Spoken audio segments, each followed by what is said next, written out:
I mean, again, he doesn't know who Gabriel is, right? Because he didn't come from an Abrahamic faith.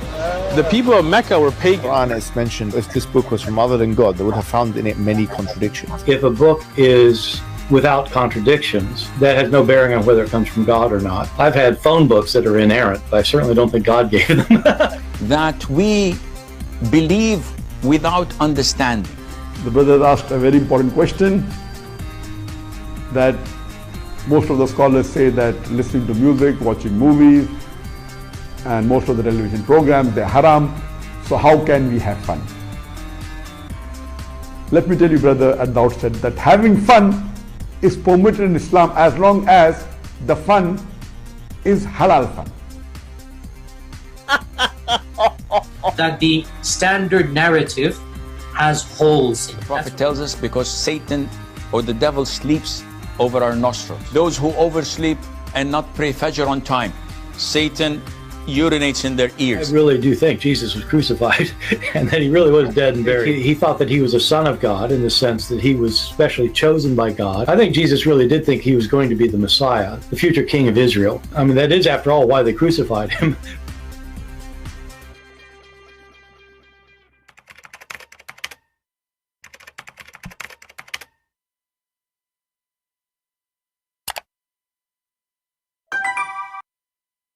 Hello everyone, and peace of Christ all of you. Please invite your friends.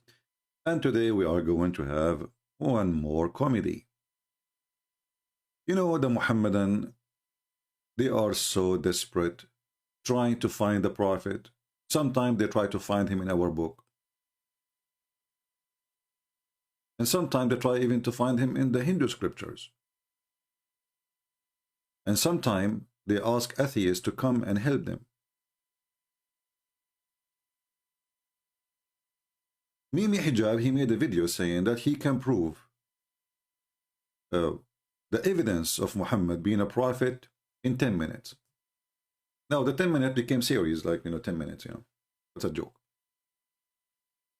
And here we remember Mimi Hijab, he invited an atheist. This is how desperate they are. They are joining force with the atheists who deny God.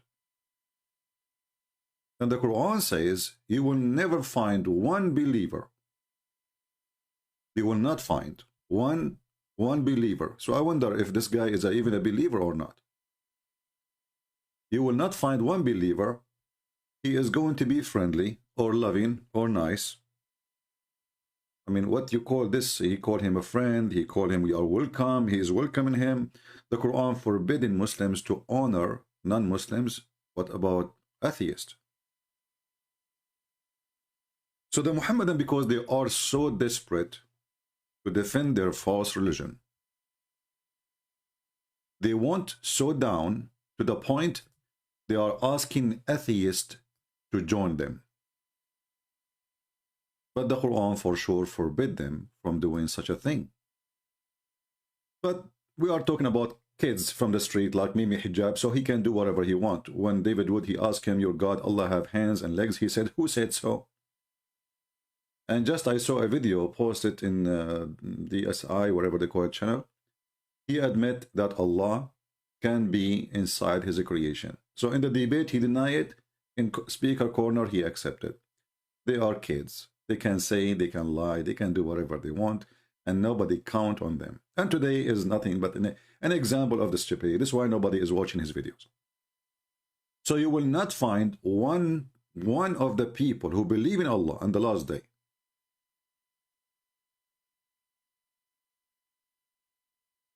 loving or friendly. You see the word yuwaduna, not only loving, al-wid, love, passionate, being kind, even visiting, And you can change the translator if you don't like this translation, All of them, they are, at the end of the day, for me, they are garbage. I don't read really the translation, except just to show you. So the Quran is so clear about it, you will not find one. So when you invite an atheist, what is that exactly? Simply because you are desperate. In desperate time, we take desperate measure, right? So they are bankrupt, they look for their pennies. But look what happened. When he invited the atheist, he made fun of him and his Quran. And even he described the Quran as stupid as it can be, to the point he described him that he have a book, it's called Yellow Pages in Arabic, and obviously it's a Quran then. If this book was from other than God, they would have found in it many contradictions. If a book is without contradictions, that has no bearing on whether it comes from God or not. I've had phone books that are inerrant, but I certainly don't think God gave them. I have a phone book has zero contradiction. So obviously the phone book is from God. I mean, did you see how this guy, the atheist, he put you inside his socks in 2 seconds? And you are the one who invited him supposedly to support Islam. And you laugh too, laughing at what he laughing at, which he laughing at the Quran. Because you are a potato. You bring a guy, and he looked like the coward. He said silence, mute. He did not say to him, no, you are wrong. He said like a puppy. The guy, he's that described the Quran, the statement of Allah, that if this is not God, not God book, you will find a lot of contradiction. And then the guy, he said like, what the heck? I have a phone book, does not have contradictions. Is that from Allah?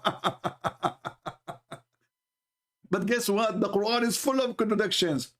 And I challenged this potato, who claimed that he can debate me, but he ran away, to tell us which one Allah created first.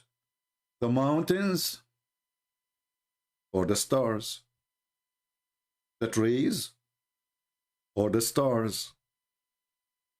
And wait for the coming century for the answer. Potato. But now, Mimi, he come with different... it's the same thing in the Quran, actually. This is why nobody is watching his videos. He come with the Quran, you know. He's repeating the Quran. And look, I mean, this is how poor Muhammad Hijab today. Nobody even watches videos. 12,000 people watch your videos. 12,000, why? With all the support, and because you are boring and you say silly things and you are repeating yourself and you are repeating what the Quran is saying, but you have nothing to teach really. But look what he said now, just to show you the stupidity of this religion. شروط الكمال ما هي؟ مثل ما تحدى الله به الكفار في قوله تعالى فأتوا بسورة من مثله ودعوا شهداءكم من دون الله إن كنتم صادقين. ومن هم الشهداء؟ Guys, the Quran, he made a challenge. What the challenge is? Produce a surah like it. If this is not from Allah, produce a surah like it. This is now the proof, the evidence that Muhammad is a prophet.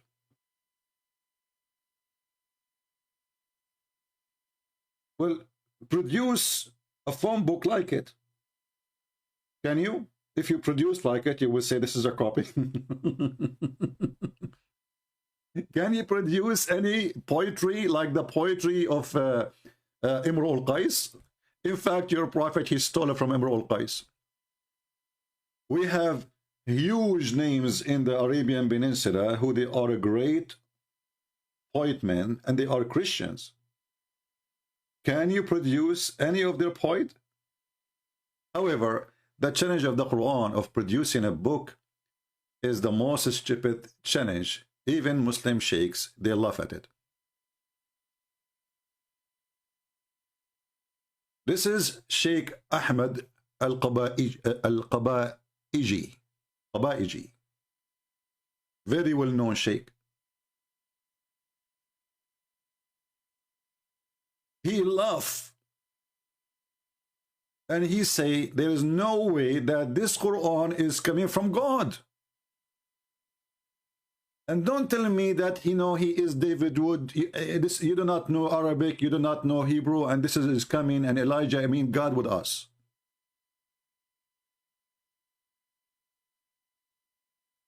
This guy, he have thousands of videos, and he is a Muslim, by the way. or what he is saying, that the Quran is a shish kebab. This cannot be the book of Allah. Stupid language, stupid grammar, stupid meaning, stupid introduction, stupid, like things come first, should come next, things should come next, come first.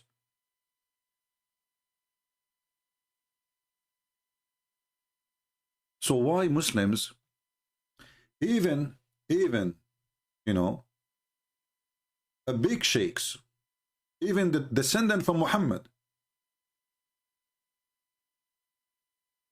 even descendant, people who they are descendant from Muhammad, they deny, as an example, as Sayyid al-Murtada, and he is one of the lords of the Shia, but he is descendant from Muhammad. He laughed at the Quran, that nobody can make Quran like it.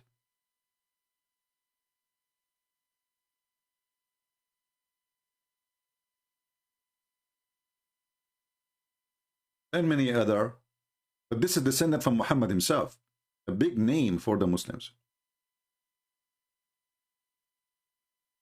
There is tons of videos, so I just type, you know, like Rakakatul Balagha fi al-Quran, and right away you will see this guy, and he have tons of videos. All of them, he is making nothing but fun on the Quran, but he's a sheikh. He's not an atheist, he's not a Christian, he is a Muslim. So to make it clear, this guy, and he have a huge followers, he is not denying Islam. He is saying this book obviously is nothing, it's not what given to Muhammad. This cannot be the book given to Muhammad, because this is stupid. Listen carefully and love. Surah Al-Rahman. Bismillah ar-Rahman. The chapter of Ar-Rahman. He will give you examples of the stupidity, that this is no way this is coming from God. Ar-Rahman allama al-Quran khalaqa al-insan. إذن أول شيء علم القرآن ثم خلق الإنسان. He's saying, the Quran says, let us go to the verse actually.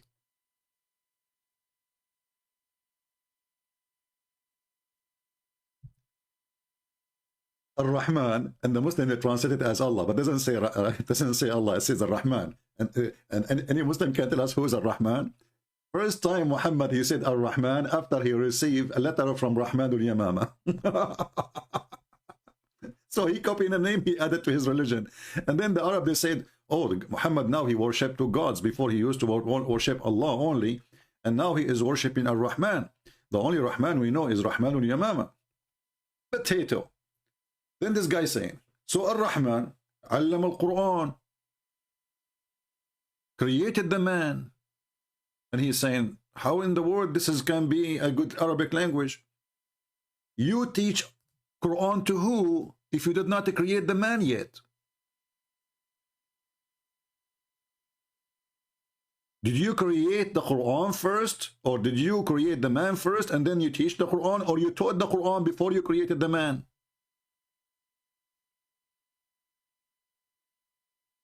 تعلم القرآن علما إذا بعدك ما خلق الإنسان. He's saying, you taught the Quran to who? You did not even create the man yet. المفروض يقول خلق الإنسان علم القرآن. Supposedly he should say he created the man and then he taught the Quran. تعلم القرآن للجن. You taught the Quran to who? To genies? هو القرآن نزل للعرب. The Quran came to the Arab. There is no Arab yet. فإذا الإنسان أول ما خلق ثم القرآن. So first the human is created, then you send the Quran. And remember, the Quran came 600 years after Jesus. So you taught Quran to who? الآن يقول الرحمن علم القرآن علما علم ما ندري. So now he's saying, Allah, he taught the Quran. Okay, shouldn't you tell us still the Quran to who? هو القرآن بعدين صدر. But the Quran came after, long after. بعد وجود الإنسان. After the existence of يقول خلق الإنسان. And then he says he created the man.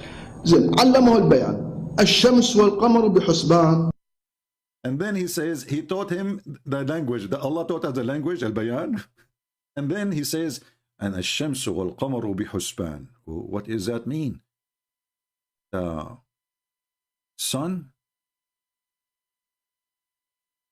and the moon follow courses. What does that mean? What exactly does that mean? And is that like a secret? Don't people, they knew that the sun have a time and the moon appear in a time, because the sun disappears so the moonlight can be visible. When the sun is there, we cannot mostly, sometimes you can't even see the moon in the daytime. But this guy, the nice thing about him, and all the audience, by the way, are Muslims. All the audience are Muslims. And he is a sheikh, but he is saying the truth. This is stupid. شنو الشمس والقمر بحسبان؟ يعني تدور بحساب. والنجم والشجر يسجدان. إذا هو كل الكون ساجد الله، خب بعد ليش تخصصه بالنجم؟ النجم يعني. And the stars and the trees, they bow down. And he's saying so, but isn't it all the universe supposed to bow down to you? Why only stars and trees? What does that mean? النبات الصغير. Why you're going down to little tree? I mean, you're God. النجم والشجر يسجدان. مفخر الله الشجر يسجد. I mean, he says, what is the great deal if a tree bow down to Allah? Like, is that really something to be proud about? What does that mean? وكل المخلوقات تسجد. All the creation, you know, bow down. But this is, by the way, this is false too. We don't. We don't. Show me one human don't, animals don't, and trees don't. I have a tree here in front of me. I want a Muslim to prove to me that this tree is bowing down to Allah every day. Every 100 years. The Muslim desperately, they go and they search for pictures in the wood of a tree growing wrong. This is Subhanallah. It's praying to Allah.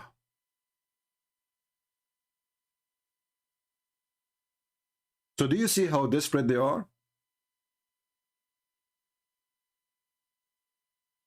And we can find tons of verses, tons of chapters in the Quran is the same as this one in Ar-Rahman. It's a stupid chapter.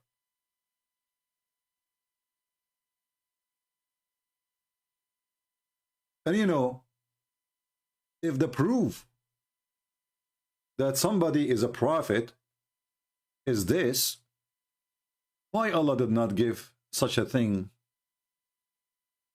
to the prophets as conditions? If you go to the City Quran, you will see the following.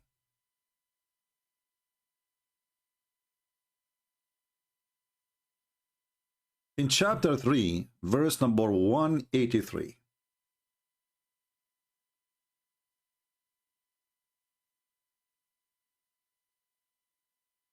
And I want Muslims, Christians, Jews, Hindus, Buddhas, whatever you are, atheists, to read carefully if you know how to read.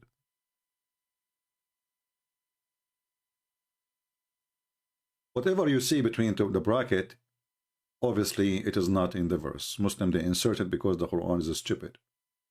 As this guy is saying, you know, taught the Quran to who, shouldn't you say? Like here, those who said, okay, who are they? Shouldn't you say? So the Muslims always, they try to fix the stupidity of the author of the Quran. When you write a story, because this is nothing but a story supposedly, and when you say those who say, shouldn't you say those who? How we will know? Remember, the Quran is disconnect, which means verses have nothing to do mostly with each other. So those who say, between two brackets, the Jews, verily Allah has taken our promise not to believe in any messenger unless he bring to us an offering which the fire, between two brackets again, from heaven shall devour. So this is what the Jew says. But look what happened this here. There's two stupid things is going to, we will see. We just heard Mimi Hijab quoting the Quran saying, if this is, you know, bring a surah like this, bring Quran like this, but you will see the Quran is not the word of Allah. This is what the Jews says now. From here to here, the Jews are talking. From here to here, Allah is talking.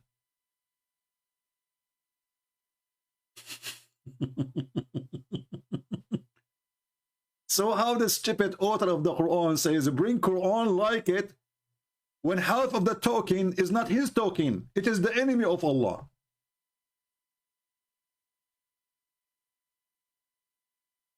Do you understand what I'm saying?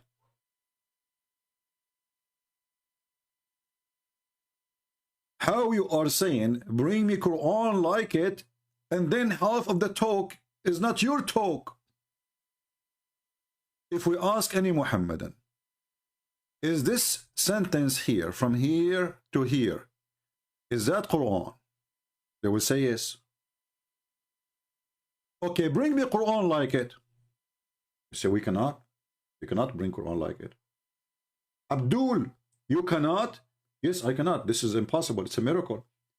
But Abdul, the one who made it, is the Jews.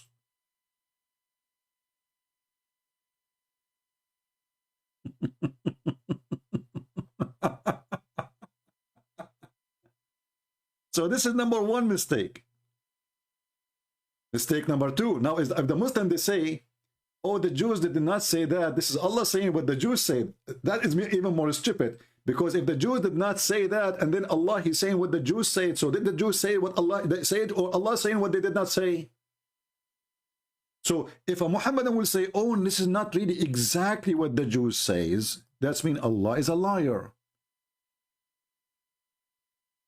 Is that what the Jews says or not? If you add a word to it, you are a fabricator. If you take a word from it, you are a fabricator. So if Allah is a God and he is saying the truth about what the Jews said, then he have to copy word by word. And that's mean the Jews, they made Quran. And then look what is going to follow is more even stupid, proving Muhammad to be false. Because here what the Jews, they are saying that Allah, he took a condition from us that we shall not believe in any messenger unless he give a qurban, which is not an Arabic word. Again, the Quran claimed that this is an Arabic book. A sacrifice. And then Allah will send a fire to this man who claimed to be a prophet to consume that sacrifice. Now, is that the case?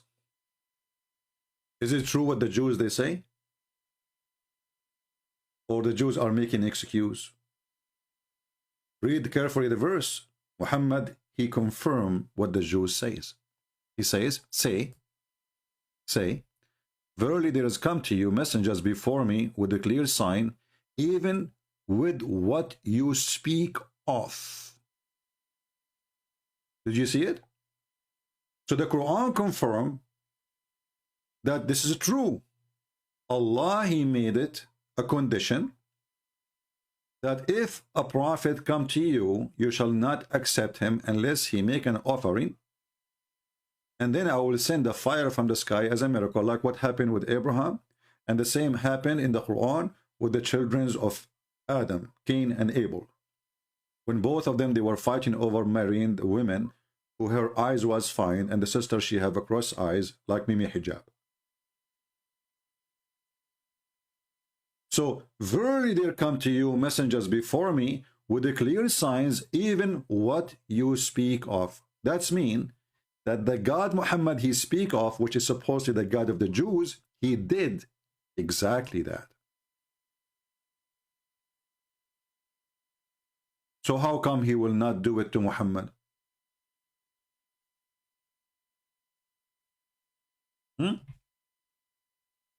Allah, he did it.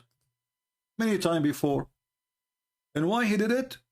As a miracle, as a proof that this person is sent by me.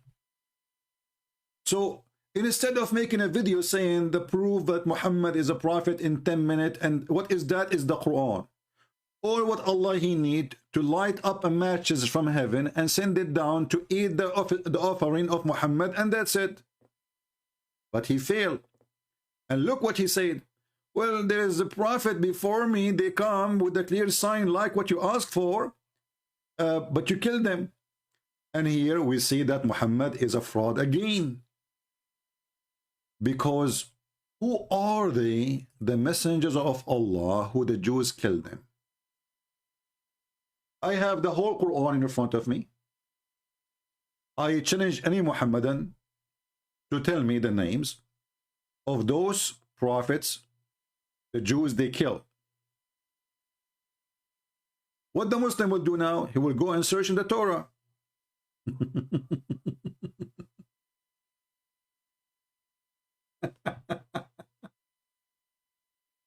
This is what the Sheikh, this is Ahmed, was laughing at. I mean, what the kind of Quran this Quran is. If you want to mention something, shouldn't you mention who they killed, who they said, who he taught, who was exist? What this Quran is talking about, how this is, can be miraculous when it's the most confusing thing ever. So, well, there's messengers came before me and they did with the clear signs of what you speak of, but you killed them. Did the Jews kill Jesus in Islam? The Muslims, they say no. They killed who? And the Arabic is so clear, it says. Messengers, actually, even in translation here, it says messengers. So it's not one person. Who are they, the messengers, which they offer of offering to Allah? And then Allah, he sent, not one, not two, not three messengers. Arabic is so clear. Rasul is one. Rasulan or Rasulain, two. Rusul is many, three and more. Messengers before me with a clear sign, and you kill them if you are truthful. And here you see the contradiction. Did he say to them, if you are truthful?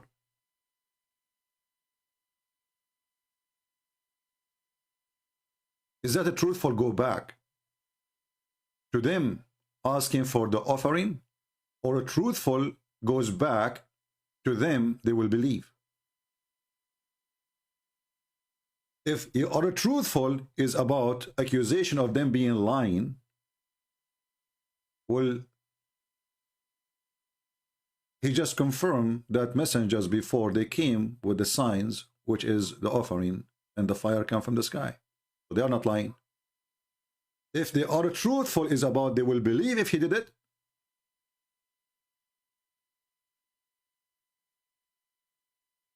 Well, how come Allah did that to the messengers before, and if he knew already and he is God that they are not truthful anyway, they will not believe? Do you understand what I'm saying? If the condition is to give the sign because those people are truthful, only Allah will do it if they are truthful. But he himself, he just said that those people who give them the sign which they are asking for, they killed the prophet, which means they are not truthful. So why you give them the sign then? Don't you know that they are not truthful? So the excuse of being truthful or not is a false excuse, because already Allah, he knew supposedly that those people, give them a sign or not, still they will not believe, and even they will kill the messengers. So why you did it?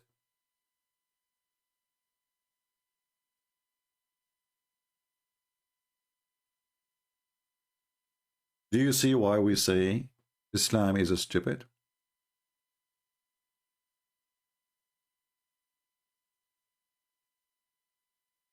And then, I mean, the same chapter says, وَكُلُّ نَفْسٍ ذَائِقَةٌ الْمَوْتِ, and every soul is going to taste death. So what happened to Jesus?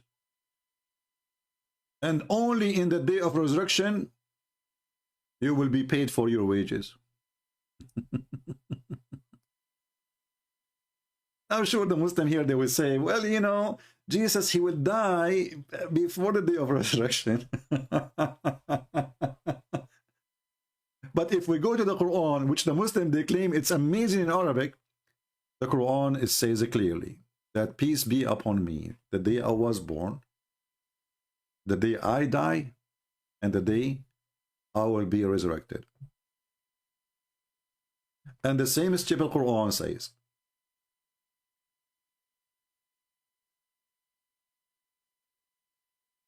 that Allah, before he takes Jesus to heaven, he is going to cause his death. Isn't the Muslim, they say the Quran is so clear and it's a miraculous book? And when Allah, he said, oh Isa, the funny here, they say, remember, that's the most stupid statement ever. Why? Because this conversation, nobody witnessed. I mean, what do you remember? How do you remember it? In Arabic it says, إِذَا قَالَ اللَّهُ يَا Isa. Is that the future or the past, stupid book? When Allah, he said, Allah said that where? I will take you and raise you to myself. And here you see the word about the death of Jesus is disappearing from the translation. Mutawaffiq. It's gone. You change the translator, good luck. You keep trying until you find one of them, he have little dignity to put it back. So this is Hilali and Khan. Let us say Itani. Itani. Is Itani going to lie like the rest of them? Or he will say the verse as it is? Read carefully. Ha! Oh Jesus, I am terminating your life and raising you to me. Like, what the heck? We just changed the translator between two Abdul. In the first translator, he never mentioned anything about terminating your life. The second translator, Allah will terminate the life of Jesus and then he will rise him up to heaven. And that destroy all of Islam totally. Claim that Jesus did not die in the cross. And isn't it this Mimi who said to the atheist Borat that if this is a book made by other than Allah, you will find a contradiction in it? Isn't it him speaking to Borat, saying that this is a book from Allah, which is supposedly from God? Okay, why? Because it is, you know, have no contradiction. Well, this is a very clear contradiction.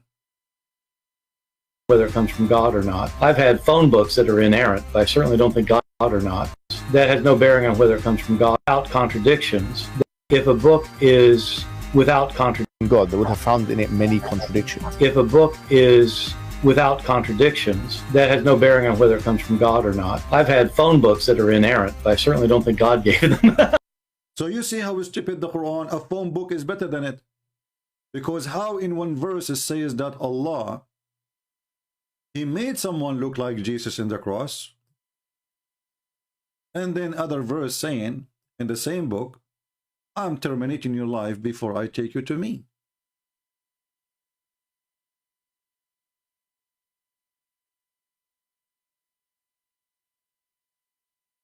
Tawaffa is you die. You die. And now the Muslim, they will say, well, you know, what tawaffa mean here, Allah, he made him sleep and he take him to in the stage of sleeping.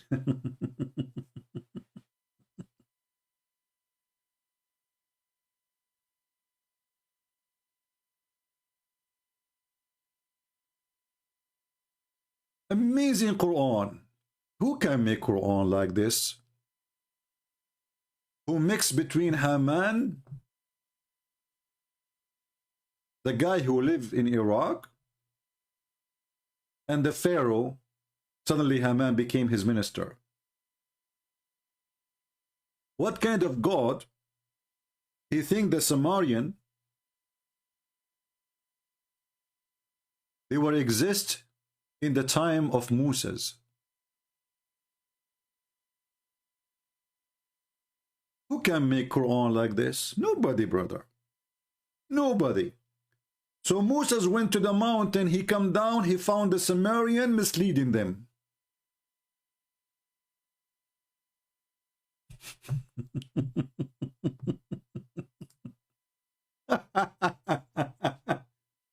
But go and ask the same guy Borat, the one your guest, ask him what time the Sumerian was exist.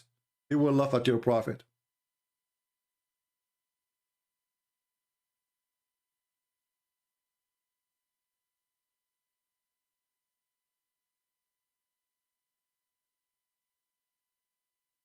The time traveler Muhammad.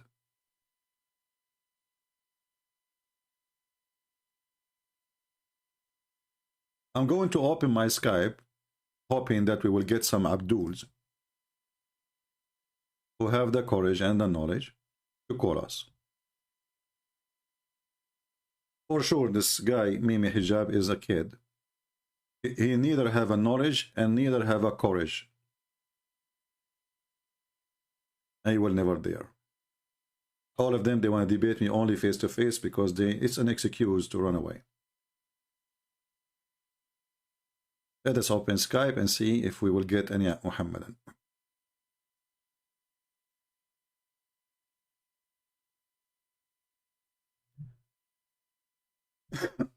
All right, let's see. We have somebody.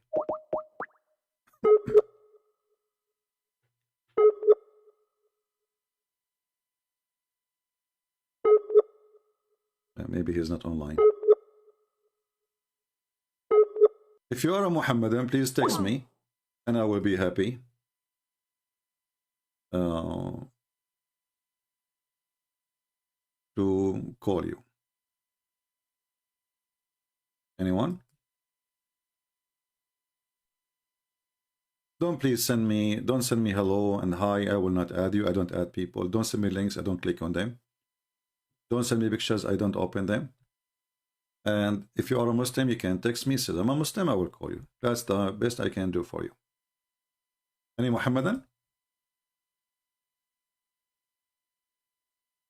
The challenge, first of all, where Muhammad speaking about is God teaching him, saying that if genie and mankind bring something like it,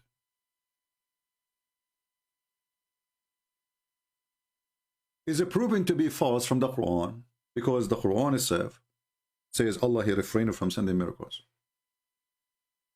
So how the Quran itself is a miracle, but the Quran itself says we refrain from sending miracles?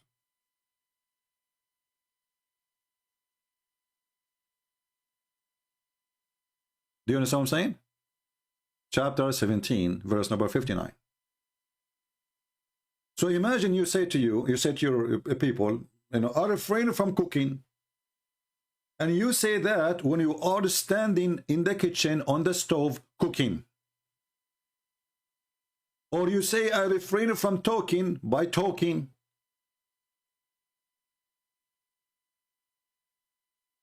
Are we getting the point? How you are saying, I am prevented even from sending miracles. You are God. And people, believe in it or not, that is a false excuse, because God, he do nothing but miracles. Whatever he do is going to be a miracle. That's why we call him God.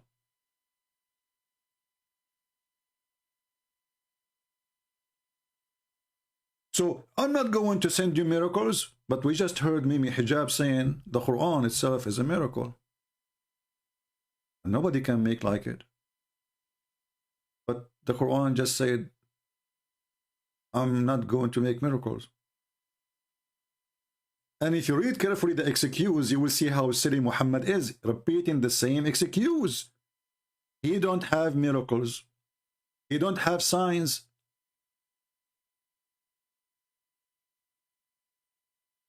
And what the excuse is, people before, they called him lies. That's a lie.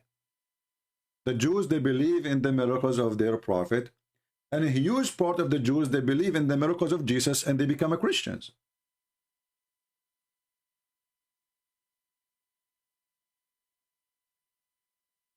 That is a false excuse. And here we ask ourselves, like, you know, we spoke about in the last 2 days about this guy who he claimed to be a messenger of God. All right? He can say the same. I refrained from sending miracles because you don't believe in miracles came before me. I mean, do you see how silly this stupid, this is God talking? And what kind of language that language is? Saying, God saying, I am prevented from sending miracles because people will not believe in it.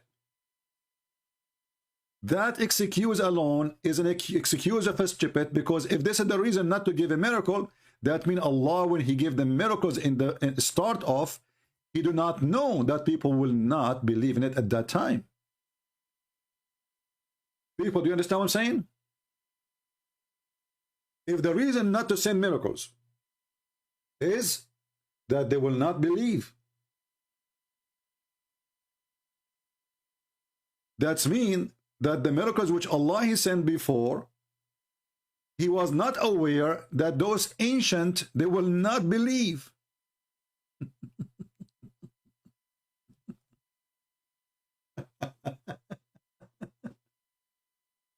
In the same time, isn't you Muslim, you say now we are 1.6 billion believe that Muhammad he did miracles, so how the excuse work? How miracles will not make you believe? In the same time, you have books written about miracle, Muhammad converting the lizard. We searched the Quran, we cannot find it. The Quran confirmed Muhammad have 0 miracles. As you see, he's prevented from being giving miracles. Allah prevented.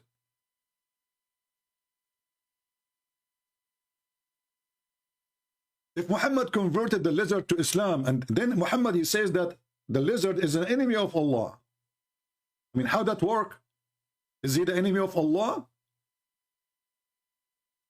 Or he's a Muslim now?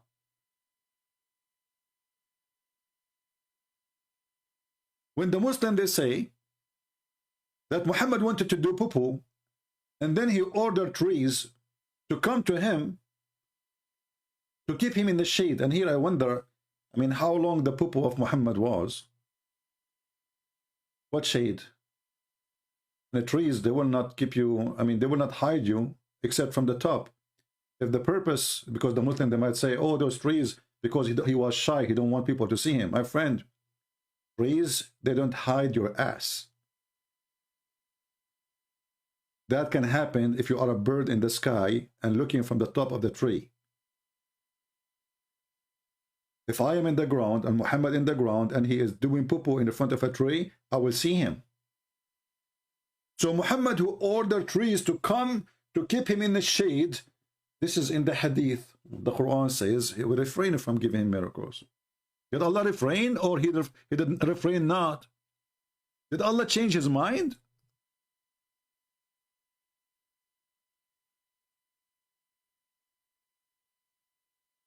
All of this is a stupid contradiction.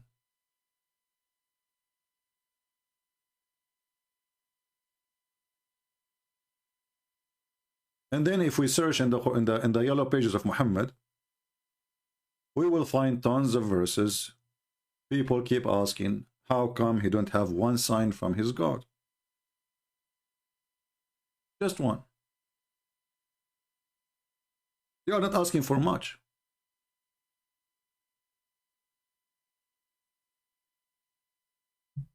And the funny is, as an example, chapter 13, verse number 27.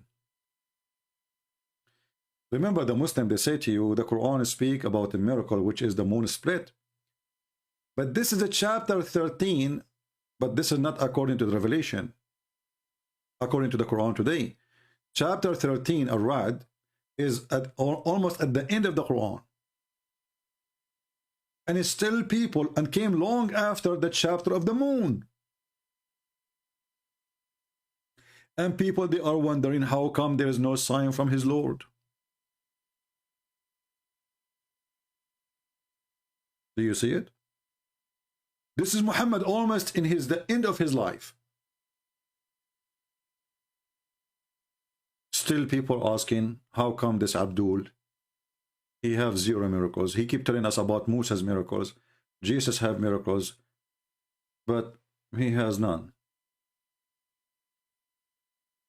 This remind me of Ahmed Mirza Ghulam, who claimed to be the Messiah. One day he opened his door. He found like 50 people. Half of them cannot walk. Some of them, they are blind. Some, you know, they are sick, whatever. And they said to him, okay, heal them. Messiah, Mr. Messiah, go ahead. Do what the Messiah do. What Ahmed Mirza Ghulam he did? He closed his door, his windows, and he hid.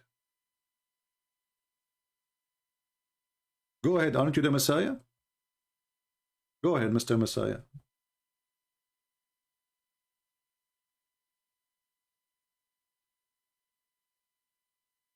And here you ask yourself, when the Muslim, they claim that Allah, he gave the Messiah his miracles. If Allah, he knew that people will not believe anyway, why he gave the Messiah the miracles then, if this is the excuse?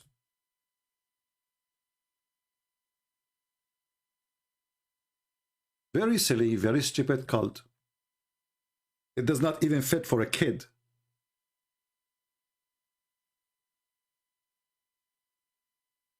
Do we have any Muhammadan?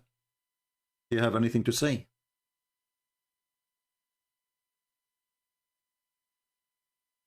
Anyone?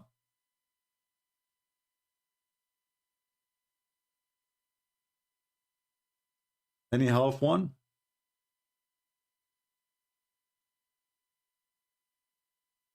I just showed you the chapter of Ar-Ra'd. Do you see the number of the chapter of Ar-Ra'd according to Revelation, which means that in the original Quran, and I find the Muslim, they themselves in their books, they say, oh, this is how the Quran came. It's different from the Quran we have today as order. And yet they claim that they did not change it. And they say because the Prophet instruct us, show us. And if the Prophet, he instruct you, shouldn't the Prophet be instructed by Allah to change the location of the verses? If Allah, he choose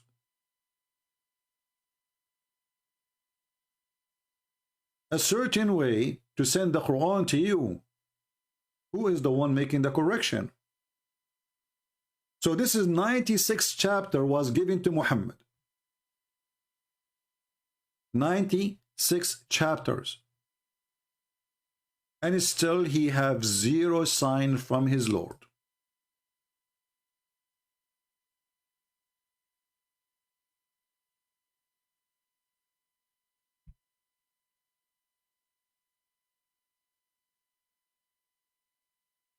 Any Muhammadan? Mr. Wazi, he is worried about if Jesus approve or he disapprove. You see how Muslims, they are in pain. Suddenly they wanted to go back to Jesus. They make fun of me for believing in Jesus. They make fun of you for believing in the Bible. And then they ask you, is that what the Bible teach you? Do you think that Jesus approved what you do? Cry. So the Quran approve you to curse us. The Quran approve you to call us najis, kuffar, filthy, worse than creatures, animals. But the second we show you how stupid you're a prophet, did Jesus approve? What are you doing? But he cannot refute me. And then if you read the comment, sooner or later, or the previous video, or the previous video, or the previous video, you will see the Muslim says, you don't know Arabic. What the heck? First Christian Prince. First, you are giving false interpretation. Like where you said, brother, you said that, you know, what? Okay, go back to the verses you said. Okay, show me the verses. Let us go back. Let's go back, you know. Let's go to back to the verses. Which one? Which one? You said that, you know, like what the heck? This is Joe Biden talking or who? Give me the verses. You can't tell me you know the thing. This is the Quran, you know the thing. Who is Israel? You know the thing. You check the whole Israel, the whole Quran, you cannot find one place. Who is this guy? His name is Israel.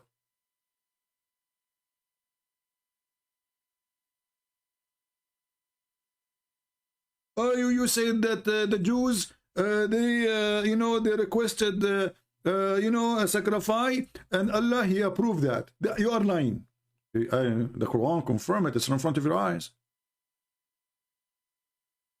The Quran says, say verily, they come to you, messengers before me, with the clear signs, even what you speak of. The Quran confirms it. And we can go and read the interpretation for it. Chapter 3, verse number 183. This is one of your biggest potatoes. Ibn Abbas, the cousin of Muhammad. Look what it says. Allah has commanded us in the scriptures, you see, it's in the scriptures, that we believe not in any messenger. We will not accept anyone is sent with message until he bring us an offering which is a fire from heaven shall devour, and that until Allah He send the fire which will devour his offspring, or sorry, offering. As it happened in the time of the Jewish prophets, it happened. Do you see it? This is your interpretation. And if you don't like Ibn Abbas, the cousin of your prophet, and by the way, he is the only one he named by name to give interpretation for the Quran. We can give you a different one. We can go to Ibn Kathir. We can go to Al-Qurtubi, Al-Tabari, whatever you want. All of them, they confirm, as the Quran saying, that the Jews really, they have a prophet, and Allah, He confirmed those prophets by them making an offering. And Allah, He accepted the offering. God has already made a covenant on us in the Torah that we shall not believe in any messenger accepting his truthfulness until he bring us an offering again, to be devoured or to be like taken by the fire. And so we will not believe in you until you bring that. So Allah made a condition on them. Okay, if Allah is the God of the Jews, which is not, namely of a grazing livestock or other kind of animals, one offer in sacrifice to God. But this is what happened to the children of Adam, Cain and Abel, and this is exactly what happened. Allah Himself, supposedly, He sent the sacrifice from the sky, a ram, and He sent the fire to consume it.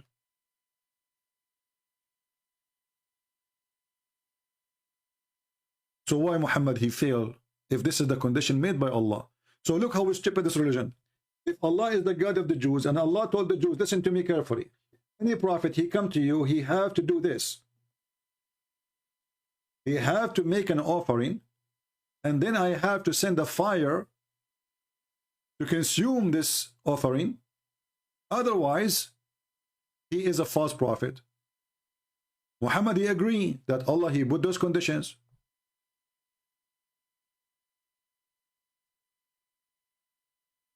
And even in the translation here, it says that there is messengers such as Zechariah and John. They slew them. Zechariah and John, they Muslims who want to call me and show me Zechariah and John, they gave offering. Allah, He sent a fire to consume the offering, and then the Jews, they killed them.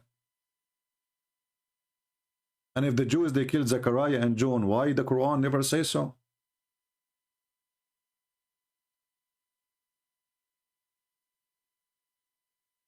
John, he sent a fire from the sky, and then the Jews, they killed him. Zechariah, he made a fire from the sky, and then the Jews, they killed him. And if even this is true, according to Islam,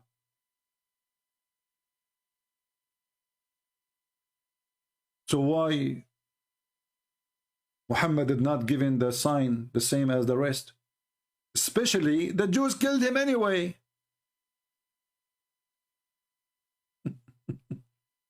You see, I can say, well, Allah being smart here, so he decided not to give the sign because the Jews will kill him if he have the sign. But later we find that Muhammad, he died like by some poison from Home Depot, from Walmart. Because the women not even 50 cents. So he died by the hand of the Jews anyway. With sign, without sign, he died. The Jews, they killed him.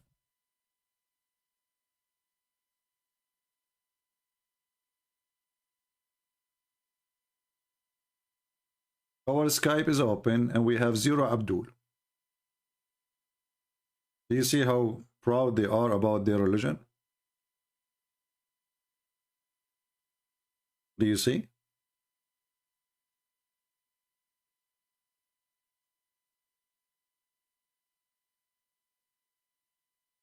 The only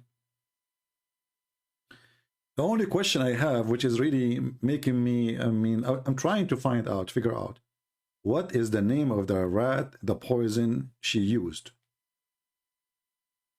Which is proving that Muhammad is a stupid anyway. I mean, the women she killed, you killed her family, you killed her tribe, and you eat it, you eat a food she cooked. Are you stupid or what? Are you stupid or what? Shouldn't Allah tell him don't eat the food? How come Allah want to save Jesus, but he cannot save Muhammad, and he will not save Muhammad, and he did not save Muhammad? It's a question I challenge any Muslim to answer. You Muslims, all of you, claiming that Jesus was saved from the cross. Wonderful.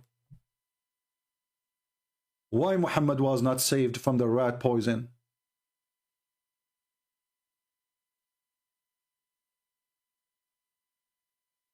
Any Muhammadan can tell us?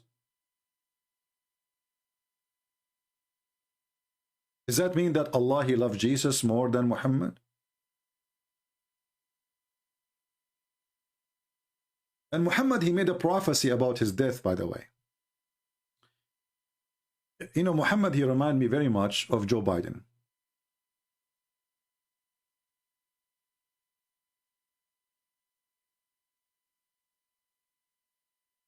He make a speech, you come out from the speech, you heard nothing, you understand nothing.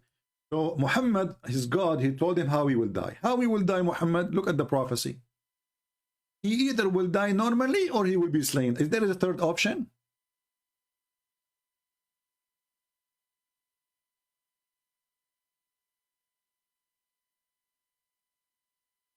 If there is a third option,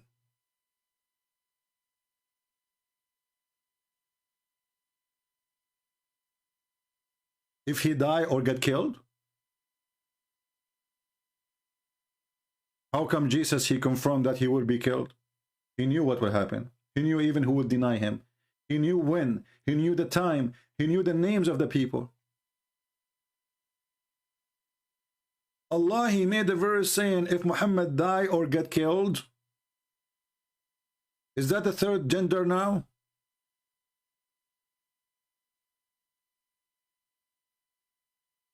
A man, he come to the Prophet and he said, the Prophet of Allah, my wife, she is going to deliver a child. Do you know what is his gender or her gender or whatever? The Prophet, he said, this must be a boy. The guy, he said, no. He said, okay, it must be a girl then. He said, praise be to Allah. How you know, Prophet? How you know, Prophet? If there is a third choice, a die or being slain.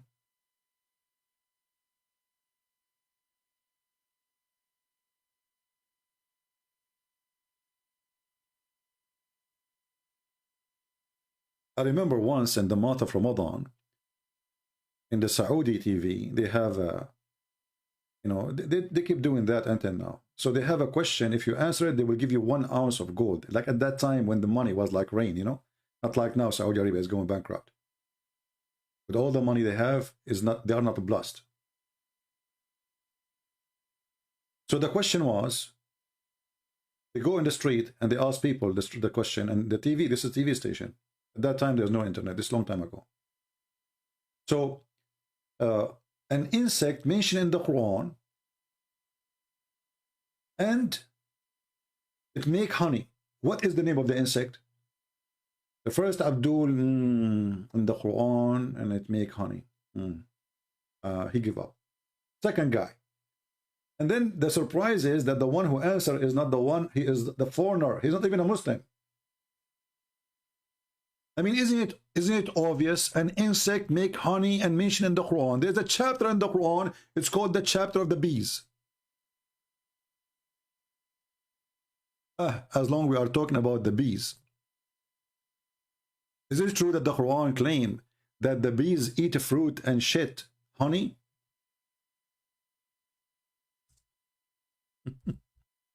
The Muslims, they claim that this is a miracle.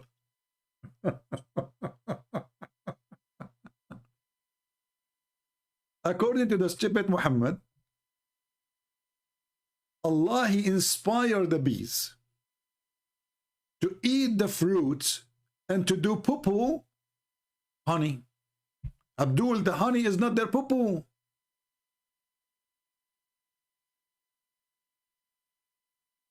It is not.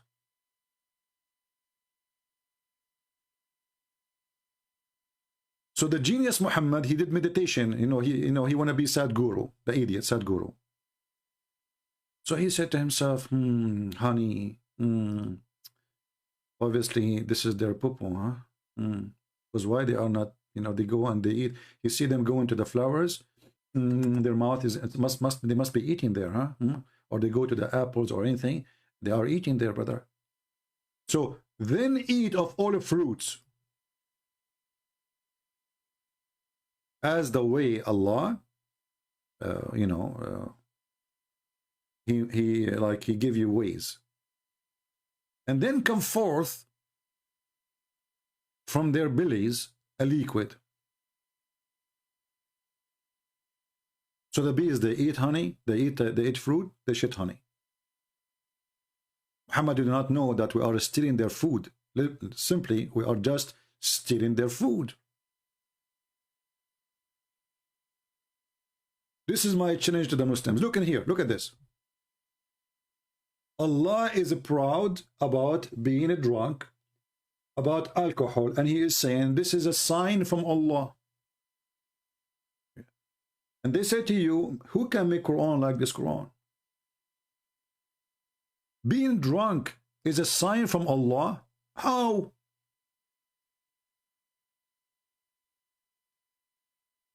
But the same book says that alcohol is from shaitan.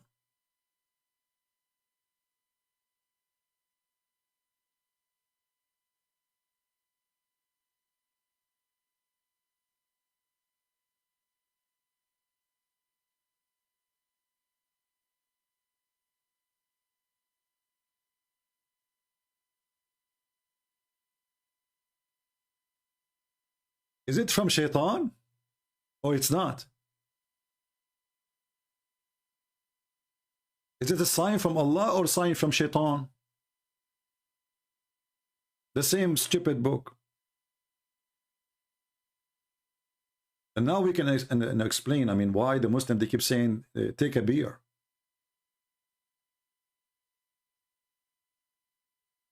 Which one is it? If alcohol is from shaitan, and by the way, here Muhammad is copying a statement from Paul. You see, the Muslim, they say that Paul is the enemy of God, blah, blah, blah, blah, blah, blah. The coward Muhammad is taking the statement of Paul, where he speak about gambling, the drunken, etc. They will not enter the kingdom of God. So obviously at that moment, Muhammad, he learned about what Paul said. He decided to add it to his Quran. And if alcohol is from Satan, how Allah will serve alcohol in his heaven?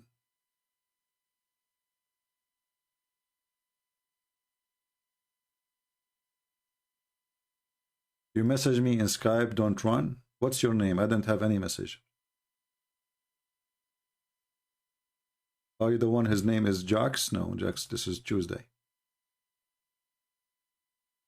Give me a message, Abdul. Be real. What is your name? And give me your Skype name. Post it. Do we have any Muhammadan? Anything, any chapter you open in this Quran, you will see how silly, how stupid it is.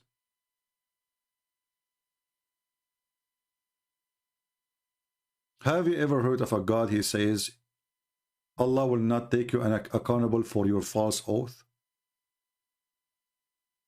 And he claimed that those are not intentional. They are intentional.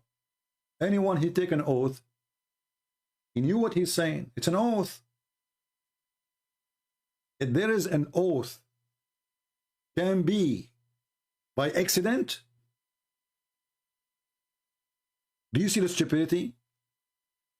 When the God, the true God, our God, he forbid us from using the name of the Lord in vain. The God of Islam says, you go ahead, take an oath.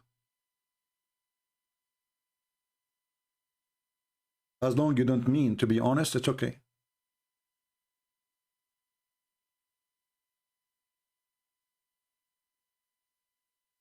It's okay, even if it's ultimate. You know, we need some entertainment. It's okay. Maybe he can open his camera for us and he can show us the wall behind him.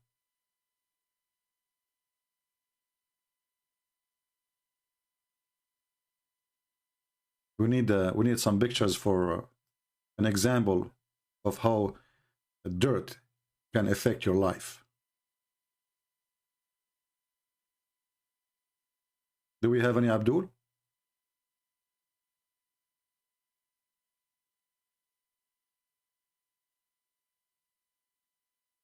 Anyone? Okay, this is your Skype. Okay, let me find you. No problem. Give him a chance. Well, I cannot find the name really. I searched for it. This name does not exist. Did you copy the name correctly? I can show you. Here we go. I just search for your name. 0.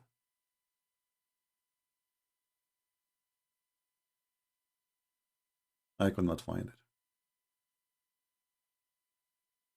Okay, I'm a Muslim. Let us see. Here we go. But if we call them, they will not dare to talk.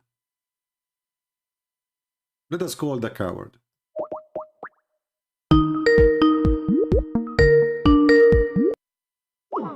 See, he is a proud Muslim, but he called declined. Coward. Potato. Potato, potato, potato.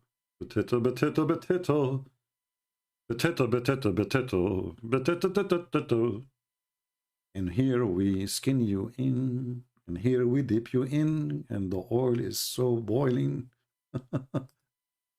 You are going to be spent. Potato, potato, potato, potato, potato, potato,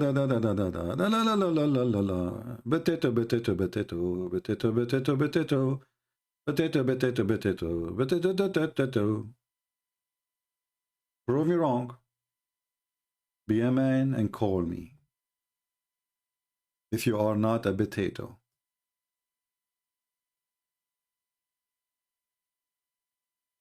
And the funny is, after we finish, you will see the comments, CP, you are giving fabrication. It doesn't say that. It's in front of you. This is your own words. This is your translation. This is your translation. This is not my translation.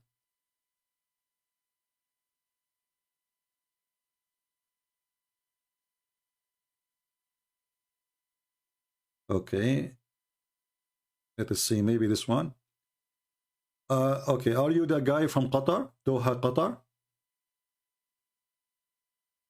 Are you the guy from Doha, Qatar? It says Doha, Qatar because there's 3 names. I want to be sure which one is you.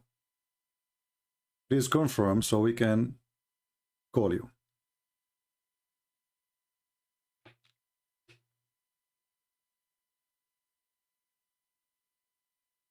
Let me know if you confirm. Because I searched for the name without those dots and I found 3 names. Which one is yours? We're waiting for him. Doha, Qatar? Okay, let us call him then.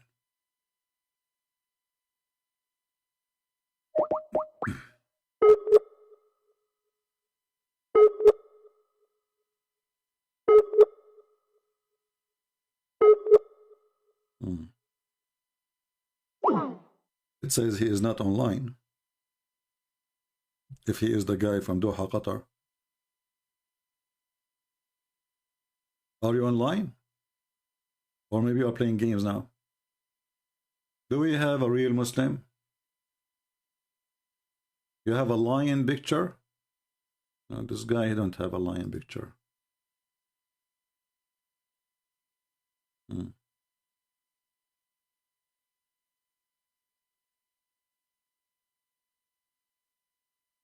There's none of them have a lion picture.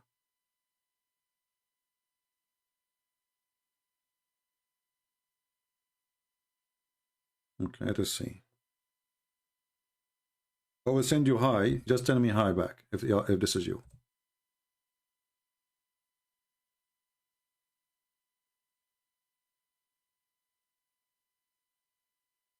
Did you receive it? This guy is at Taif, Saudi Arabia. Let's see the other one.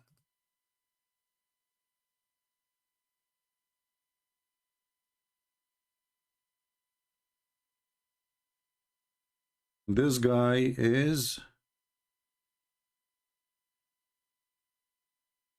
There's one from Lebanon.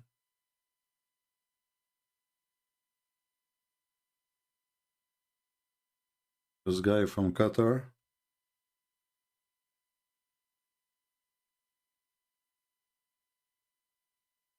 None of them is answering.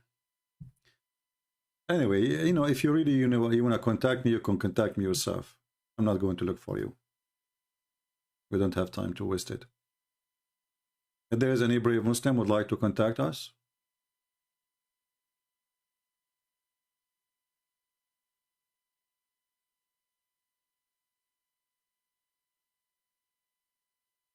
anyone?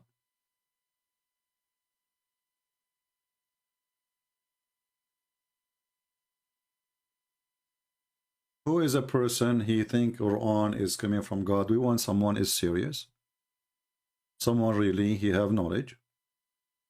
We want an adult, not a kid. He want to call and scream and cry. Anyone?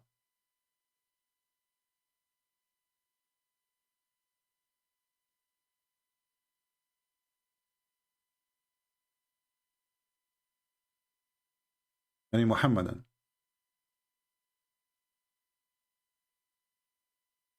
Okay, well, there's no Muhammad. What we can do? We cannot force them to call us, right? But Muhammad, obviously, he made a stupid lie. Do you remember when Mimi Hijab he have interview with this guy from England? What's his name? I forgot his name.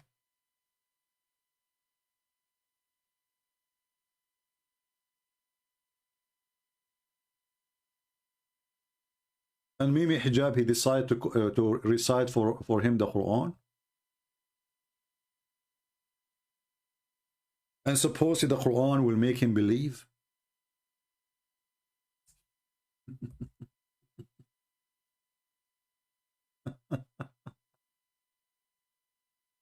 The verse he recited, it was this one. This is why this guy, he said to him, why you are reciting the Quran? What is that? You know, nothing happened to the guy. Because the Quran said to them, if this Quran sent down in a mountain, he will see the mountain trembling, crumbling. Here we go. We are laughing at the Quran. What mountain? So Mimi Hijab, he decided to sing the Quran with his stupid voice. And then the guy was looking like, what the heck? Is a Canadian? Okay. Like, why you are, you know? Because supposedly now a miracle will happen. I will recite to him, and then when the miracle did not happen, Mimi Hijab, he did not like his voice in the video, so he went and he added an echo to the same recitation because his voice coming like shish kebab. Muhammadan, they love echo, by the way. The Quran without echo is stupid. And you know, the funny thing is,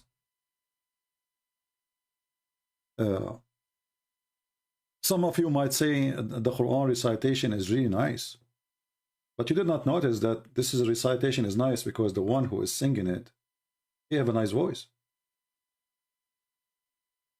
Give the same Quran to Mimi Hijab and see how the Quran sound like, or Ali Dawah, or any of those shish kebab good boys.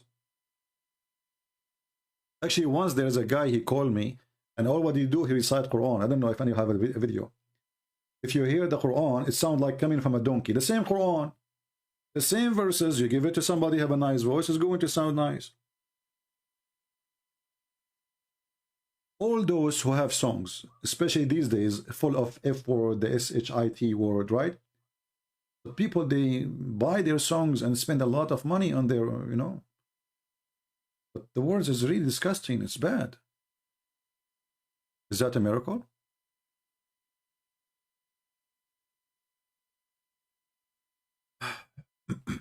So, do we have any Muhammadan? You know, for me, the only reason, the only place I found the Quran have a good reasoning is this.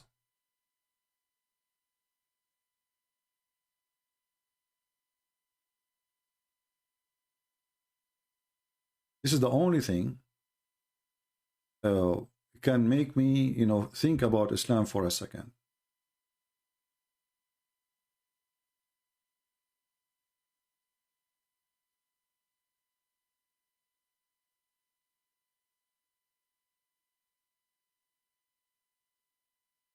According to Muhammad,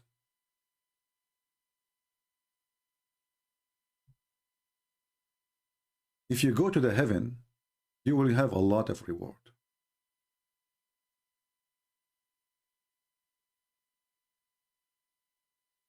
And look what we will have in the heaven, brother. And he will send down water from the sky. Would it produce vegetation? Okay. This is in the earth. And in the earth, there's olive. Okay. There's grape. Okay. Even there's heaven. What the heck? Then we find Allah is promising us in heaven, which is the dream to have grape.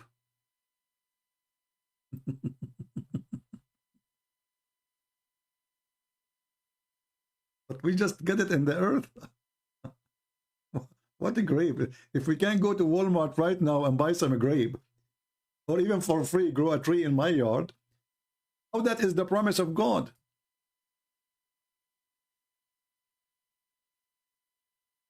Any Muhammadan?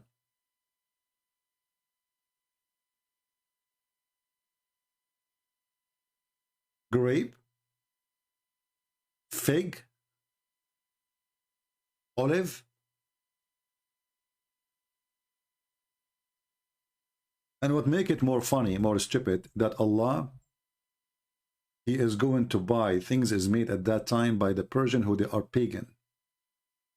So imagine yourself, brother. You are in the heaven. and you will be reclining on a bed.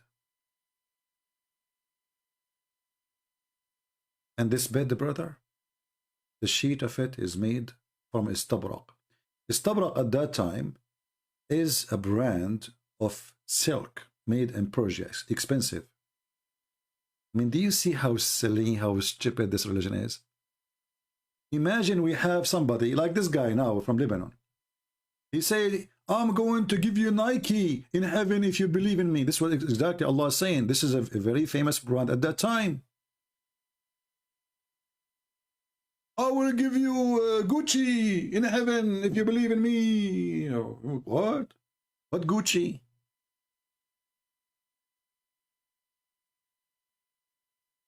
What kind of God he promised you a product made by the kuffar at that time, which is a silk made in Persia? Gucci?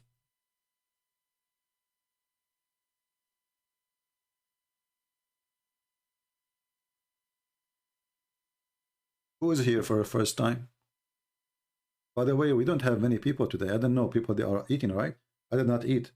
You know, poor me. Every day I stay here for many hours and then I do not know what to eat. Oh boy.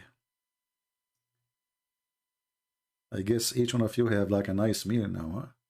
The poor me is like, now I'll finish. I don't know what to eat. Spend a couple of hours.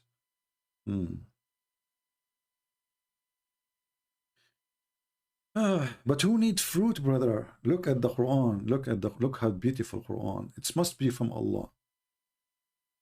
It must be from Allah.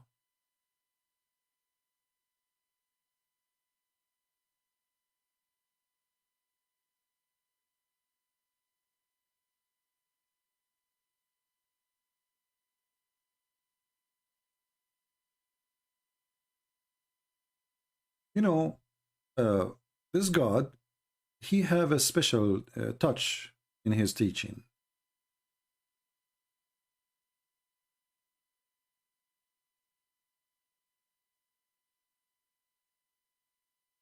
As an example, Allah, he decided to tell the Christians that Jesus is not God. And why he is not God? Because he eats. But here you see a stupid thing. Because the God of Islam, he thinks that Mary, she is God for the Christians. So he says Jesus and his mother, they eat food. Abdul, let us think about it for a second. So the Quran saying that if somebody eat, that means he can't be God. I would go with that. That means if somebody sit, he get tired. Correct? Why we sit? Why we lay down? Why we sleep? Because we get tired, right? Well, Jesus, he said, okay, he must be tired. Jesus, he slept, must be tired. Just as Jesus, he eat, he must be hungry.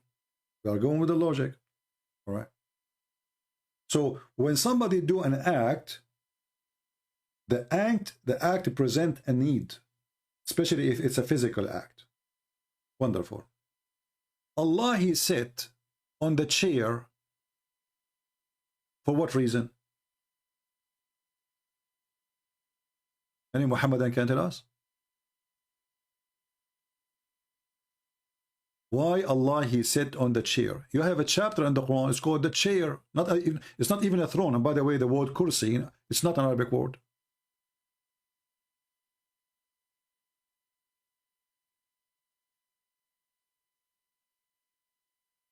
Allah, he sat in the chair for what reason exactly?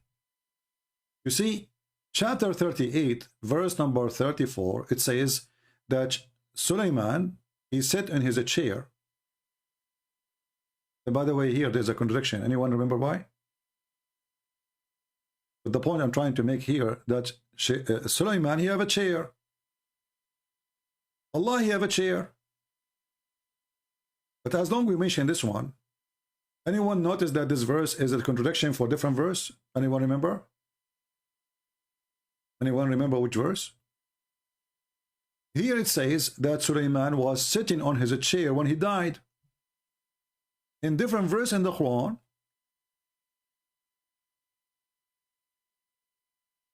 it says that he died standing.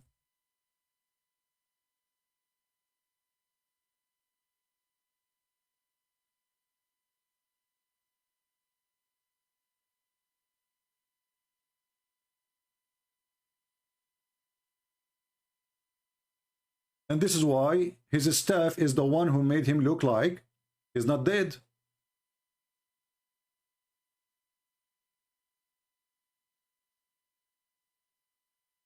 Do you see it? So Sulaiman in chapter 34, verse number 14, when we decreed his death for him, nothing indicate his death to them except an earthworm eating his staff. Then when he fall, if you are sitting in the chair, you have a staff in your hand or not, that will not cause your to fall down, correct? You are sitting in the chair already. So this verse here is speaking about what?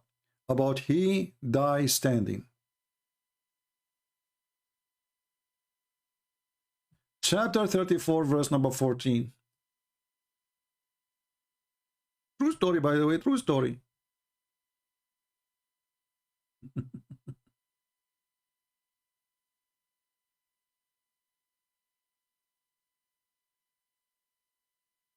This is a true story, brother.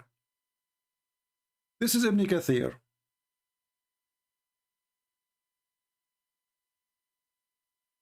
Read carefully. Allah tells us how Sulaiman, peace be upon him, died, and how Allah concealed his death from the genie who were subjugated to him, brother, to do labor. He remained leaning on his stick, which was his staff. Ibn Abbas said, may Allah pleased with him, and Mujahid and Al-Hasan Al-Qutada and others, he stayed like this for a long time, nearly a year.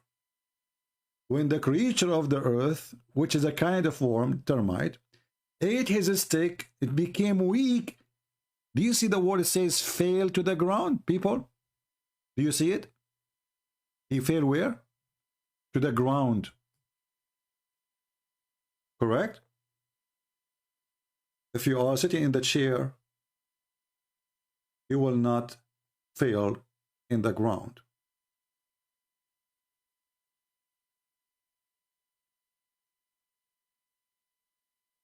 So in this verse, Solomon, he died standing.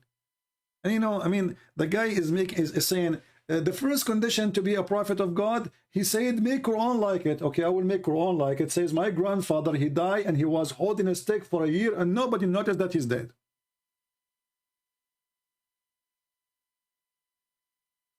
And then the whole world will laugh at me. And then there is some people believe in me as a prophet. His name is Abdul.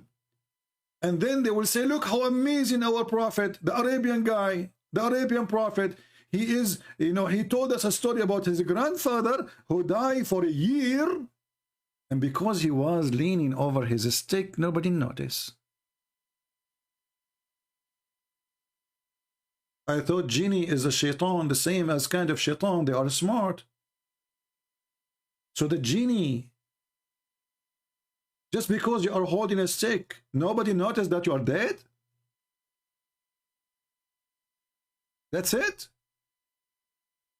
And the guy, he is hold by Allah or hold by the stick? Allah wanted to conceal his death. Well, obviously, it's not Allah who concealed his death. It was the stick.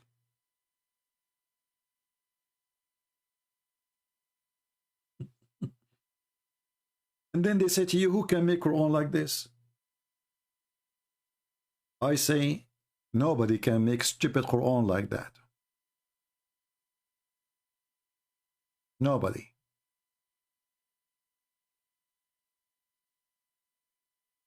Can you? Even Joe Biden did not come with this. Like, you know, if the Russian invade Russia, you know, it's depends in the invitation, you know, like he's telling the Russian to come. Even the stupid Joe Biden, he will not come with the Quran like this. The beautiful thing about Muhammad, that he is a person, he cannot stop talking. And the more he talk, the more poo-poo come out. He's a poo-poo machine. This is why, you remember there's yesterday or the day before somebody said that there's a sheikh want to debate me, but he want to debate Quran only. This is why they are trying their best to run away from what their prophet said. Because Muhammad, he said nothing but poo-poo. And the Quran, because it's a silly book, there's nothing there.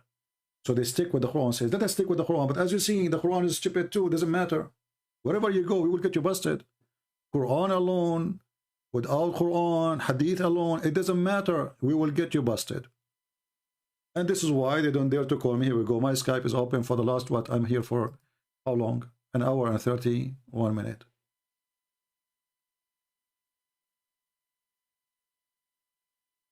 Any Muhammadan?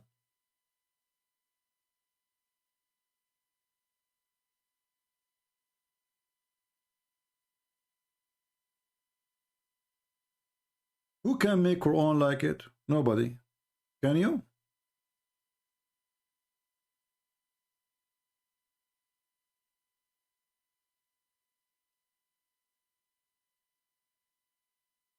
Nobody noticed. And remember, the guy is a king. He don't talk, he don't walk, he don't go to sleep. He is standing, holding the stick, and nobody noticed. True story.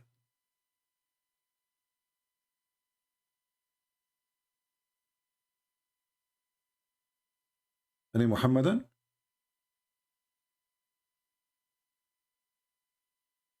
How are you, Sahih Christian? Good to have you, my brother.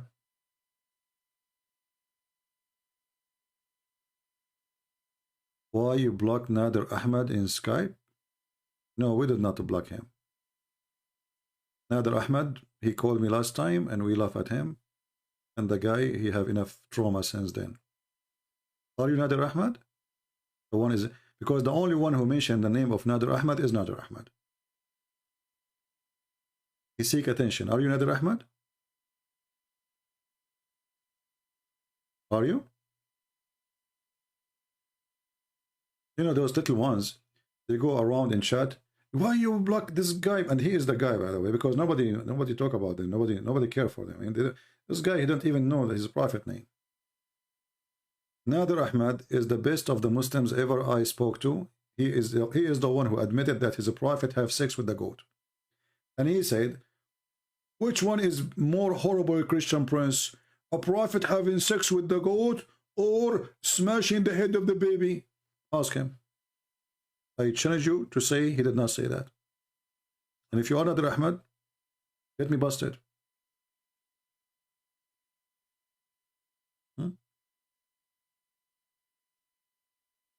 The funny, we were talking about it in Paltalk at that time. And then Paltalk, they kicked me out of the program because we are talking about having sex with the goat. It's a debate, what we can do. And you know, look here. We and Muslims, we debate. The Muslims, they want to debate us to prove that Jesus is not God.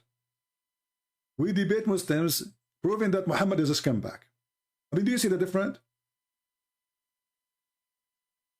Jesus in the Quran is born, he have no father. Amazing. The first, he's not walking the earth yet. He's a miracle. So look what we debate about Jesus and look what we debate about Muhammad, and then you will see the difference. Actually, there's a comment there. Hold on. Let me go to the comment sections. There's a guy, he made a comment about the age of Aisha. Let me see if I can go there.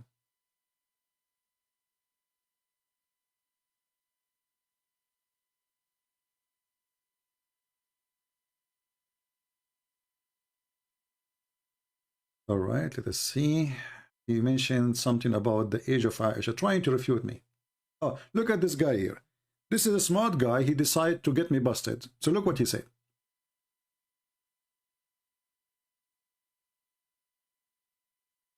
Ahmed Sarawi saying هل يسوع ابن يوسف النجار هو الذي خلق الإنسان والكون والحياة? Is Yeshua, the son of Joseph, the carpenter, is the one who created the human and the universe and life? And then I answer him with 2 words, and he don't dare to answer. He says, are you accusing the Quran that Jesus is born of a virgin? So his point is, if Jesus is son of Joseph, how he can be the one who created the universe? Well, Jesus is born from Mary, and Mary, she was engaged to Joseph, but Christianity and Islam agree that Jesus is born of a virgin. So you're a fraud. You are saying things even against your own belief, just trying to make a point. Now we continue. Another Muhammad, and he says, Varus Trojan, well, perfectly named, fit for you. You must be Rasulullah. If you dare to debunk Al-Quran, tired seeing you muting when in debating, public discussion will end you for sure. How Afzal expose you? I don't know who is this Afzal. Bring Afzal to expose me. You cannot mute in public. Okay, let us make a, how many times we mention that those guys who make an excuse of a muting, they claim to be, they can refute me. That the one who hang up first or the one who mute is lost. Still, they will not do it. I called Mimi Hijab, he hung up on me 7 times and he muted me and he called me all kinds of names because he was very much intimidated. Cowards. I never muted a sheikh. I mute a kid like Ultimate Fart who say the F word.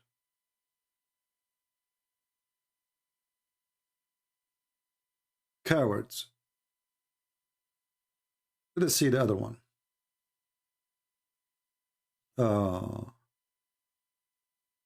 Here, this is the same guy actually.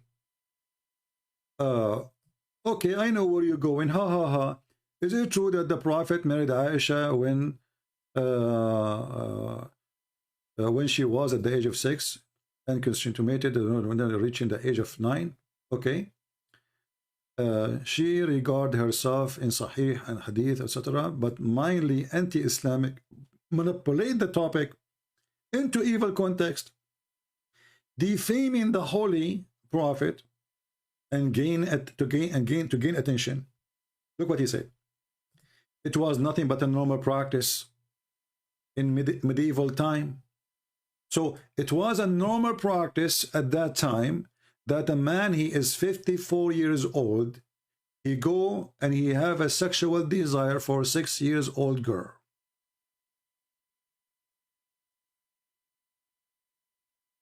It was a normal practice at that time.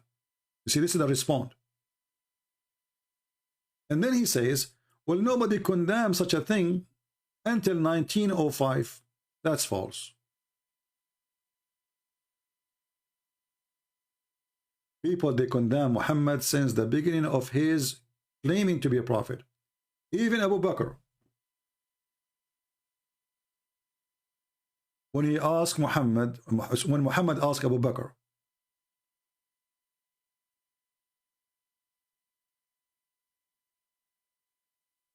to have Aisha, Abu Bakr, he said to him, but we are brothers.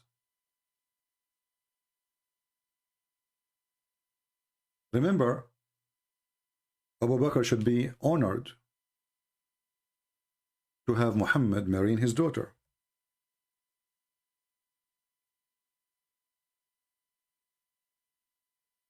Right? He should be honored. If Muhammad is a prophet,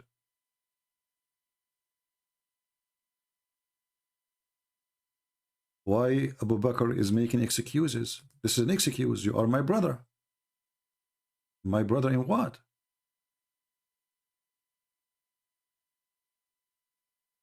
Abu Bakr is trying to escape from the filth of Muhammad, trying to avoid what he cannot avoid, obviously. Which means Muhammad, he forced Abu Bakr to accept. And this is Sahih al-Bukhari.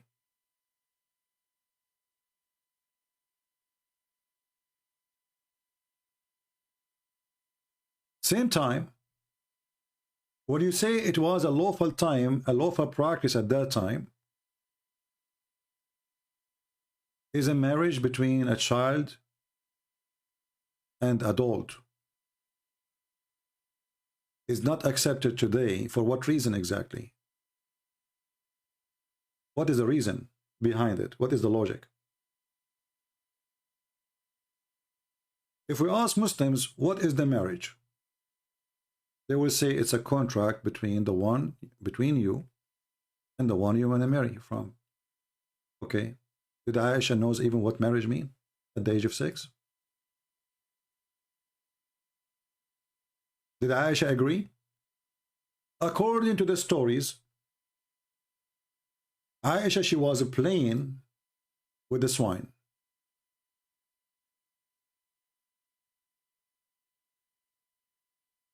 Or the swing, sorry. When Rumman, she come and take her. She told her, now you become married.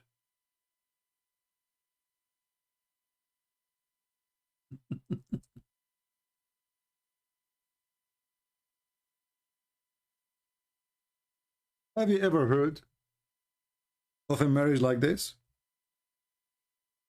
The Muslims, they say that the marriage have to be between two, and the one you marry from should agree. Ask any Muslim. They will say to you, that you should ask the girl, do you accept to marry this guy? The father should not force her.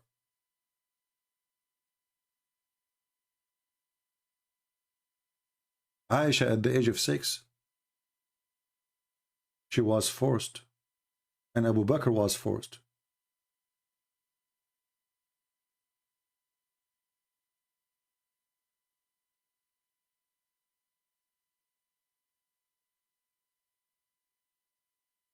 Any Muhammadan?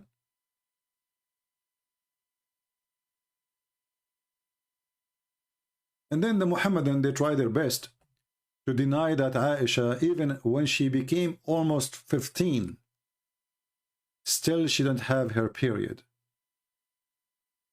And they fabricate by making videos.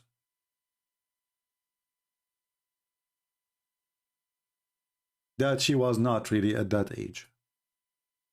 That the Prophet, he did have sex with her when she was having her period.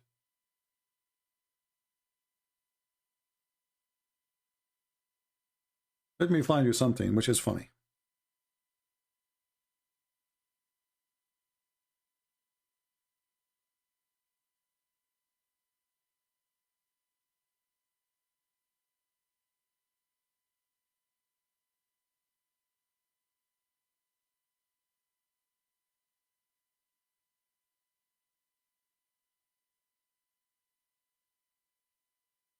This is a link. I would like to give it to you all. And this is a very official Islamic website, a terrorist website. I don't know if the link is showing. Is the link showing? How many articles, how many Abdul, Fifi, Mimi, Susu, Dudu? Oh, she was, but sure. And she have her period. And you know, and even they make articles saying that she was 18 years old. When Aisha, she was 18, Muhammad was dead a year ago. And this is the Muslim website written by their sheikhs. Refutation of the lie that the Prophet married Aisha when she was 18. So look, imagine how they lie. The hadith says she was 6. Aisha, she confirmed that. All Islamic books confirmed that. And then they made an article saying she was not. All of this is just to deny how horrible and how ashamed they are. You see, when somebody, he tried to fabricate and add lies to cover something, that means he's ashamed of it himself. And here they are showing you all the reference you need as a refutation for the false Muhammadan who they claimed that Aisha, she was mature. Now, as long the Muslims agree that Aisha, she was not mature, so who is the one agree for the marriage? Muslims. Who is the one agreed for the marriage? Let us do a little search. Our search in Prophet Google. Can a man, a father, let's say a father, force his daughter into marriage in Islam?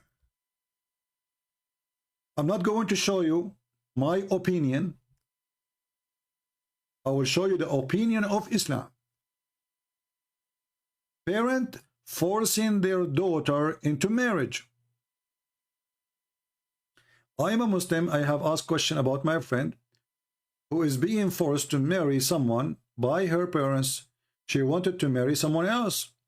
The guy who is she being forced to marry is more educated and more wealthy, blah, blah, blah, blah. The answer: it is not permissible for a woman to be made to marry someone she does not want. What does that mean?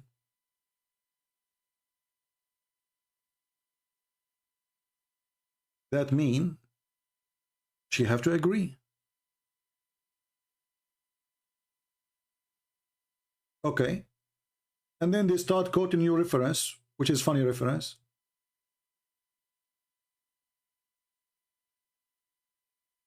So did Aisha agree to marry Muhammad at the age of 6?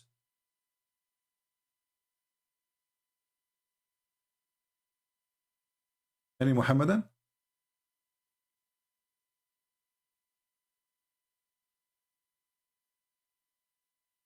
The mother of Aisha, she grabbed Aisha when she was playing with the swing, with the swing.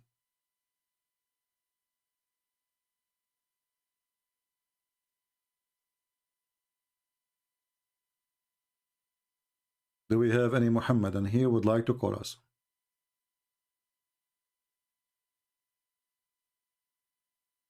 Anyone? And you know, let us say for the sake of argument that at that time, people, they used to practice such a thing, which is obviously stupid to say.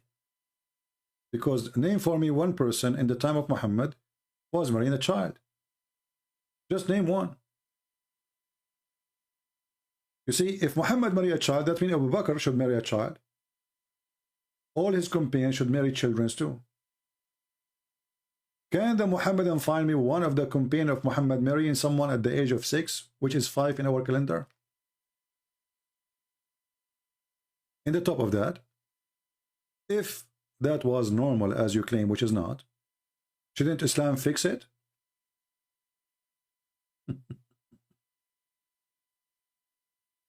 Do you fix the wrong, or you approve the wrong?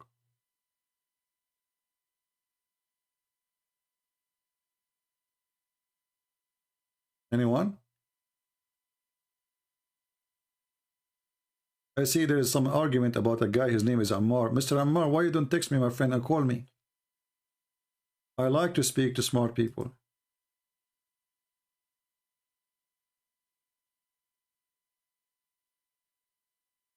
Do you like to call me and prove us whatever you want to say?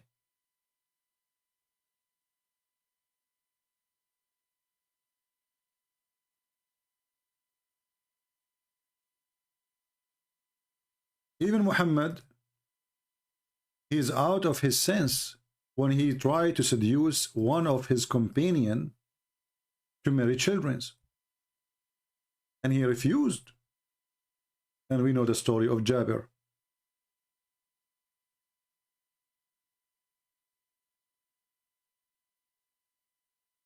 And the story of Jabir actually is a clear proof that Muhammad is a fraud.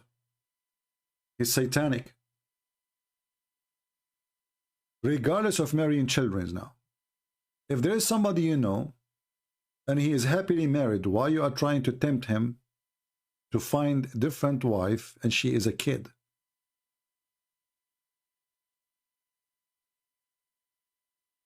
And then this guy, his name is Jabir, obviously, he have way more dignity and he have more sense and logic than the madman Muhammad.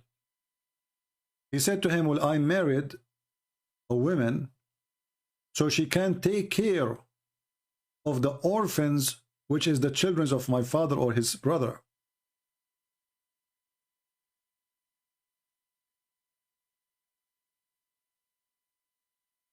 But Muhammad, the reasoning for him to marry a child is to kiss her and play with her.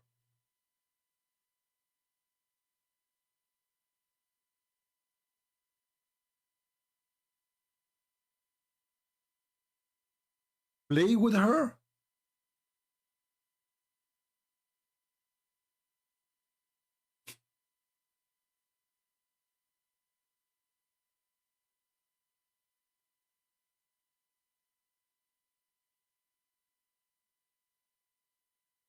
Do you see, all of this is reference.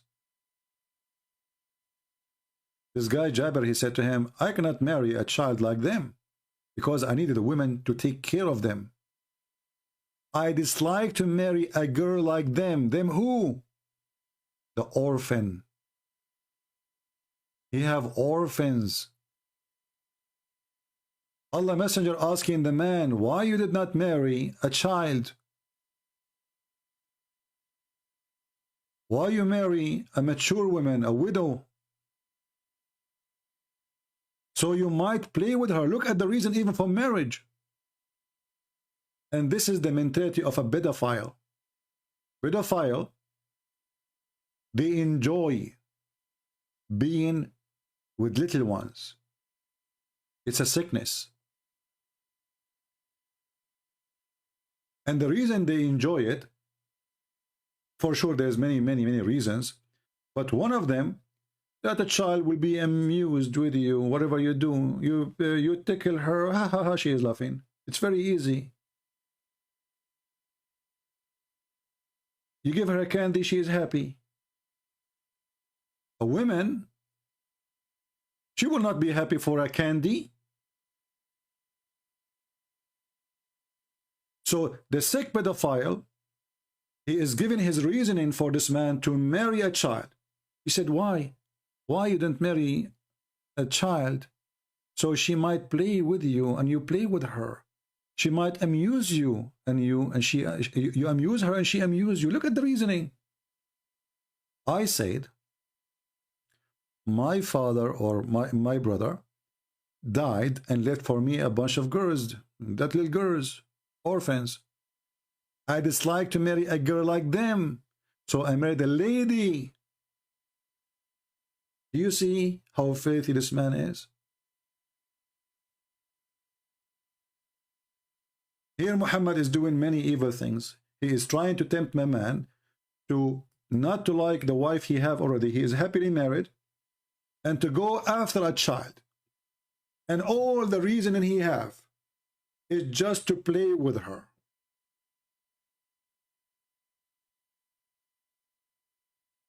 And by the way, this is in the Quran too. In chapter 65, chapter of divorce, the Quran speak about divorcing children. Divorcing children. Chapter 65, verse number 4. Imagine now we are talking about divorcing children, not marrying children now. Because you can't divorce them unless you marry them first, right? So here now they are talking about, the Quran talking about a solution. That women, the woman you marry, females, you have to wait until they have a 3-month period before they remarry again. But what if they are children who they never have their period? It's the same. Because they are too young. Do you see it?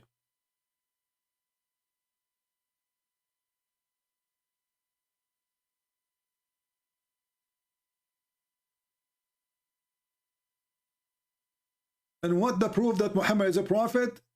Bring Quran like this. This is the Quran. Talking about divorcing little babies. In the book of Tahrir al-Wasila, which is a Shia book, there's no age, by the way, in Islam, which age you can have sex with a child. According to them, if she can handle it, it's fine. So if she is 6 years old and can handle it, it's fine. If she is 9 years, can handle it, it's fine. However, the highest scholars agree that all joys with the children,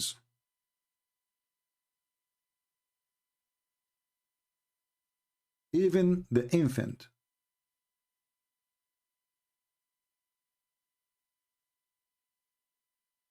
is lawful. Even an infant. This is the book of Tahrir al-Wasila, or the Imam al-Khomeini, very famous al-Khomeini, you remember him, right? He's dead already, but I mean, he is the one who started the revolution in Iran. And he was hosted by France. Thank you, France. All the biggest terrorists in the world, they are living in Europe, protected by European, funded by European.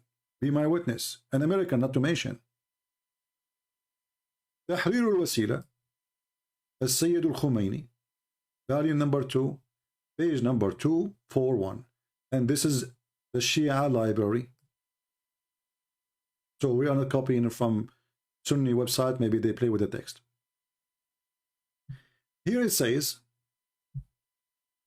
it is not lawful to do boom boom to a wife before she become 9 years old. But she's a wife.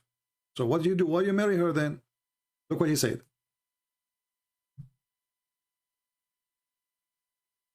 If it is nukah, which means effing, or without effing. Sorry, if it's continue or from time to time. And then he says, and all other joys, like touching, with desire, like hugs, like putting your private part between her legs, between her thigh, tafkhid, it is okay. Even if she is an infant.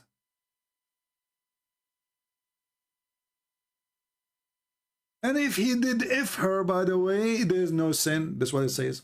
وَلَوْ وَطَأَهَا قَبْلُ التَّسَعِ وَلَمْ يَفِضُّهَا لَمْ يَتَرَتَّبْ عَلَيْهِ شَيْءٍ.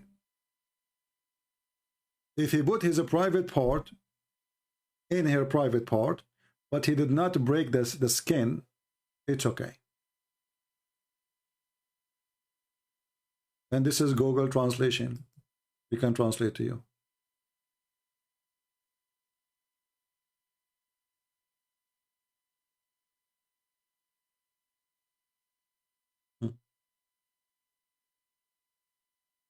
It is not permissible to have intercourse with the wife before completing 9 years. Before, whatever it is, the effing continue or from time to time. Not the word marriage. And then, as all of other pleasure, such as touching with desire, cuddling, and doing the thighs thing, you put in your private part between her thigh, there's nothing wrong with it. Even if she is an infant. Do you see it, people? Where did they get this from? From Muhammad. Muslims, they follow the steps of their prophet. Even if she is an infant. So if you have somebody come to your house and he believes in Allah, and he asked you if he can hold your infant baby, you've been warned. You've been warned.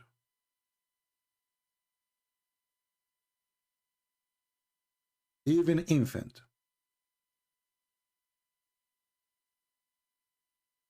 And then they say to you, Islam is a way of life. Islam is a way of pedophile. Islam is a way of hate. Islam is a way of killing. Islam is a way of violence. Islam is really a way of fairy tales. It's a pure satanic cult. Even infant, I mean, even dogs don't do that. You know, dogs, they go to the female, they sniff her. They sniff. From the smell, they can feel if she is ready or not.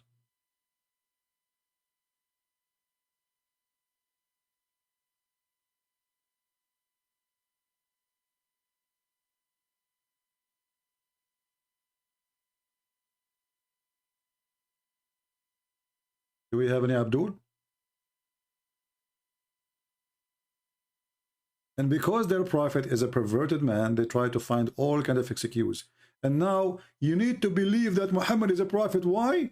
Because he said, make Quran like this. And then we read the Quran, we find it's the most stupid, full of errors, historic error, Arabic errors, scientific errors, all kind of stupid errors. But what the proof that Muhammad is a prophet? He said, make Quran like this. Make Quran like this says you can F children's.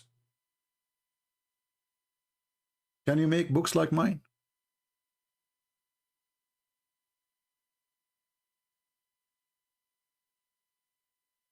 Well, I'm not going to keep you for long.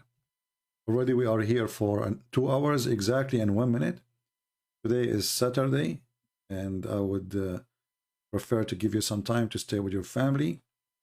And when we have the 20,000 again, we will come live on air. I hope we learned something good for today. And I pray that the Muslim, they will see the truth. Sadly, Muslims, they think when we speak against Muhammad, we hate them. We don't. We hate evil. We hate evil, and we hate to follow evil. And we hate to see people practicing evil. And Islam is nothing but a pure evil. There's no way God, he will take me to heaven because I killed my neighbor. There's no way that God, he will give me women with big boobs. God is not a pimp. And I don't like big boobs. Record it. I'm not going after cows. God, when he created Adam, he created Eve. He did not say, Adam, do you like women with big boobs?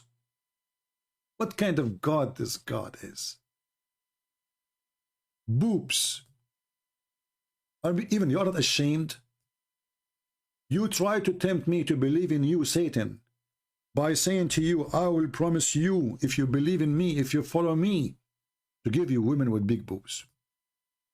That is an insult to the humanity of us, insult to our mothers, because your mother, she have big boobs or not. She is a beautiful woman. Your sister, your wife, you don't marry her because of the boobs. A man who marry a woman or go after a woman because of her boobs, he will leave her for the same reason. Because he never married the women, he married boobs. So when this God, he knew how to tempt men, he knew how the perverted one of us, they think. And he tried to tempt us as if we are, all of us, perverted.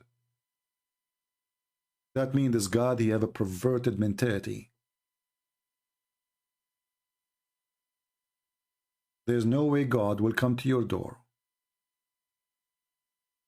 and will say to you, if you believe in me, I am the true God. If you believe in me, I have a lot of women with big boobs. Just think about it for a second. You know that this is Satan.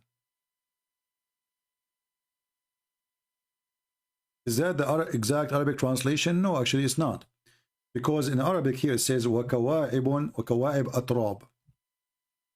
Atrab is coming from the word turab, which means sand. So all the women, and this is the stupid thing in the heaven of Allah, all the women, they will be the same as like, as a look, they will look the same. They will be like the same as sand. You know, like in the beach you see sand, or in the desert. So they have the same size, the same form, the same look, all of them.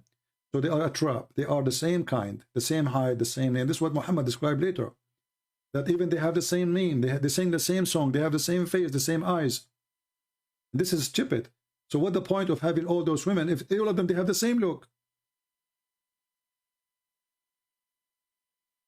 Imagine you marry 1,000 women, all of them, they have the same face.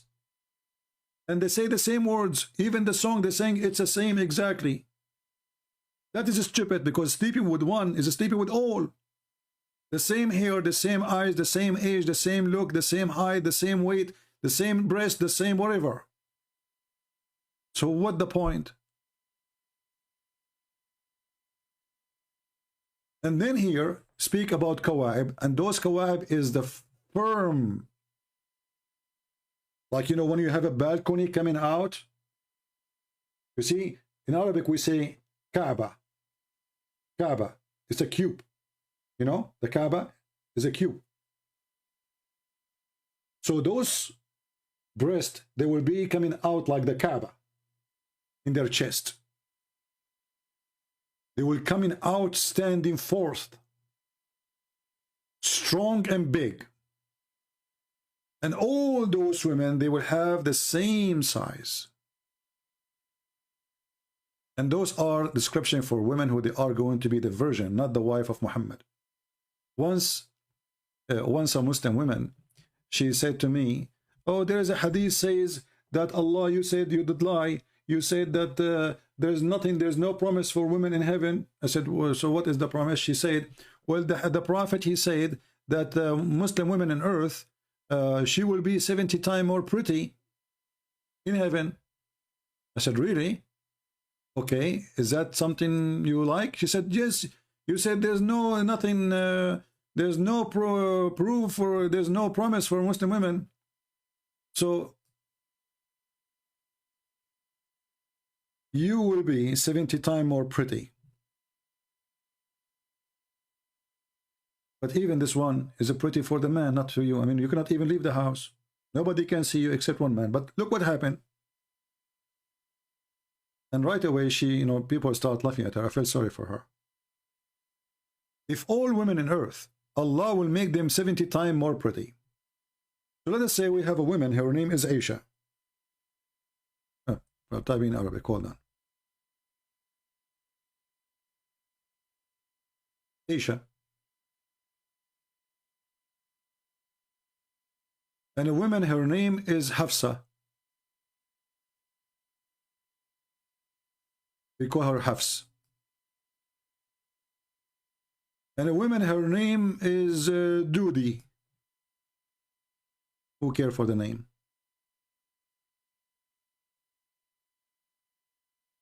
Now Aisha is 3 times more pretty than Hafsa. 3 times. Hafsa is 2 times more pretty than Dudi. Okay. Dudi is number 1. She is the lowest in the beauty. Now Allah will make them, the 3 of them, 70 times more pretty. Nothing changed. Aisha, she's still number 1. What will be the number? 210?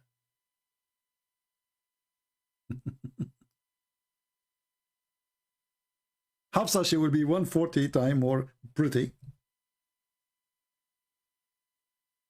And Dudi is 70 times. Nothing changed. The poor Dudi, she was ugly in earth, she is ugly in heaven.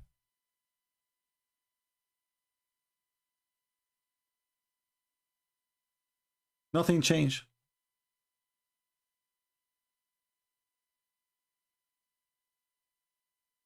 And then when people, they saw what happened, I mean, people, they start laughing, and she left. This is in a real seminar, you know. This is in a seminar. This is not here, in, you know. Because I wrote this on the board. I have a board next to me. People, they lie laughing because nothing changed. Use your brain. So he promised you will be 70 times more pretty, all of you. Nothing changed.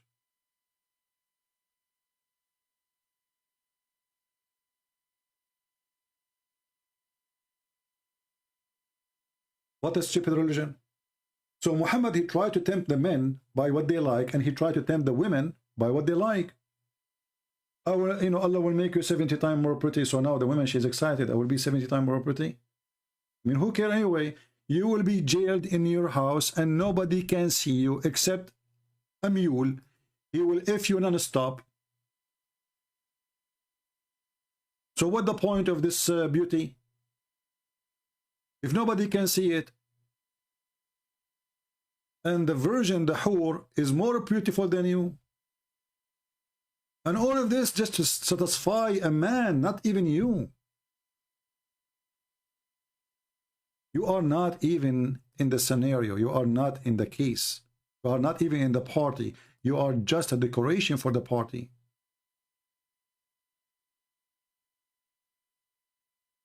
When the Quran says that those women, they will be jailed in their tents. So now imagine you have a wife and she is pretty. Okay? But you forbid this woman even to see friends. No friends. No people visit nobody.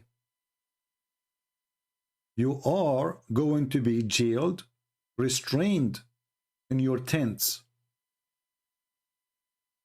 The only one can really see you is one guy. Foki, he's saying, CP faked a debate that Farid debate him. Hey, my friend, we thought that Fifi is a man to debate me, but it turned to be not him. So this is not against me, this is against your Fifi. Why you don't tell your Fifi to be a man and let me call him then, if he is not the one who called me? People thought that is his voice. He faked. He faked. Why you ask your man what is missing? And we promised your Fifi and your Mimi and your Cici that we will never hang up on them. Actually, I will call them in their channel. He didn't be, he fake, you know, is that what Jesus taught you? My friend, your prophet, he fake. The story of Jesus, is that what Jesus taught you? Your prophet, he taught you to have sex with the children. Is that what Jesus taught you? Your prophet, he ordered you to kill your neighbors. Your prophet, he went to his own son and he flirted with the wife. Is that what Jesus taught you? So now you are worried about the debate because people, they are desperate to find a debate. It turned to be he's a coward to come here. All of you are potatoes. My Skype is open for the last 2 hours. And I'm here every day. And you can debate me only face to face. Because you are terrified. When I called this guy, he asked the Muslim, who you want me to debate? Who you want to debate? They said to him, Christian Prince. He made a lot of Muslims leave Islam. I called him. He did not dare to call me. And then he hung up on me 7 times. He did not let me talk. He played a video. Did you say that? Hang up on him.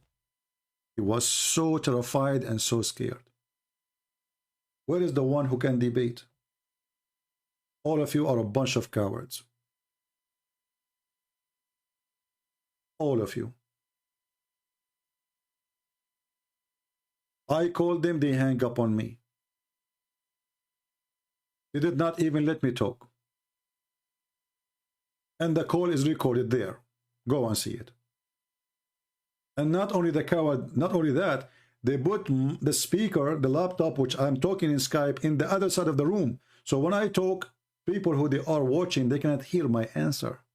See the setup? Cowards. Cowards. They knew they are no match. And this is the only excuse. How come you ambush the apostate prophet? Ambush me. You Muslims ambush me.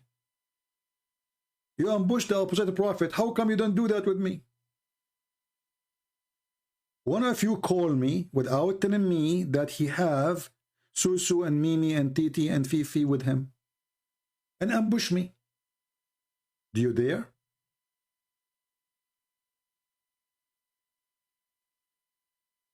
So they cannot refute what we are showing you. The drama now, in the debate, you know, this guy.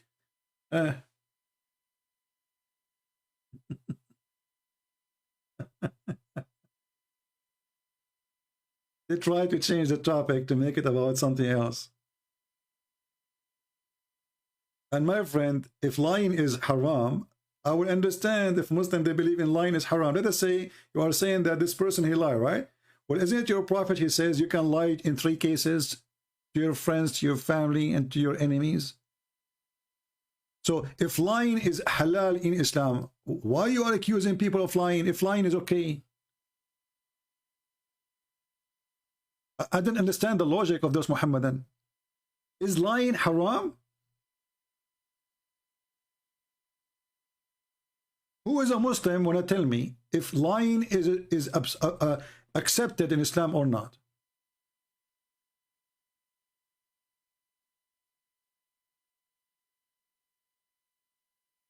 Have you ever heard of a decent man? He will give a license to the wife to lie to her husband,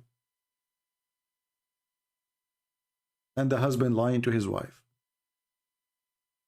The most close person to you in life, you lie to. That is teaching of the devil. So a Muslim woman, she cannot complain that her husband is lying to her. A Muslim man, he cannot complain that his wife is lying to him.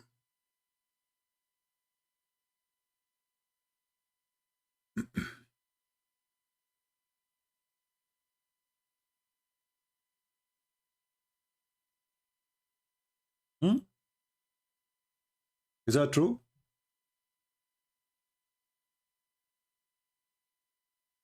I find it very embarrassing that a Muslim complain about lying when they are #1 liars in the world, and they are following a lying prophet, and the proof that he is a lying prophet, he approved lying. When the Bible says that all lies is from Satan. Satan is the father of all lies. Muhammad, he says, it's okay. Lying is approved. It is lawful.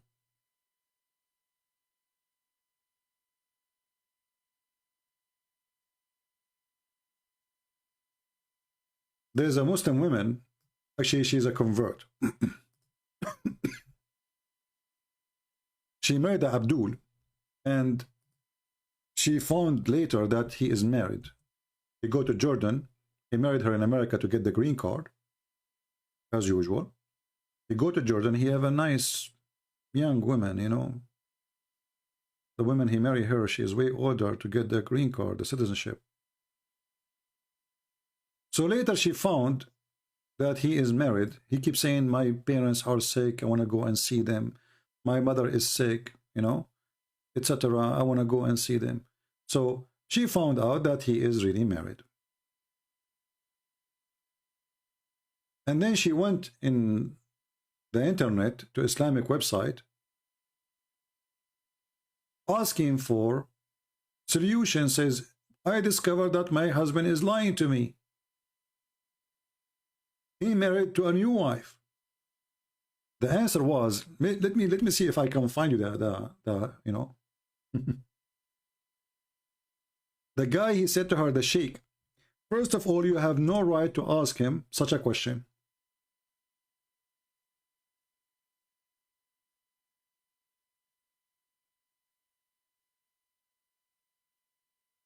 Secondly, you have the right to lie to you if you want.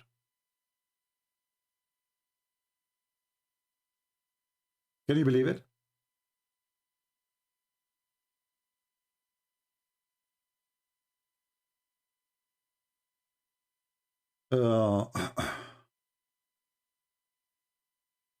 Let us see if I can find it. Okay.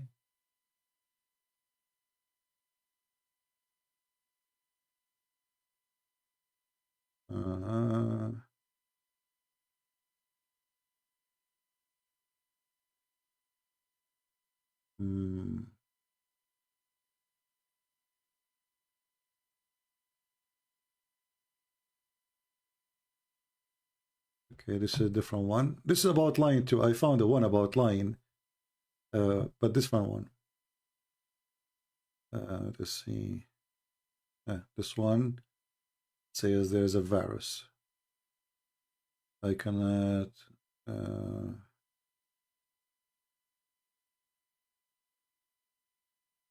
I guess this is a different one. Let's see.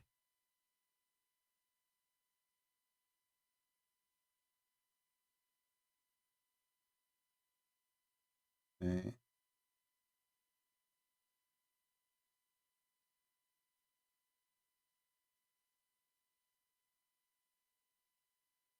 Yeah, this is another one. I'm just trying to find the fatwa.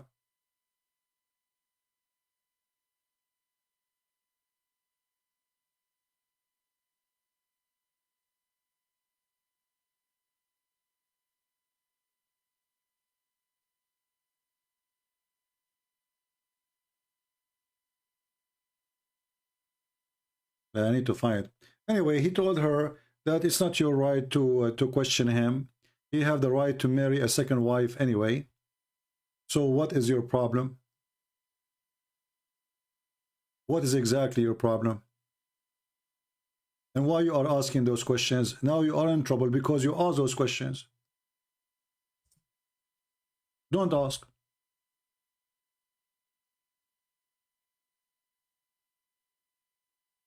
You should not ask.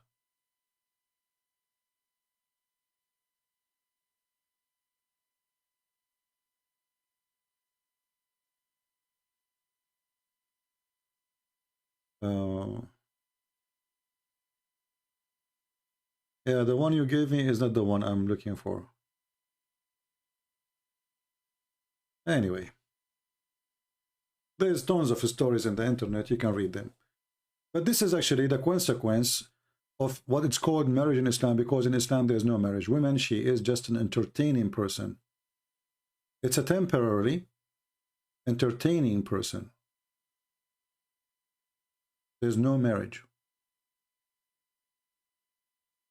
This is why the man, he have many women, because the purpose of having many is having many entertaining hired women.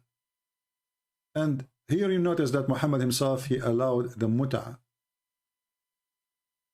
The Muslim, they say, when Christian Prince, he says, son of mut'ah, do you dare to say that in my face? Why I don't dare? Why exactly? What happened? Oh, because supposedly, according to him, I'm insulting. Why I'm insulting? So what mut'ah mean? They say mut'ah mean adultery. Oh, adultery? So why your prophet call it marriage? Are you Muslim call it marriage then? So your prophet, he permitted adultery? Do you see how to expose them with their lies? If mut'ah is marriage, then they should not be upset if I say son of mut'ah. Correct? I'm just saying to him, son of marriage. So what the problem? Do you see how in a second you can expose them? If mut'ah is a marriage, then if I say to you, you are a son of mut'ah, I'm not insulting you. But because they knew that mut'ah is not a marriage, it is nothing but a filthy fabrication of fornication.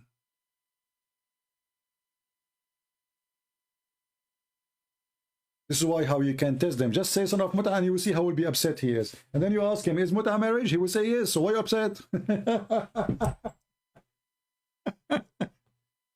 Oh boy, let me turn the heater on. It's getting so cold. Oh.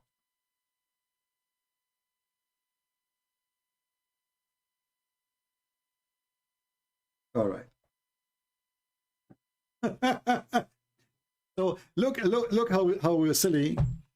Okay, Foki. Foki, thank you very much, Foki. Foki is desperate. Foki, he cannot refute about what we are saying. So Foki, he decided to come with this. Look. Look at this. Foki. Foki, are you Fifi?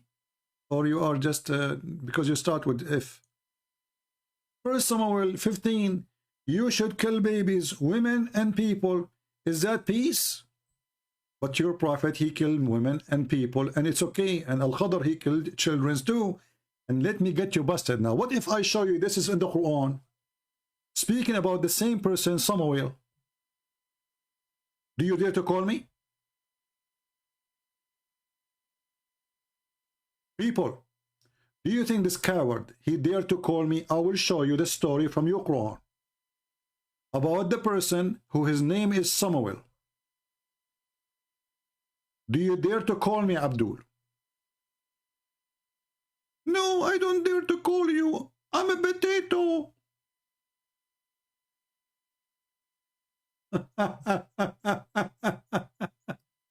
You know, you remember yesterday when this woman, Tariq, she posed for us, and she said the woman, she is half the price of a man, and then we find that they are the one who believe in that. And now exactly the same. Those things you can say to someone else, not to Christian Prince. You are certified ignorant like your prophet. Every Muhammadan, he is consistent saying, my prophet is illiterate, my prophet is illiterate. Okay. Are you illiterate too? Obviously you are.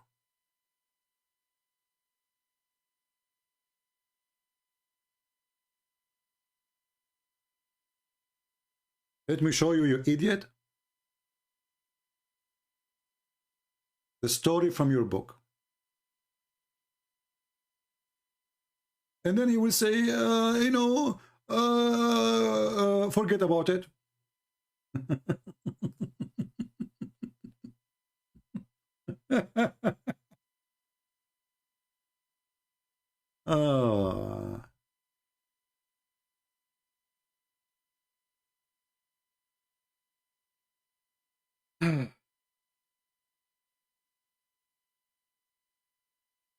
I have all your Muslim laundries in my head. And you Muslims don't dare to call me because you're afraid of your laundry. That is exactly what you're afraid of. Otherwise, now I will have a long list of people trying to call me. Let me get you the reference, potato. You know, kill babies, is that a beast?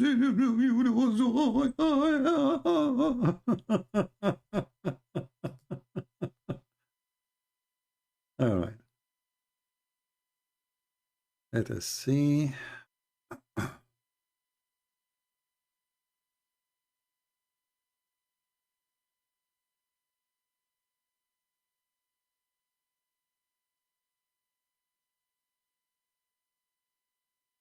All right, let us go first to the Quran. Is the Abdul still there?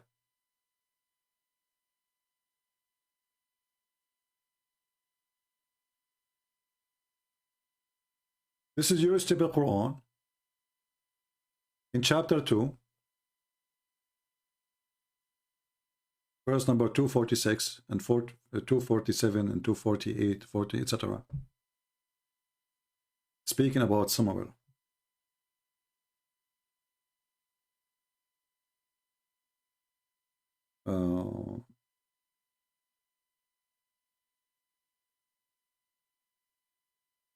And you know, as usual, we don't say things without proofs, without reference. This is your stupid book, Abdul. But now, as usual, the Quran is a stupid book. It doesn't say details. How we can understand the details? We go to the interpretation.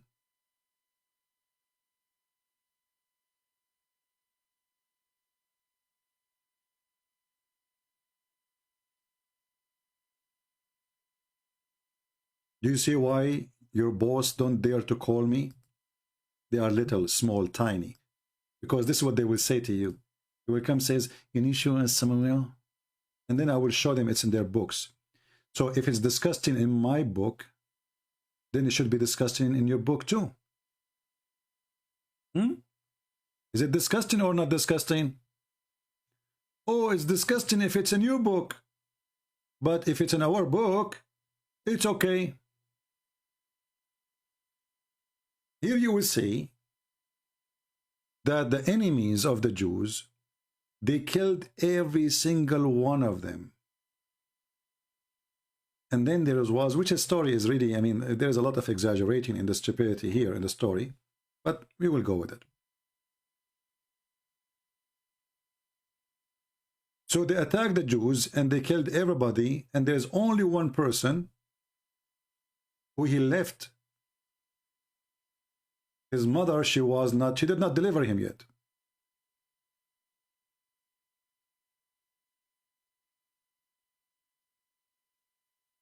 So the Jews or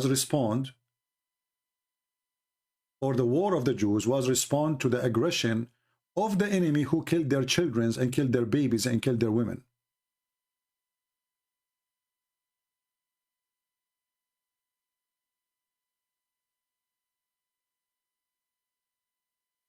They killed everybody.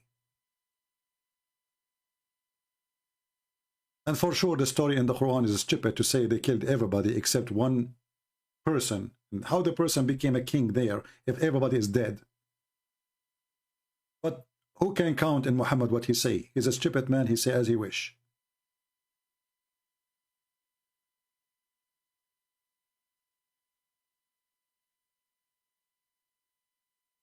Are you there, Abdul? So I will open for you the interpretation of Ibn Kathir and Al-Qurtubi and Al-Tabari, and I will make you read, and you will laugh at yourself, because even your scholars, they defend what is in the Old Testament. And they say that Samuel was a prophet of God, and he killed the enemies because they are bad criminals. So how come the Abduls in YouTube, they go against their Quran?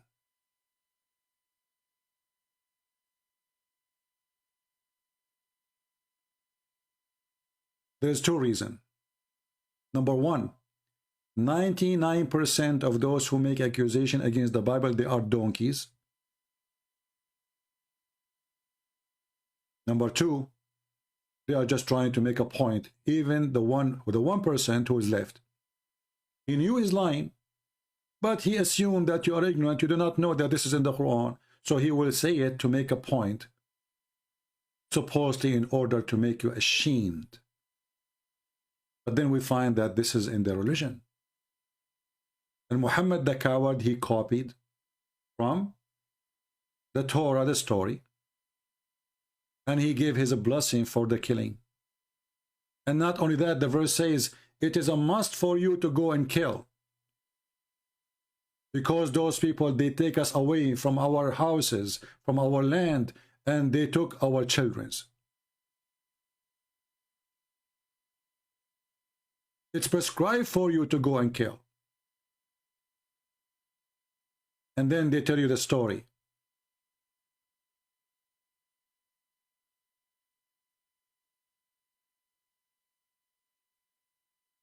Their enemies also capture a great number of them. Their enemy, they killed a great number of them. Their enemies killed the children of them, the women of them, until there's only one woman left. Just one woman. Some they say only women who have babies, they did not deliver yet, they did not kill them. And that is from the tribe of Levi.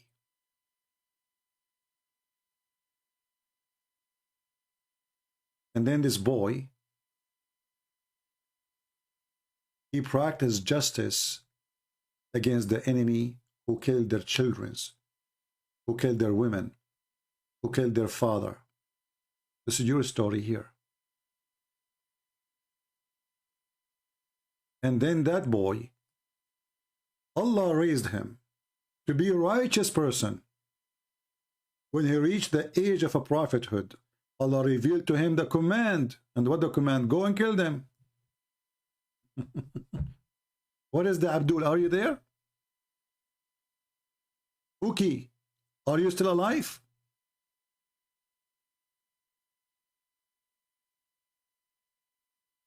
Are you? Who won the link of Ibn Kathir? So later of those, actually here we cannot find the link. We need to find a different page because this one, anyway, you can go to this website anyway. Chapter 246, sorry, chapter 2, verse number 246, 47, 48, etc. And you can read the story, Ibn Kathir.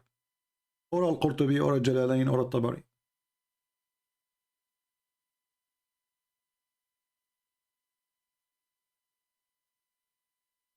Lion, where the war was, the Muslims were, what? Let me see where his text. Okay, let us take, you see here, he's changing the topic now. He don't want to talk about it no more. It's not a shame no more, because now we find it in his Quran. Do you see the hypocrisy of those cowards? And look now what he's saying.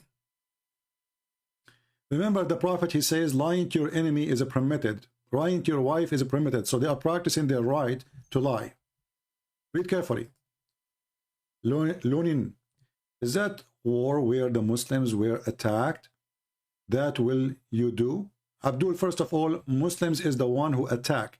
You're a false prophet. He sent the message to the king of the Roman, or the ruler, saying, convert or die. Aslim Taslam.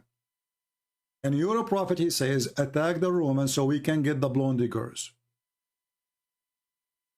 Your prophet is evil. The same one he attacked people like Bani al-Mustaliq.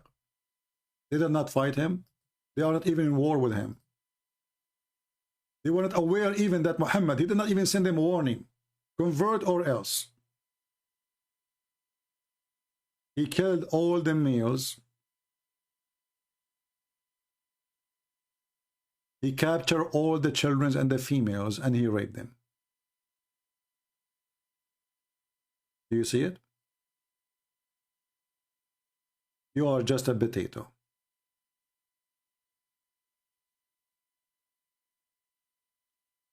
Do you see it, people?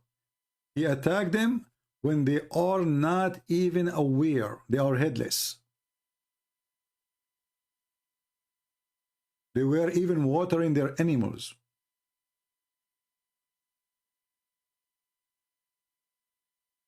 Do you see the coward? People living in peace, watering their animals. Muhammad, he attacked them. Why? And then he took the women and the children's. So if you Muslims against what is in Samuel, why you are not against what your prophet did then? And as you see, the story of Samuel is in the Quran, chapter 2, verse number 246. And by the way, it's full of errors. The story in the Quran is just a stupid story. Talut, Mr. Talut. Do we have any brave Muslim?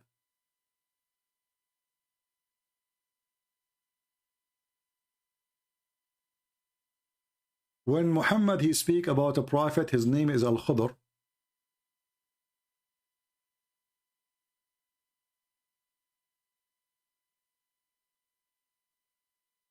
He killed a child.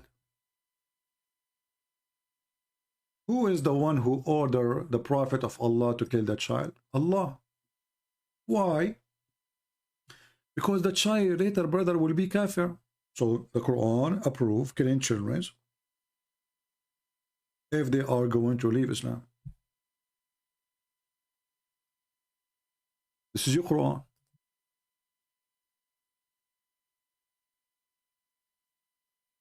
And if the one who will leave Islam in the future, or he will not be good in the future, we kill him, well, the children of the kuffar, they are not Muslims anyway.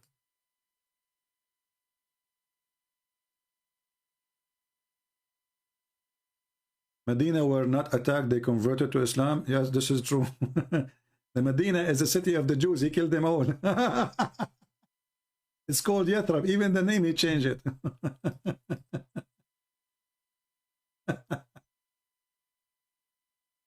And you know, one of the funny thing about the filthy Muhammad, that when When Muhammad he arrived to live between the Jews,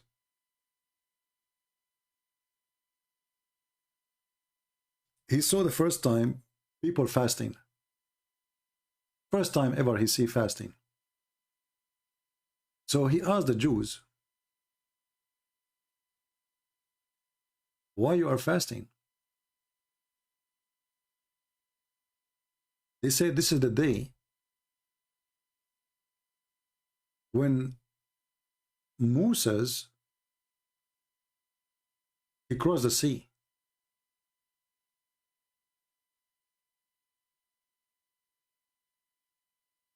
Muhammad he said, what?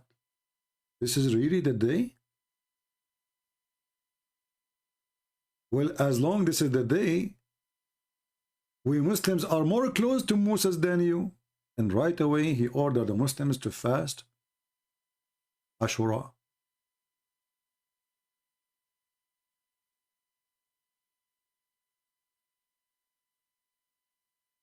Here you ask yourself, when Muhammad he copied a fasting of the Jews without going back to his God.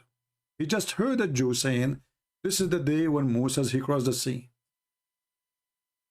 Right away Muhammad he decided that this is the day for us to fast. He did not receive an order from his God.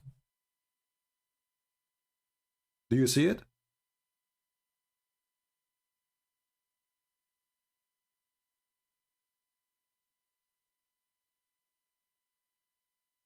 Any Muhammad that can explain to us?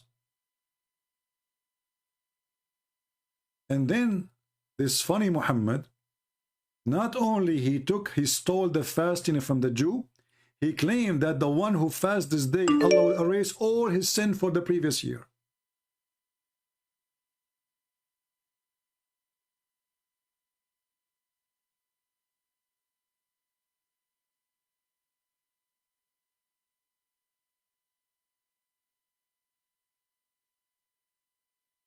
Don't send me messages in Skype, I will block you. Skype is only for Muslims.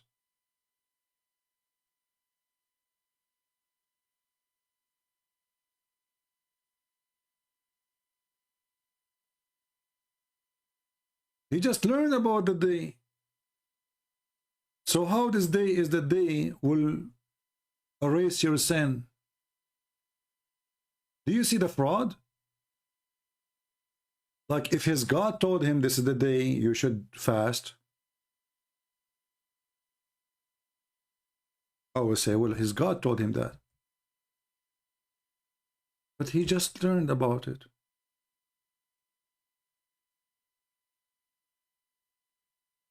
And then he claimed that the one who fasts this day,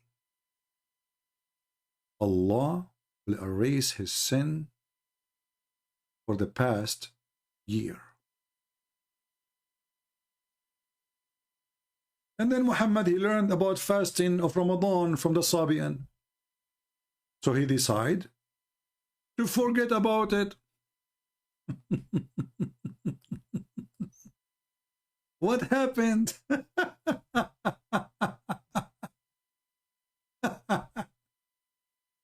What's wrong? If Ashura, this day is enough to make you lose all your sin for a year, who need Ramadan?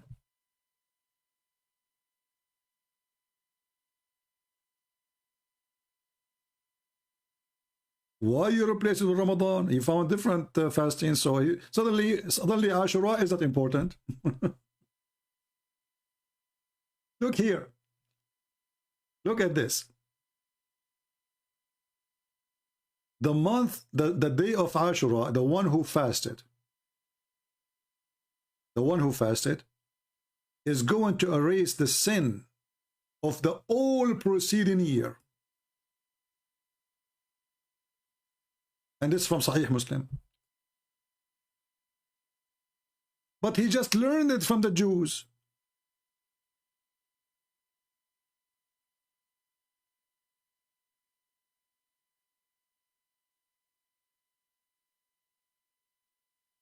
And after he learned from the Jews, and it became that they erase all your sin for the coming year.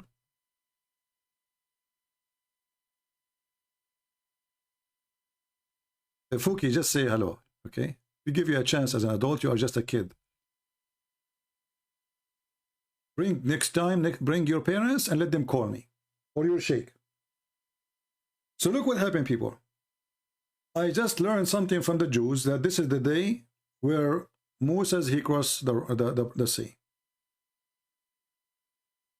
Then I say to my followers, you need to fast it, because fasting this day will erase your sin for a year. Who is a Muslim agree with this? Who agree that fasting one day will erase 1 year of sin? First, this is disgusting, because now people, they will go and do sin all the year, and then at the end of the year and the day of Ashura, they fast. This is promoting evil. How easy it is. Stop eating for a day.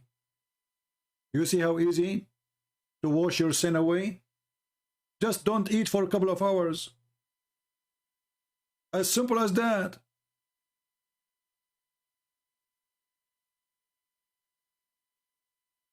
Where Muhammad he got this is from, and if it is what he claimed, then how and later he says it's not important.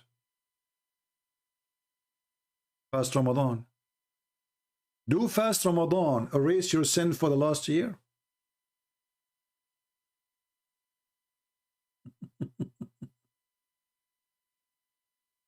Stupid cult. This guy is desperate, trying to find rules to add to his religion. The Jews have fasting, he don't have fasting. He saw the Jews fasting, we fast. And then not only that, when Muhammad, the Muslim, they said to him, you know, the Jews, they fast in the 10th of Muharram. He said, okay, next year, inshallah, we fast in the 9th. Like, what the heck? How this day is the one, if you fast, is going to erase your sin, and then you change the date just because you want to look different from the Jews? Is it up to you to change the date?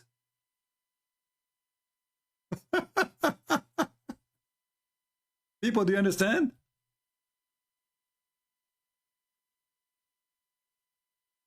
If this is the day, this day, if you fast, it erases your sin.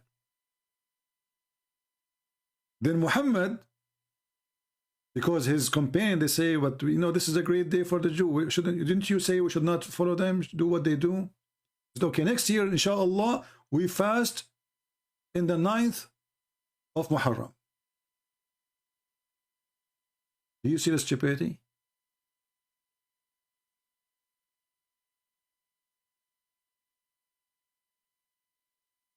Let me see if I can find the hadith. I should be able to find it.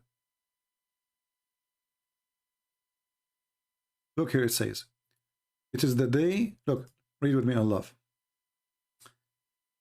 When the Prophet came to Medina, he found the Jews fasting in the day of Ashura, i.e. the 10th of Muharram. They used to say, this is the great day which Allah saved Moses and drowned the folk of Pharaoh. Moses observed the fast on this day as a sign of a gratitude to Allah. This is what the hadith is saying. Okay. Then Muhammad, he jumps, says, well, you know what? I am more close to Moses from you. I will observe it. So it was this day which Moses, he observed. Wonderful. Later, Muhammad, after he said that this day will erase your sin for a year, and the Jews, they start noticing that this guy is just copying us. Then suddenly he said, okay, let us not do it in the 10th of Muharram. Let me try to find you the hadith. Hold on.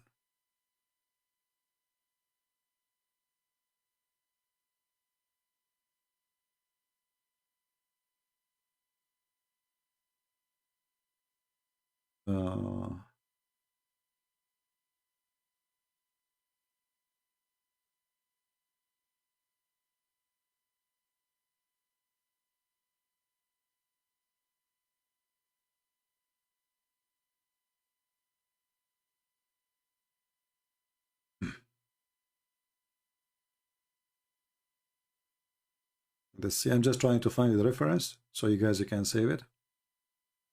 And always the problem is to find the reference in English, because in Arabic it's so easy for me.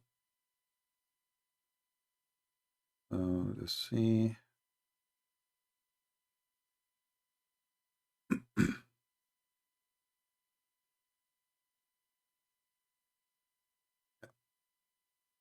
I think this is the one here.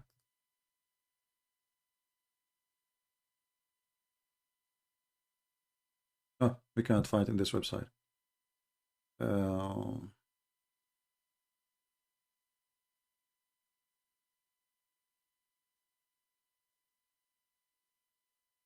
Let's try to find another one.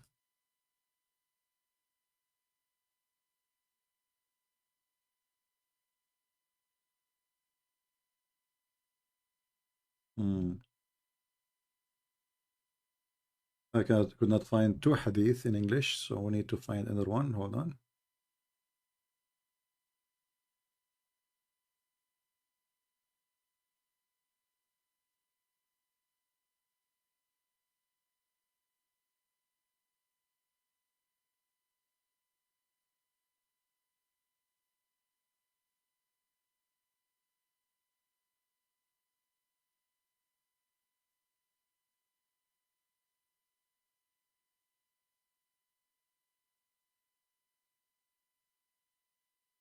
Give me a minute. Patient.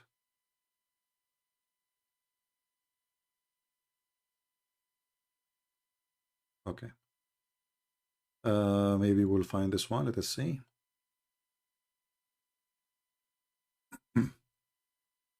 Let us hope that this one will be in English. Bingo. Thank God. Finally. So look what happened. Look at this coward, this false prophet. When Muhammad, he insisted that they should fast in this day, and he promised them that this day will erase your sin. So look what the Muhammadan, they said to him. He said that when God messenger fasted on the day of Ashura and commanded that it should be observed as fast, he was told it was the day held in honor by the Jews and the Christians. And then he said, well, if I live until next year, we will fast it in the 9th.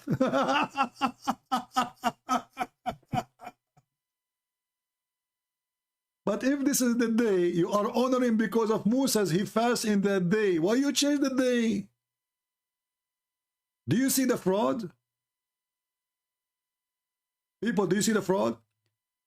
First, he accepted the day as it is. And he fasted the day.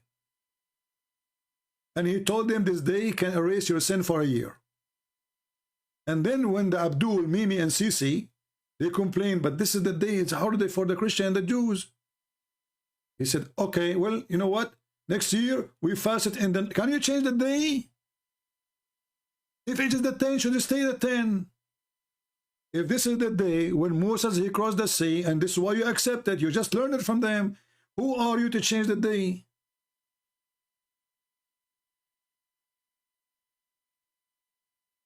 You see the false prophet, what he do? If this is the day, how we can change it? So what if the Jews, they respect that day? What is the problem exactly?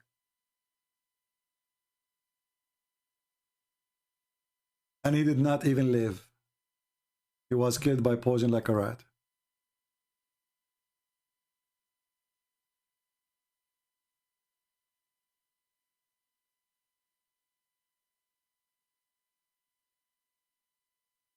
Clear evidence that Muhammad is a fraud. Because remember, the day will erase your sin is the 10th of Muharram, because supposedly this is the day when Moses across the sea. So if you change it to the 9th, you are fasting in the wrong day. And who allow you to change it?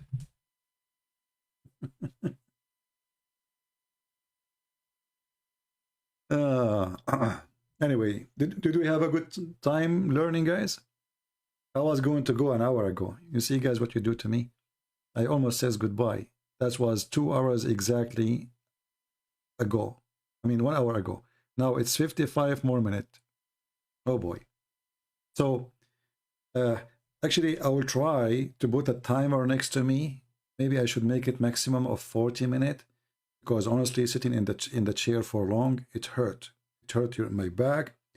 It hurt my knees. You know, staying for many hours without moving is not really fun. And then, you know, people, they think that this is just for me coming here. I know I like to speak to you. I like to, you know, to see the good ones here. I believe I have a family here who loves me, and I love them too. But sitting for many hours, speaking about Islam is a punishment for me. It's not fun. But in the same time, I got a big reward when I see Muslims leaving Islam. The topic itself is a punishment. It's evil, it's disgusting, no fun in it. Screaming, shouting, people bully you. There's no fun in this topic. Nothing good. Because the topic is the evil Muhammad.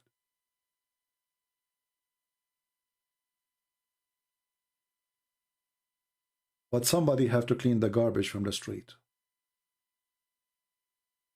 Somebody.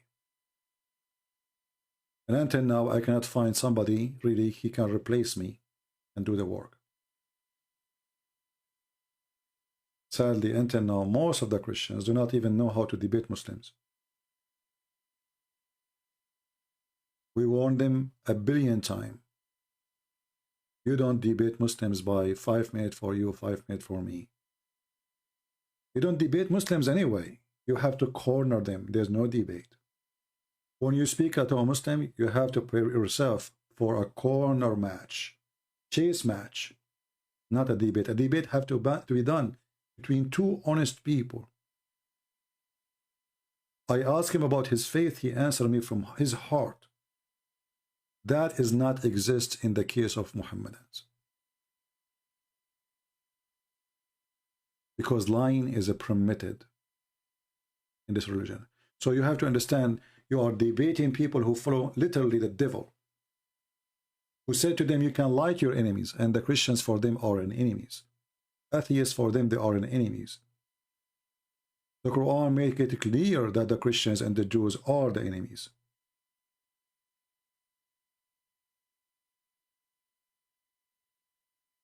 But until now, the Muslims, they take advantage of the ignorance of the Christians. So you will see somebody, he bring a sheikh, like this guy, what his name, James White. He bring a Muslim, he put him in the stage, and he talked to him as if he's assuming that the guy is saying the truth. But we know every second this guy he speak is a lying. So if you don't want to get him busted, why you have him there? To present false Islam to the people? This is exactly what they do. They invite them so they can promote Islam. There's no debate.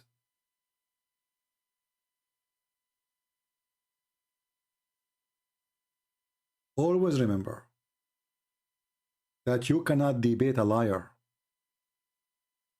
but you can get him busted.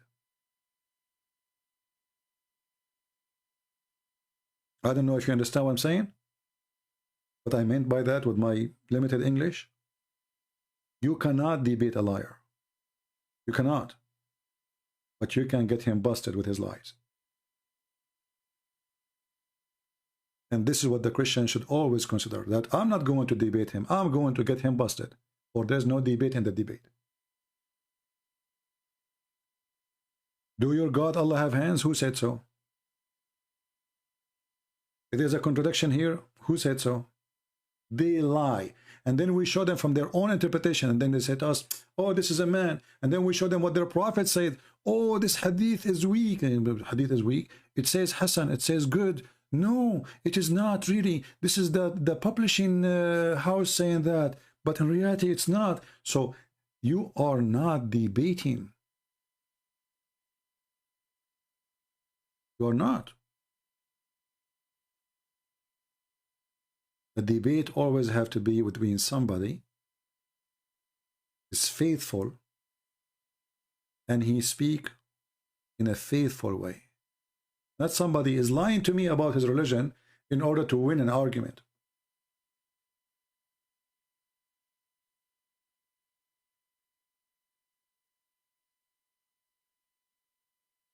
Does anyone have a question?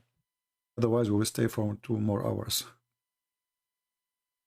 Before you go, Quran 355, Mutawafika, that means death, correct? Yeah, we mentioned that already. Strength. If you start from the beginning of the video, you will see it. We mentioned that verse you are talking about. Anyone have a question? Do we have any Muhammadan before we leave? Mayday, Mayday.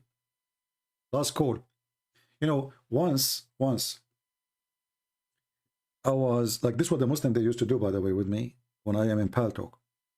I stay like for 2 hours, 3 hours, 5 hours, 6 hours, 10 hours, 12 hours. You know, if I tell you guys, you might not believe.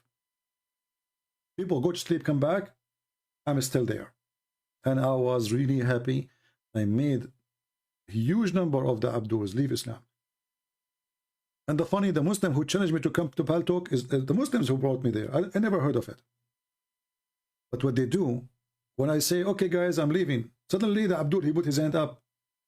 I challenge you, hoping that Christian Prince will say, oh, I am sorry, I'm going to go now. And then he will say, see, he ran away from me. They are not doing it no more, because now they knew, even if I am tired speaking for a day, if you call me right now, we will continue until tomorrow. So who dare? Abdul, who dare? I just said I'm leaving. I'm tired. It's your opportunity now to win the match. The guy is tired. Who dare? Nobody.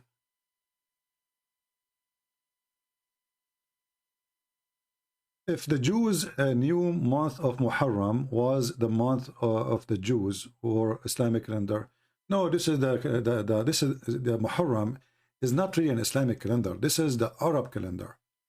Muhammad, he copied the calendar of the people, the pagan Arab before him. Nothing less, nothing, anything else.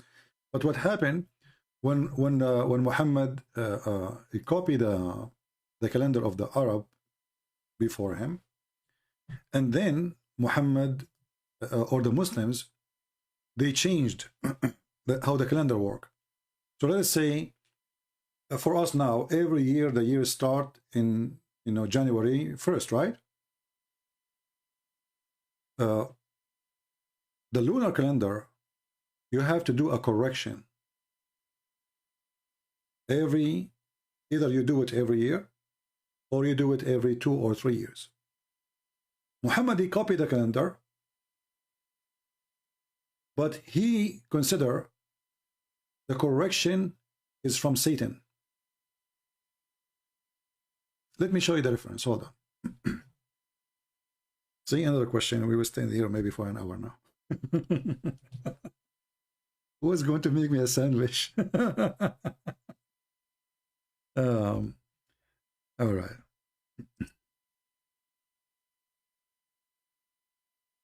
Let us find the reference. And again, this is a proof that Muhammad is a fraud and he is a stupid. Not only a fraud, he is literally stupid. He claimed that fixing the year is a sign of kufr. Can you believe it? It is a sign of kufr. Let's go first to the Quran.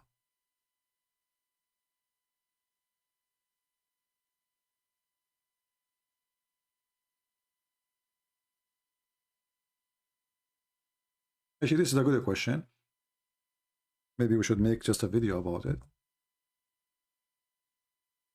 If you go to chapter 9, verse number 37.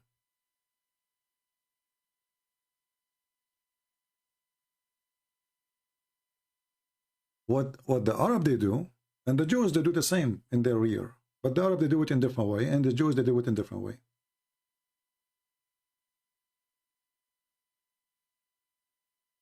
Muhammad, he don't understand, because he is a false prophet, that the correction is a must, otherwise the year will be messed up. So now you hear the Muslims, you ask a Muslim, when is the birthday of Muhammad? If you go right now and search in Google, birth date of Muhammad,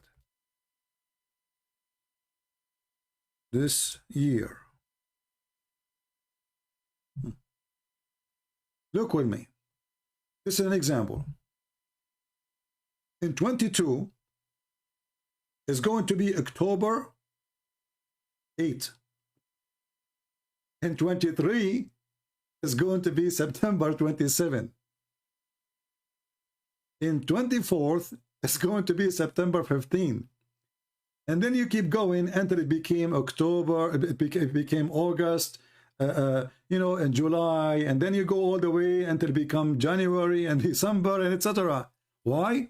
Because this idiot, he claimed that correcting the year is satanic, is not from Allah.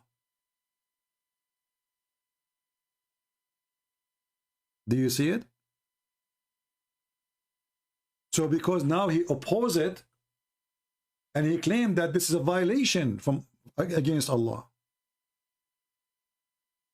So the Muslims now, they cannot fix the year no more, and the year keep changing. So January became in August. The whole month is shift. Not just a day, by the way. The whole month are shifting.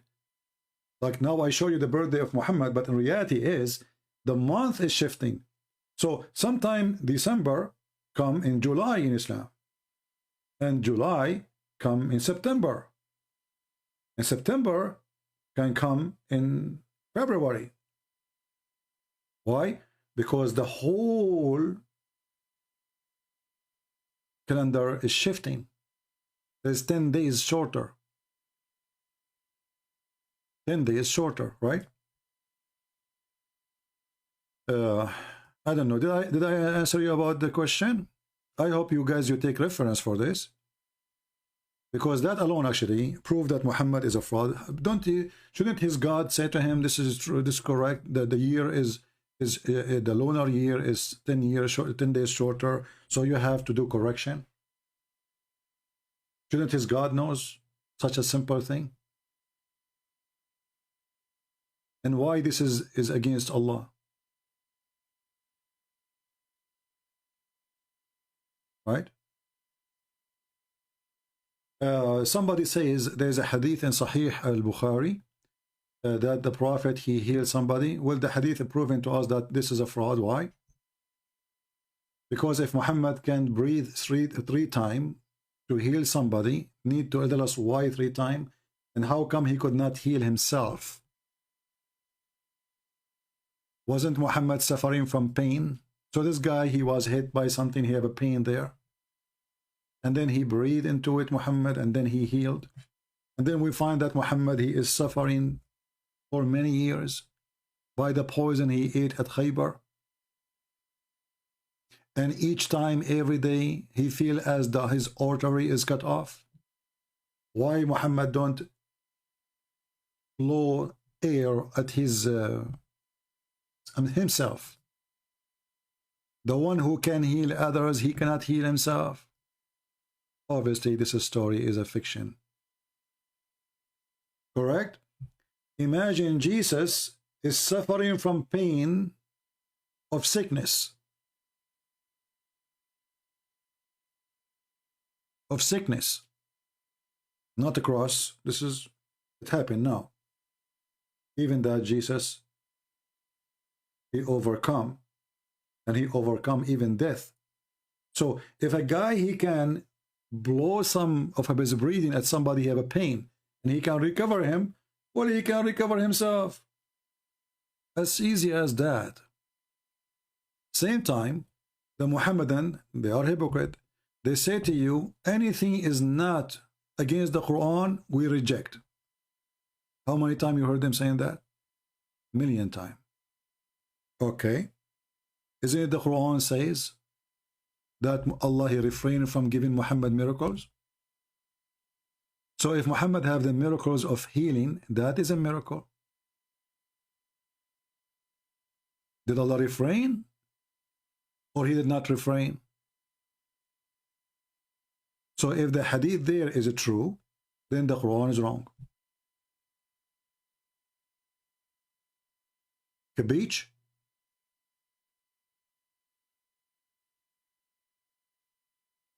My friend, you don't need to show me this hadith and that hadith.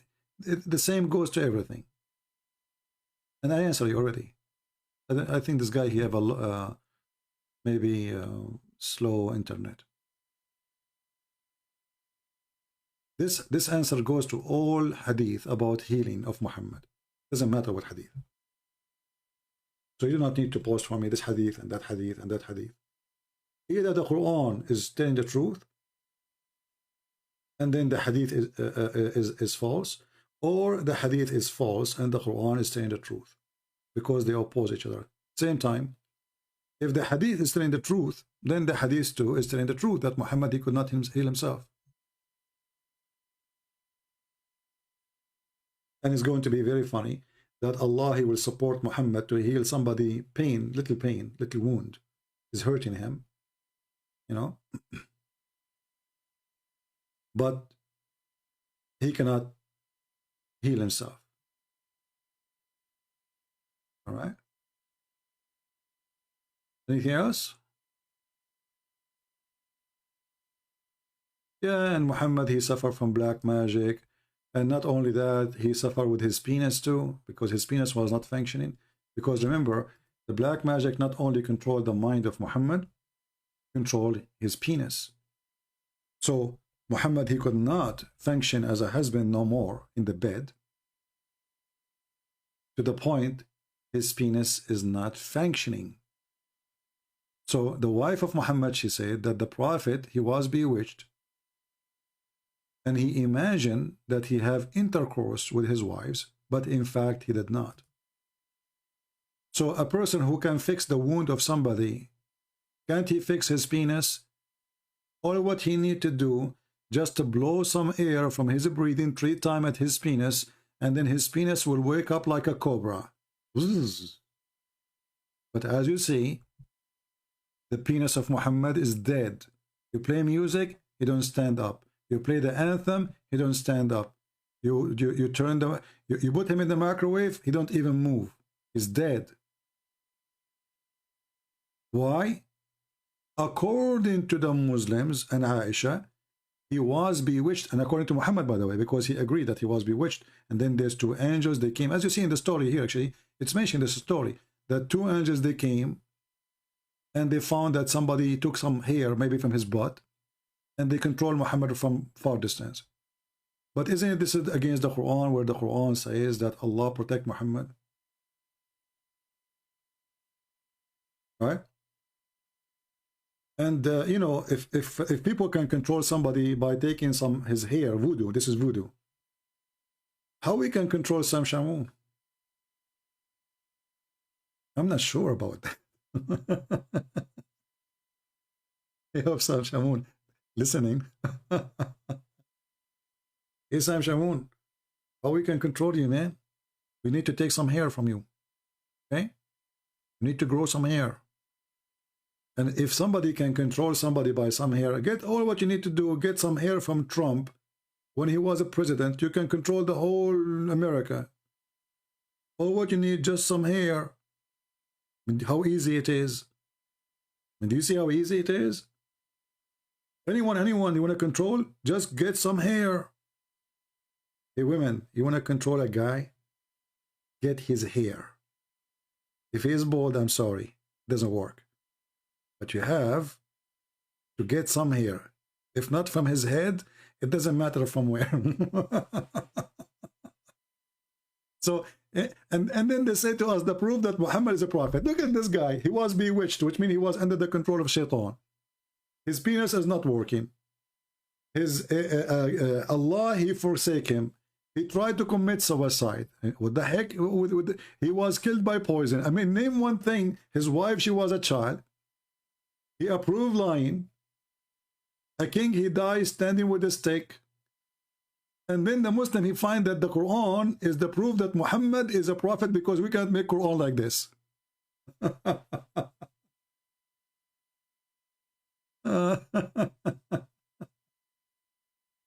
Oh boy. This is why I never cut my hair in the barber shop, by the way. I cut it by myself. For security reason, brother. What if you go to the barber shop and then one of those who work there, and most of them are females, and you know what the females do? You know what the females do? Isn't it the Quran says, Inna makrahunna azim. Like, what the heck? Really? So why, Muhammad, you want to have a lot of them?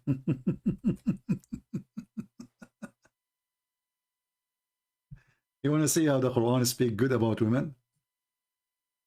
Their evil is great.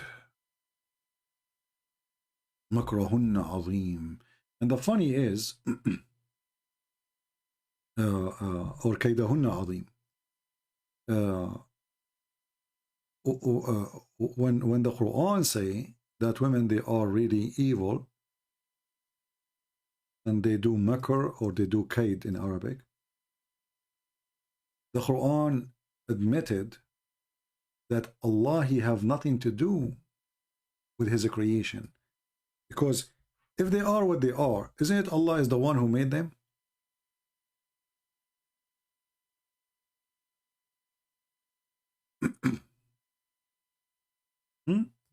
Muslims, who is the one who made them in such a way? So what the point of saying that they have such a thing if they have it?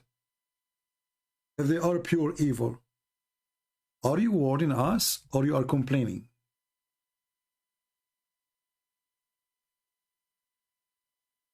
Anyway, Abdul Muhammad, he said something. Abdul Muhammad, he cannot prove it. Abdul Muhammad, his God complained about women. Abdul Muhammad God, he cannot fix it. Abdul Muhammad God complained that women are evil, yet he want to promise us a lot of women there. Abdul Muhammad.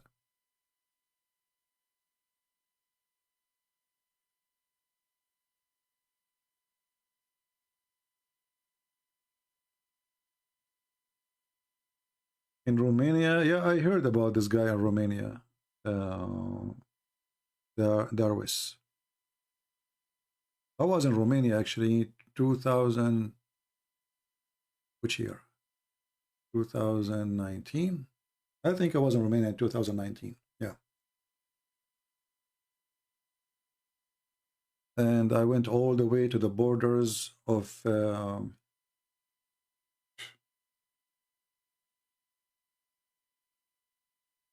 and I forgot the name of the country. You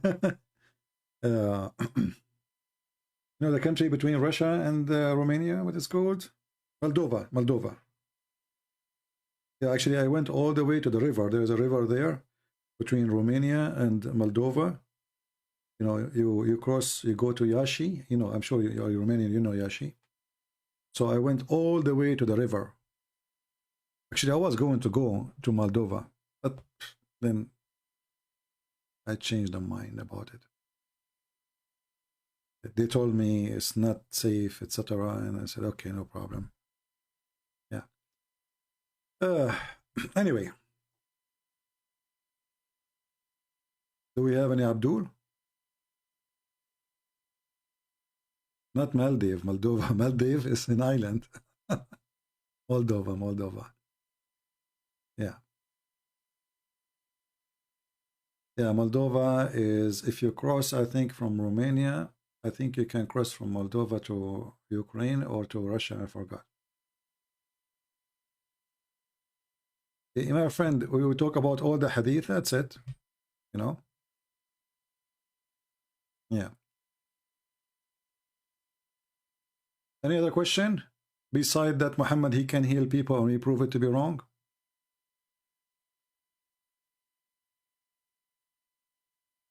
Russia will invade Ukraine. I don't believe in anything of this. You know, I think this is all is a.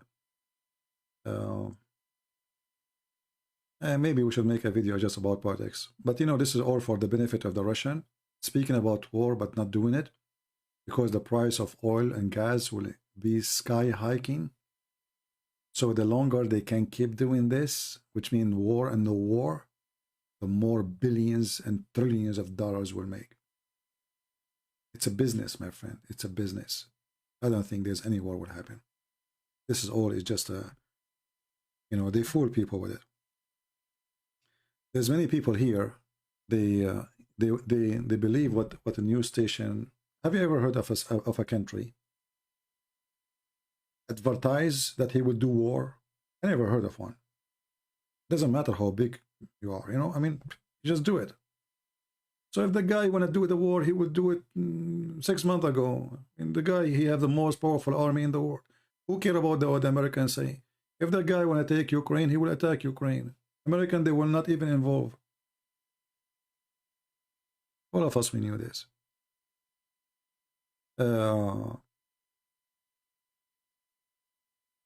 So you know, if they say to you he will attack, you know, Ukraine, I believe it's just a pure business, so they can increase the price of gas and the price of when I say gas, mean oil, you know, oil and gas for heat like propane and natural gas. And I'm sure the Russian, they are enjoying very much the rumor about the war, because the longer it goes, and even if a war happened, by the way, price of their oil and gas will go crazy, and nobody will dare to put sanctions on them because Europe will die without their gas. So Putin is laughing at what they say in Europe. You know, who will put sanctions? You will die without them. You will freeze, especially if you attack now in the winter time. And Biden, he said it's okay.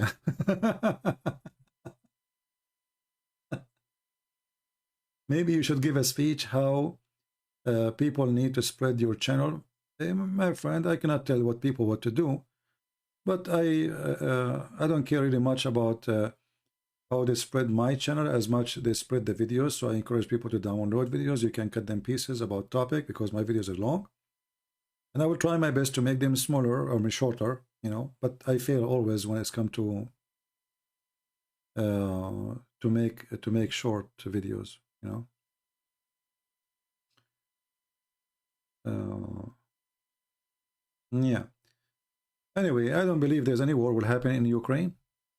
And me, myself, I hope not, because simply it's two Christian countries and death is going to be happen between both two Christian countries. And the only one will enjoy that is Erdogan and Azerbaijan, etc. They are praying for it, actually. So I hope that both they will be smart, because of the Ukrainian, they trust the American to protect them. They are fooling themselves. American, they will sit watching you the same as they did with Georgia. When the president of Georgia, he called George Bush refused even to answer the phone. But 48 hours before George Bush, he promised Georgia protection. This is why the poor Georgian, they stood for the Russian. But when the war started, American, bye-bye. Right? They hide. So I hope the Ukrainian are smarter than the Georgian, and they will not believe any promise of the Western countries, because when you go in war, you will be alone, and no America, no Germany, no England, no France will even care.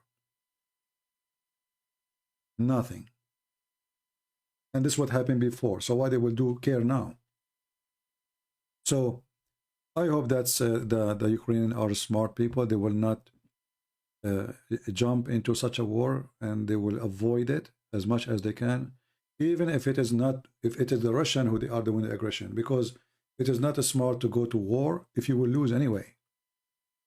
You know, this is not about being a hero. You have to be smart. You know, the Arab ones, they decide to go to war and they gather 5-6 countries to attack Israel. And then they lost Jerusalem.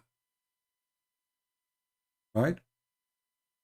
And now they wish they never do, or if they can avoid that war at that time.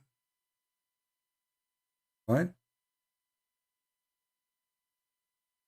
Lord with Ukraine will end Putin? No, my friend. War with Ukraine will not end Putin. No, that's not true. And don't put the Lord there, you know, involved, because many bad presidents or exist, and the Bible says that the sun will rise over the bad and the good. So Putin is taking advantage of nations around, including America. You see that Putin, he was not going to attack Ukraine when Trump was there. Now he knew we have a potato in the White House. This guy ain't do nothing, you know. So let us go. You notice even the Muslim terrorist, when Trump was in the office, they don't move. Everything is, the second Trump is gone, do you notice that we have an old man, he cannot even walk, he cannot even talk, he don't even remember his name. So it's an opportunity to everybody to take advantage. There's nobody to stop them, right? And just we heard Biden saying, well, depend what they will do exactly. So he's giving them a green light, actually. You know, anyone who was watching, he knew right away that the American, they are telling the Russian, who care? You know, who care? And the German, they said the same. Just today, you know, a very high officer of the German army was explaining why Putin should invade, actually. And the German always, I'm not accusing you as a German if you're a German, I'm talking about the government, it's very evil. They arm everybody evil. They never arm a good country. Never arm.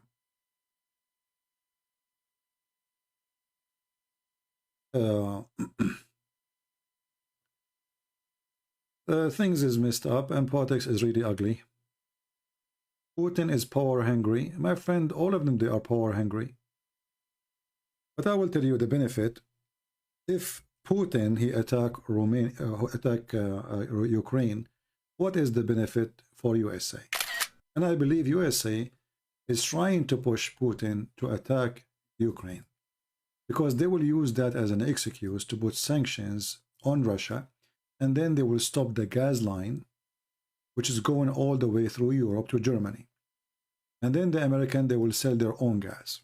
This is what Trump, he tried to do, but the Russian did not give him the excuse. So now if Putin, he did that, then this will be a golden opportunity to the American to cancel that pipeline, and it's almost done. The pipe is almost done. So that will be a big victory by money, not in the war mean, for the American. But the Ukrainian will be suffering. So there is a benefit from this war if it happened. For many, the Saudi, the American, the Venezuelan, everybody who sell oil, even Iran. The only one, the real person who will enjoy it is the American. But I believe that this is not a reason for Putin not to attack, because they are not suffering and they will not. Russia is a very rich country. At the same time, they knew nobody dared to touch them. The American, they will never even dare to put their hand up in the front of them. Nobody who dare, you know. I mean, those Russian, they can destroy the whole earth, not America alone. So talking about war, saying stand up for the Russian is a joke, for nobody can stand up for them. I can say the Ukrainian, they can stand up to create a civil war against the aggression, and I feel for them. I support actually the Ukrainian, because obviously Putin is being filthy now by attacking his neighbors, if he did. But Ukrainian, they will be alone. They will be fighting alone. They will suffer alone. All the promises is a false promises. Right? They are false promises. Do you think Trump will become the president again? Well, if you ask me, I hope Trump will not become a president again, because Trump is a dump. I support him. I supported him. I was happy that he won.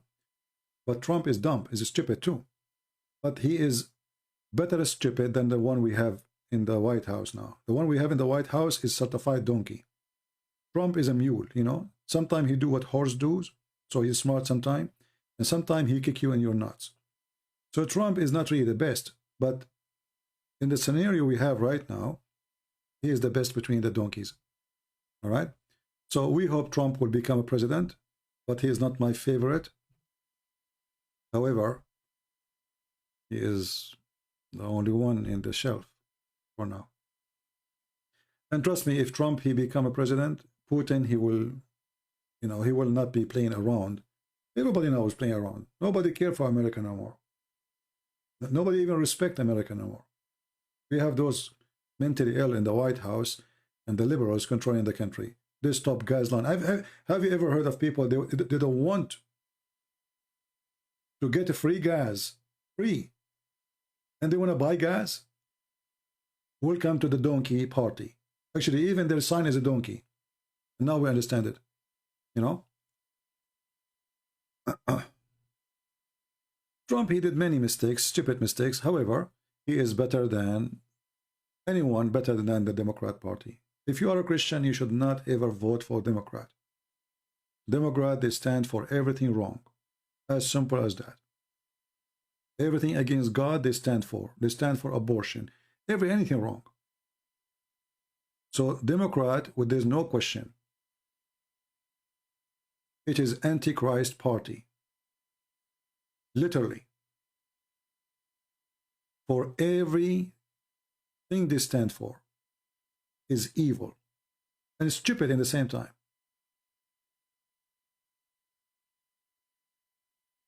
But when we talk about war, and now what we will go for an hour more speaking about war. That's what you are doing to me.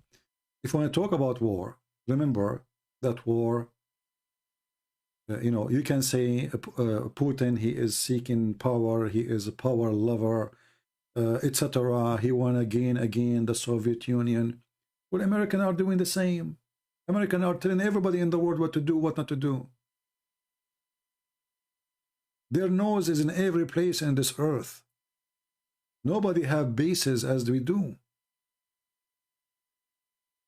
We tell even Japan what to do. We tell England what to do. We tell Germany what to do. And what I find it very funny, that they can tell everybody what to do, but Putin cannot.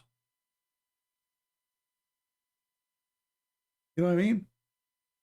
So the naive one is the one they try to make you feel like, okay, only the Russians are doing that. But the fact, all countries in the world, Erdogan is wishing to control all of Europe. He wished to occupy all of Europe. He wished to occupy Jerusalem. Just give him an army. Trust me, if Erdogan he have an army of like USA, he will demolish the whole earth. Imagine if Erdogan he have the same power as Putin. Just imagine. Thank God he don't. Thank God he don't. So don't think that only one country they want to do that. This is the game for all of them. All of them, they are run by their evil. They don't care for God, and ethic is not exist in their agenda. They don't do ethical things. For us, normal people, when we speak about ethic, right? About wrong and right. For them, they don't see anything of what you are thinking of. For them, they see oil. For them, they see money. For them, they see business. For them, they see opportunity. They don't see ethic. This is from your side. And now you will notice that Joe Biden is focusing, doing his best to make Iran powerful again, because Obama is a Shia. And he is trying to lift all the sanctions from Iran. Isn't it obvious? Obama, this is the president right now is Obama. So everything is messed up. The same as it was in the time of Obama, because Obama did not leave. We got him back by Joe Biden. So Iran, they will lift the sanction on them. They will have a lot of money. And then now, if we are going to punish Russia, cut their pipeline, then we need the Iranian to open their pipeline so we can cover what is missing. Are you getting the point? So this is why the American right now trying to fix their relationship with Iran and Libya, so we can have enough oil, and then we can put sanctions in Russia, and we will use the Ukrainian as an excuse. It's a game. It's a dirty game. Same time, we can sell better price for our gas and our oil in USA. So all of this is a joke. Have nothing to do with ethic. And poor people, they think about ethic only. And I am one of you who think about ethic. But for them, they don't think about it this way. Somebody is saying, what do you think about Bitcoin? If you have Bitcoin, I say to you, take your money away right away before they steal it from you. If you have Bitcoin, if you are investment, they will rip you off. Sooner or later, this Bitcoin, all this numbers, you know, whatever call it, currency, is going to disappear. And millions of people will suffer because of their greed. This is not a real money, my friend. You don't even know where's your money now. Just to show you how stupid this currency is, Fox News yesterday, they announced in an interview that Bitcoin is going to collapse. The day after, 50% of the value is gone. Okay? Just because of an interview in Fox News. Do you understand? An interview, because the people got scared. They saw Fox News saying that, everybody starts selling. They lost 50% of the value. 50% in one day, 24 hours.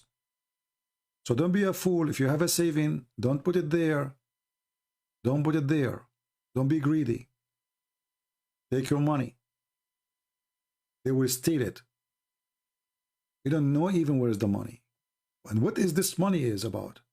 It's not exist. So don't invest your money in something you cannot even see. If this system or program disappear, where do you go to get your money from? Where? Who is the one is behind it? They don't even know. Have you ever heard of somebody, he put his money in a bank, he have no name? You know what I mean?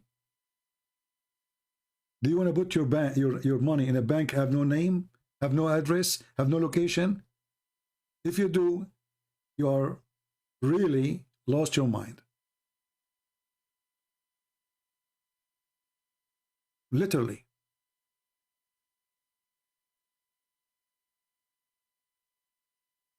We don't know who, we don't know where this money, we don't know what is that a bank? No. So what is it? But you know, people are greedy, and this is what happened with the scam.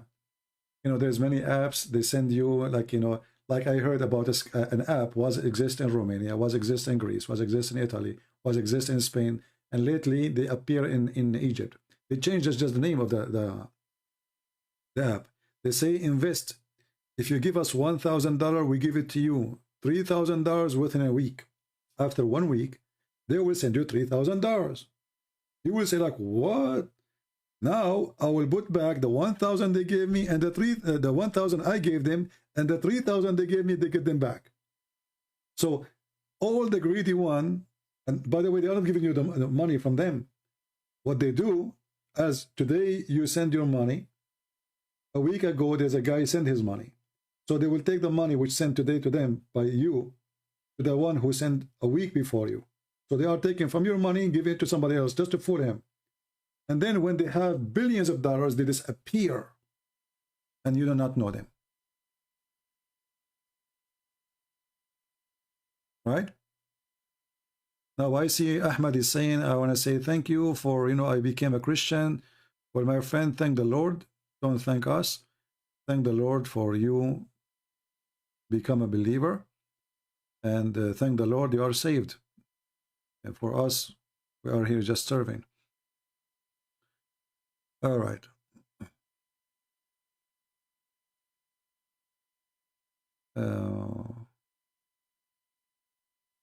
Actually, there's one of you even sent me an email. I forgot to talk about it because it's not really my topic. He said to me that Erdogan, or in Turkey now, they have a great opportunity to buy property and get citizenship, and it's very cheap, etc. So I told him, you know, first of all, I don't want to mix between fiction, or let us say dreams, and reality. But I saw a dream, and I told you about it before, I think, that I saw an earthquake, which is an unbelievable earthquake in Turkey. Even Greece is going to suffer from it. Even countries around them. It's going to be massive. So, and it's not even a secret that Turkey is a country of earthquakes. I'm not predicting really. I mean, this is what I saw in my dream, and I don't know even why I saw it. Like, I don't think about Turkey, and I wasn't even watching news about Turkey when I saw that dream.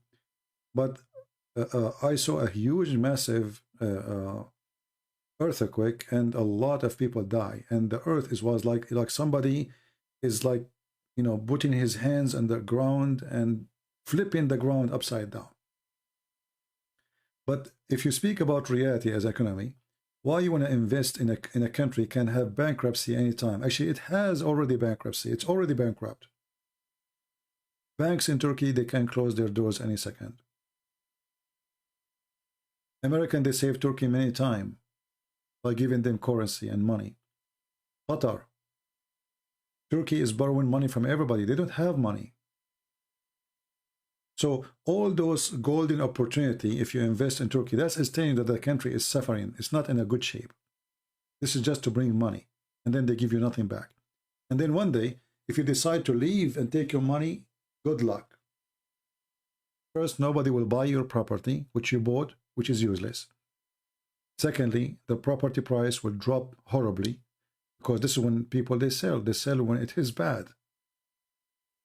So don't be a fool. Never invest your money in a place full of risk. I feel sorry for people who, you know, just a dream about making money, and they go and they drop their money in the wrong place. And, you know, this little money you have, maybe it took you all your life to save, you know, just because you thought this is opportunity, and then you find that you are going to lose it all. My advice to anyone, never invest money in anywhere in the Middle East. Anywhere. Like in Dubai. How successful Dubai is? Very successful country. Last week, the Houthi in Yemen, he attacked the airport of Dubai. If this guy, he attacked few times more, Dubai will be a ghost town. Which means the economy will collapse. Those countries are cartonic countries. They are not really countries. It's made by the rich. They don't have a form of a country. They don't have even population. They can disappear in the speed of light. Kuwait, Bahrain, Qatar, those are not countries. So you invest your money there? Just a few years ago, actually, Dubai was a ghost town.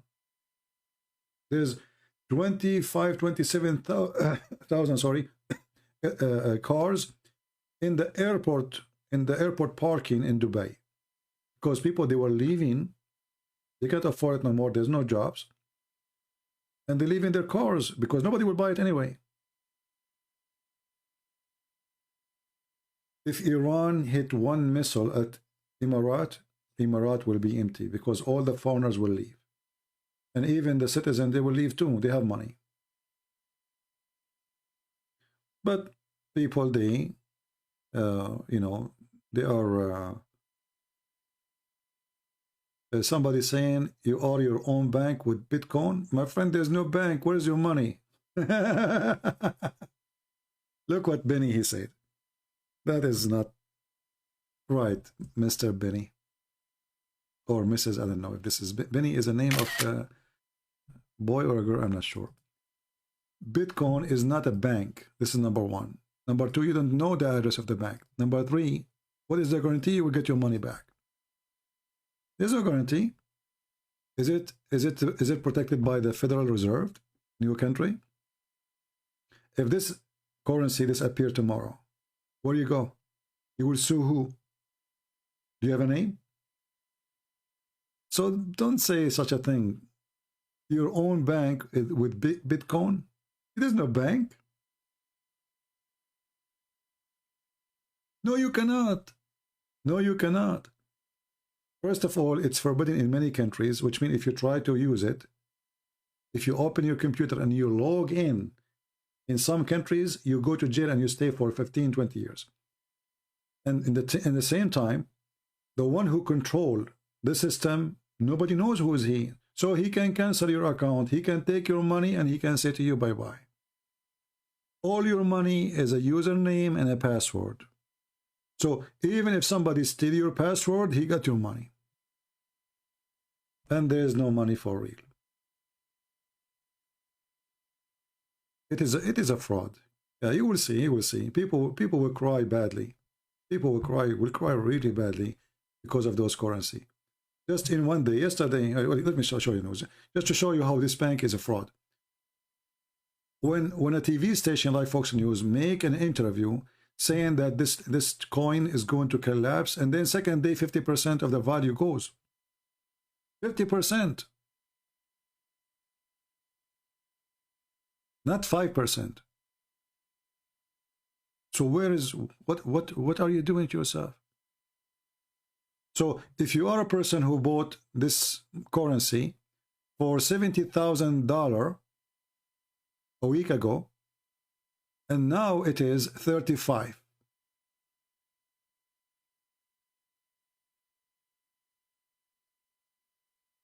How much you lost? And what if they continue dropping tomorrow? And what if this currency become $1? So if I go right now and buy it, now the value today, 35,000 for one.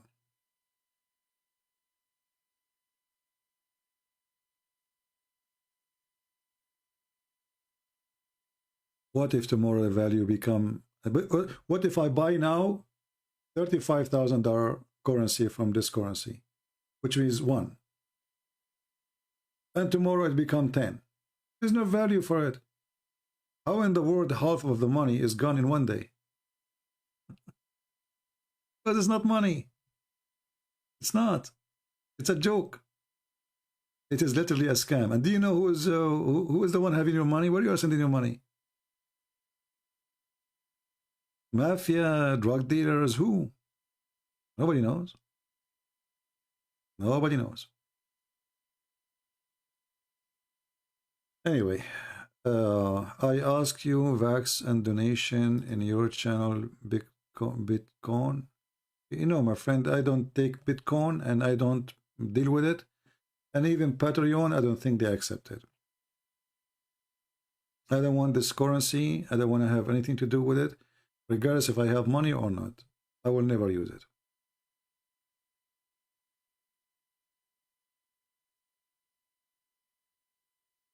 This is the shadow of the devil, I believe. All of this is created for people who doing drugs, not you as a normal person. If a person doing drugs, he can smuggle his money from place to place, as long as the money did not collapse, and even if it collapses, he's a drug dealer anyway. You know what he will lose. Or terrorist, or etc. But for you as a person, you have little money.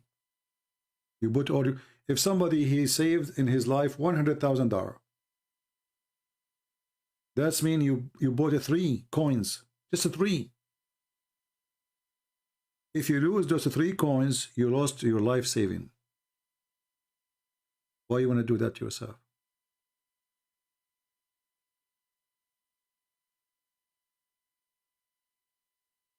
In a normal bank in USA, as an example, if the bank go bankruptcy, the federal government, they have to pay you. Let us say you have more than 200,000. The federal government, they have to pay you the first $200,000 back. No, they will not become. Already they are popular, but they are popular for people who they, you know, they let's say they've been driven by their greed. You know, one guy, like what his name, the guy, the owner of Tesla, if he made a statement now against it, you will lose the money. I mean, one guy, he can control it. Maybe he's one behind it. We don't know. But if this guy, he made one statement against the currency, the Bitcoin or any currency, this currency value will go down to earth. Just one person making a comment.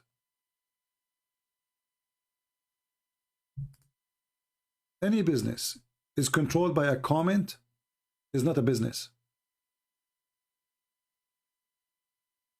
Do you understand? So if the owner of Tesla make a comment about this currency or that currency, depend in the comment. If he says it's going to increase, people will buy because people are fool. This is the rich guy, the most rich guy. So if he want, he can make money actually from making comment, because he can make comment negative today, or if you sell, the price will drop down, he buy. He make a comment tomorrow saying, no, I was wrong, it's going to increase, and then he is the one who took your money.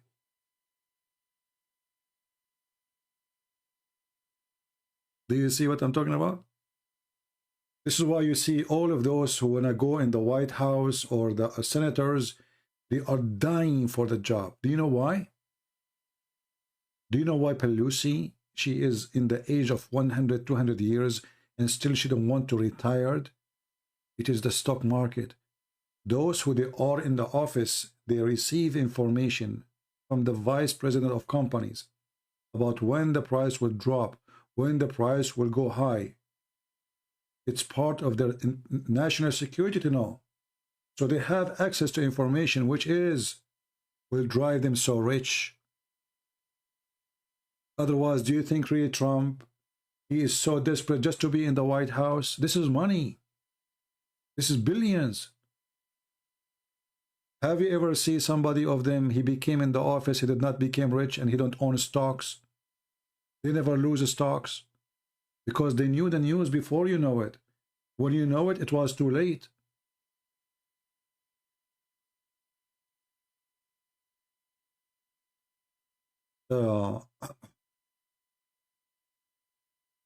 And all those companies, they would love to call you because they need you.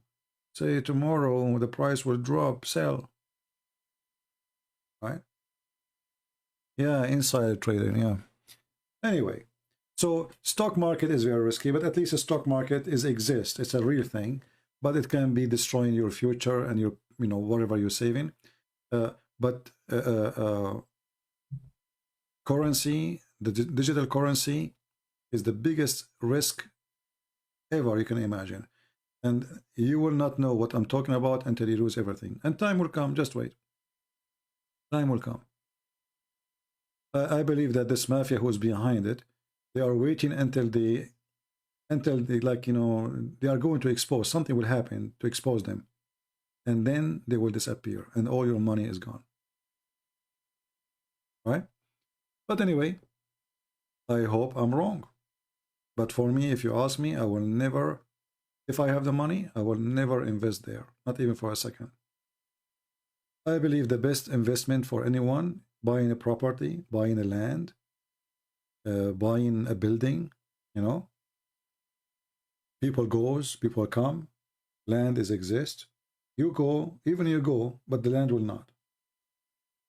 Risk is little, and usually property, especially if you buy when it is cheap, don't buy when things is going crazy. Buy when people are, let us say, when the market is bad, as simple as that, when the real estate is not good. This is when you buy. This is the only secure place. You can make money from it always. Money can come back to you. There's no risk. Any other businesses, the stock market, there's a huge risk. This is why in stock market you can make a lot of money in one day, but you might lose them the second day. In property or real estate, It's not the case. So if you are a person who have little money, you don't want to destroy your life. You spend your life. There's people, they don't know what to do with their money. So they put some money in stocks. Who care? Right?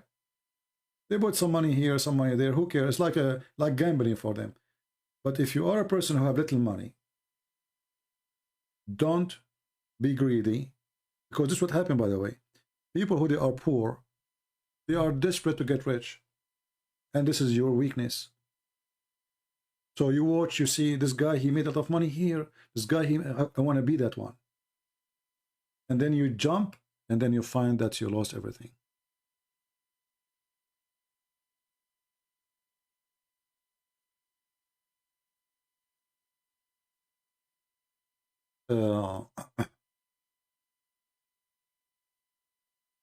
I believe that anyone wanna do something smart for the future is buying a land, and even the land now is not important. Let us say it's a little bit far from the town. All cities are expanding. I know people who bought land for almost nothing. Why? Because it's far. 20 years after, the land is in the town,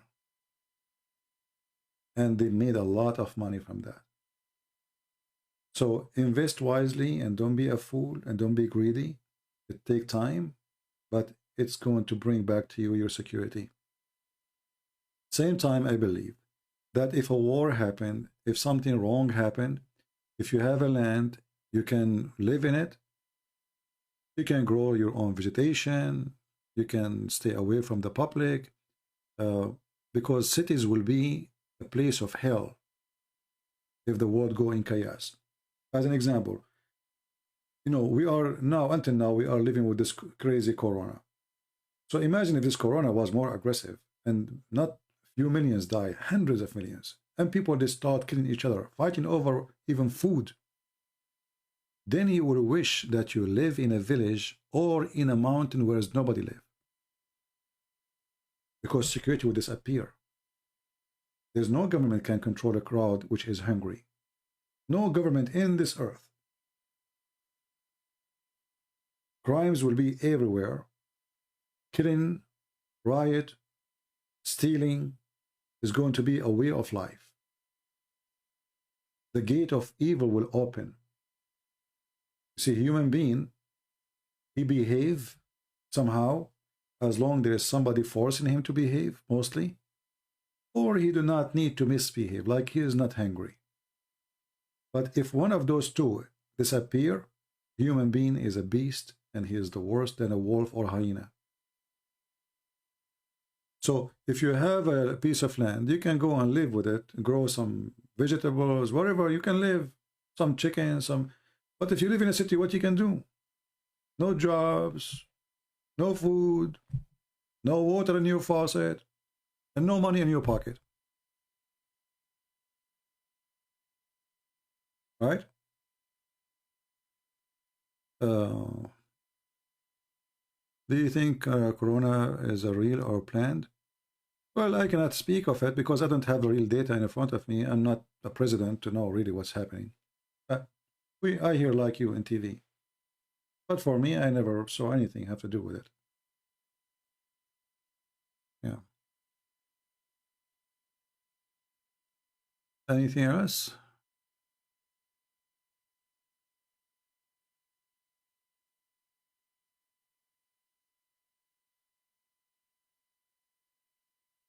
All right. Well, for me, I just give an advice, and maybe my advice is wrong. So don't take what I say. You are smarter than me, my friend. All of you are smarter than me. I am just humbly, I'm sharing what I think to be the right thing to do. So if I have money, I will not really even buy stocks, because the stocks, they can fail. Like a very famous company, it's called Johnson & Johnson. Okay, and then Johnson & Johnson making billions, and then suddenly they found that the powder they use for diapers is causing cancer. Johnson & Johnson lost billions, and stocks dropped so fast. And that can happen to any of those companies who they are making out of money right now. So if sooner they find that one of the vaccine have something wrong with it, this company will go down, upside down. The same as they went up so high, they might collapse so fast. So this is not a guaranteed market or business. Can you post hadith number of faith in Islam? My friend, Christ saves. Maybe next time we go live on air, we can talk about it. But because there's many hadith about it. As an example, there is the child, you know, who died, or Adam debating about his fate to commit sin, or the one who is created in the belly of his mother, you know. So there's many. Maybe next time when we go live on air, ask me and we will show you many of them.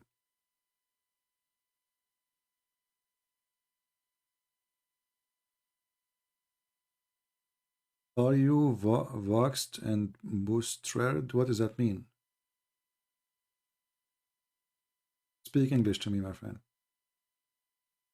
What do you think about Russia? Well, for me, I believe that for me as a Christian, I think about any Christian as a Christian. So Russian, generally speaking, they are Christian people. Ukrainian are Christian people. So anything happened to both of them, I feel sad.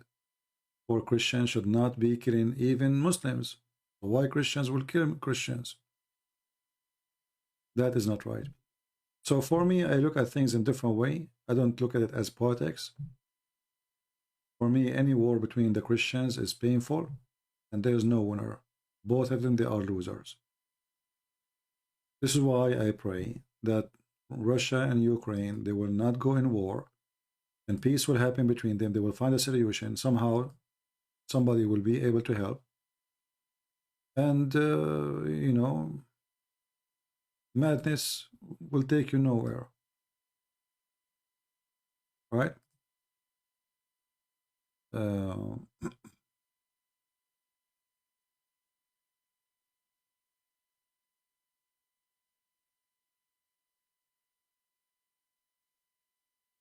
All right.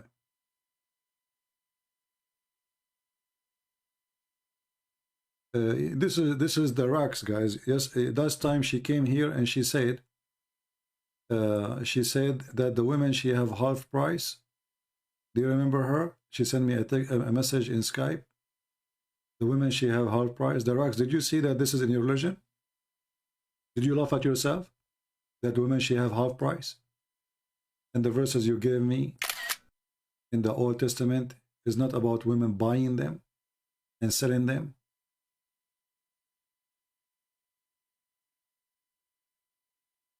And look what she said.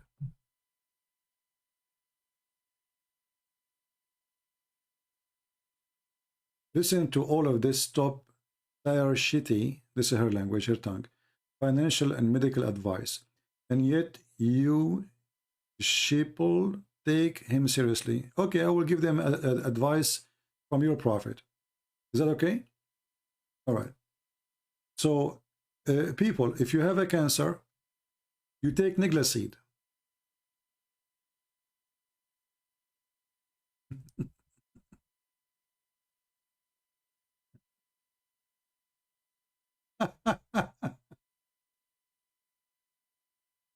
And about financial advice, buy a sword and kill your neighbor, the prophet advice, and I will show you the reference. So let us talk about medical advice. She don't like my medical advice, right? I did not even give any advice about medical, you stupid idiot. No wonder your prophet called you half a brain when I gave medical advice. So your prophet, he said that Niglaseed is the remedy for every disease except death. So next time you are suffering from your period,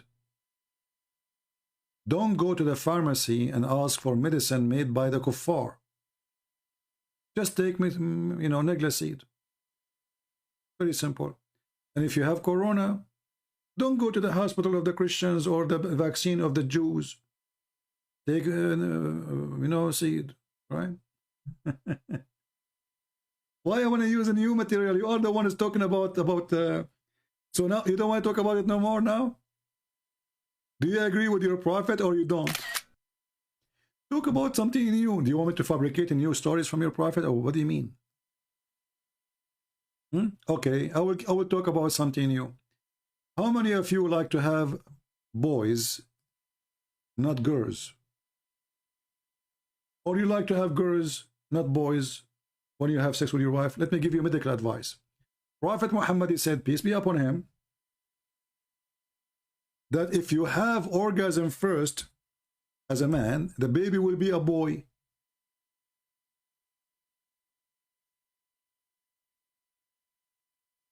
If the women have orgasm first, the baby will be a girl. Here we go, I became doctor, and now according to your prophet, stupid prophet, the one who have orgasm first, he decide the gender. So based on this, the racks, when your father slept with your mother, he have orgasm next. Your mother, she have orgasm first. And that's why you are a female. See, Alhamdulillah. We will not exist in the bedroom with your dad and your mother. But now the prophet, he told us what happened in the bedroom. It's your mother who comes first. Now, if we check with science, people will laugh at this, and people will laugh at your prophet. And as you see, this is sahih. This is sahih. And based on this, if Muhammad he have many girls, daughters, that means he never have orgasm first. You have no comprehension of hyperbolic speech. Try to Google it. So you cannot answer. See, we are showing you reference. What do? You change the topic. Change the topic. Aren't you the one who complained about medical advice? So do you agree with your prophet advice and medicine, or you don't? No, you don't want to talk about it. And when you say I'm exaggerating, what is the exaggeration? I'm reading exactly what it says there. Guys, I'm exaggerating. As long as you are saying I'm exaggerating, did your prophet exaggerate when he says that majority of women, they will go to hell? Did he or he did not?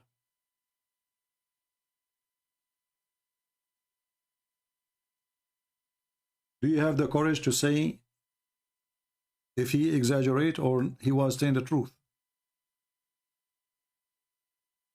I'm waiting for you. You see, I was going to go, but now we want to have fun. The Rex, is it exaggeration from your prophet that most of women, they will go to hell? I'm waiting for your answer. Please don't let us wait for your intelligence. Is your prophet exaggerating, or is true most of women will go to hell? And he was speaking to Muslim women. Are you going to play dead now? Are you searching Google?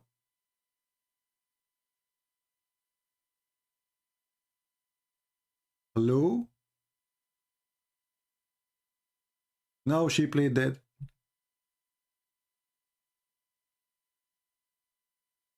How stupid is that to say? The majority of women, they will go to hell. Okay, what is the solution? Muhammad, give me your earring. So now if we give Muhammad the earring, we go to heaven? And you are talking about a scam? Have you ever heard of a prophet? If you give him your earring and your bracelet, you go to heaven? But he just said you are bad, you will go to hell. What is the solution? Give me your earring. Yeah, and your bracelet too. Yeah, and your ring. Hey, you have ring, okay? Are you there, the racks? Is it true he said that so he can take their earring? And their gold and their silver? She is not talking no more. She played that now.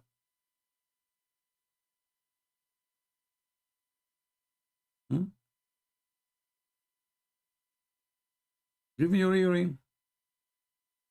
That is a scam. Do you have earring the racks? Do you want to go to heaven or to hell? There's no problem. Guys, She's not answering. I said, is he exaggerating that the majority of women, they will go to hell? She did not answer. She said there's no problem. What do you mean there's no problem? What kind of a prophet? He claimed that you will go to hell because you have your period. And that is deficiency in your religion. Look what she said. There's no problem with that hadith. You are framing it in a way it was not intended. It was said a specific group of women who were known to be. What a big fat liar you are. The hadith in front of me, I want you to show me where it was a specific group of women.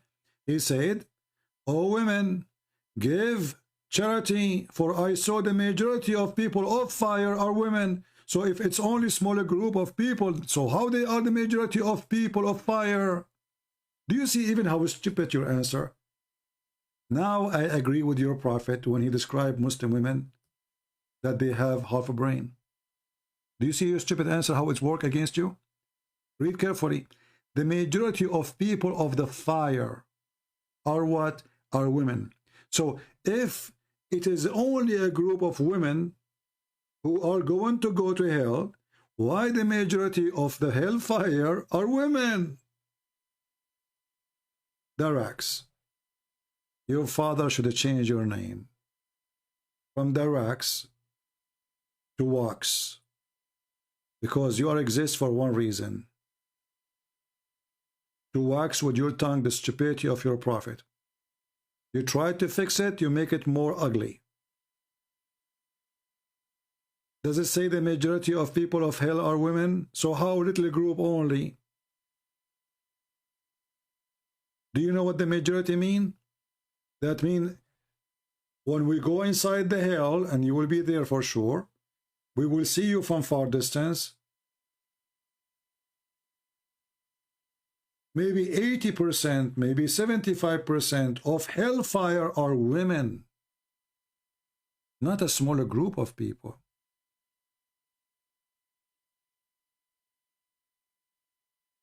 In the same time, how in the world you will go to hell because you have your menstruation?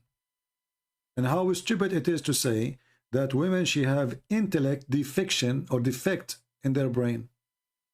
If this is the reason for a woman to go to hell, because she have a defect in her brain, that means Allah is stupid. Because isn't it Allah who made her in such a way?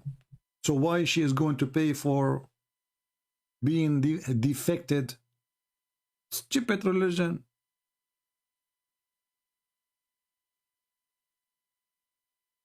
Huh?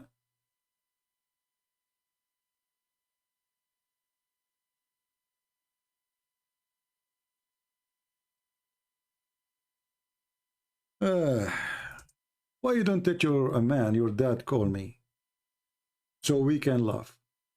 Because, you know, I'm not really interested in half a brain creature.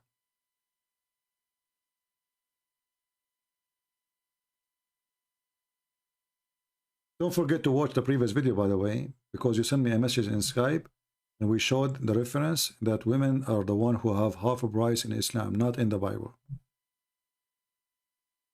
All right. However, don't forget, please, before you leave, go to the website of Mimi Hijab. He is selling the necklace seed, and you can drop your earring. The first in his video, he says, donate, donate here. We are going to teach people doing Dawah. And suddenly he became a university. Scam. Well, here we go. We are teaching. We go live. We go offline. We don't mention anything about donation. And we are teaching people for free. And why today you need money to teach people about Dawah? With the internet, are you paying for internet? I am paying for the internet now, if I'm talking to you or not.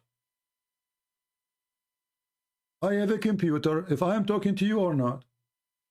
So if people would donate to me to cover cost of internet, where internet costs you what, $60, and that's it. That is a scam. crying for donation every 2 seconds when you talk. And you are the one who can save the Muslims.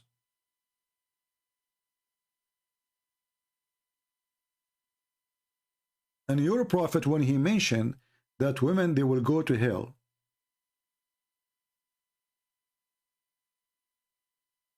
what was the solution? Is it them to change? No. To repent? No. So, how we can fix it? Give me your earring.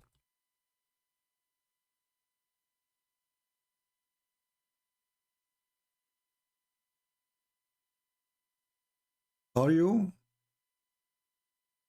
insisting that I am exaggerating?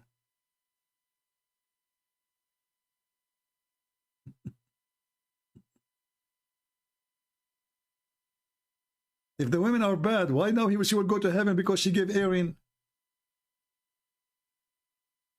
And guys, actually, if you read the hadith carefully, you will see how stupid Muhammad is. Because if the majority of women are going to be in hell anyway, so how he will fix it now? They are there already. Did he saw a false vision?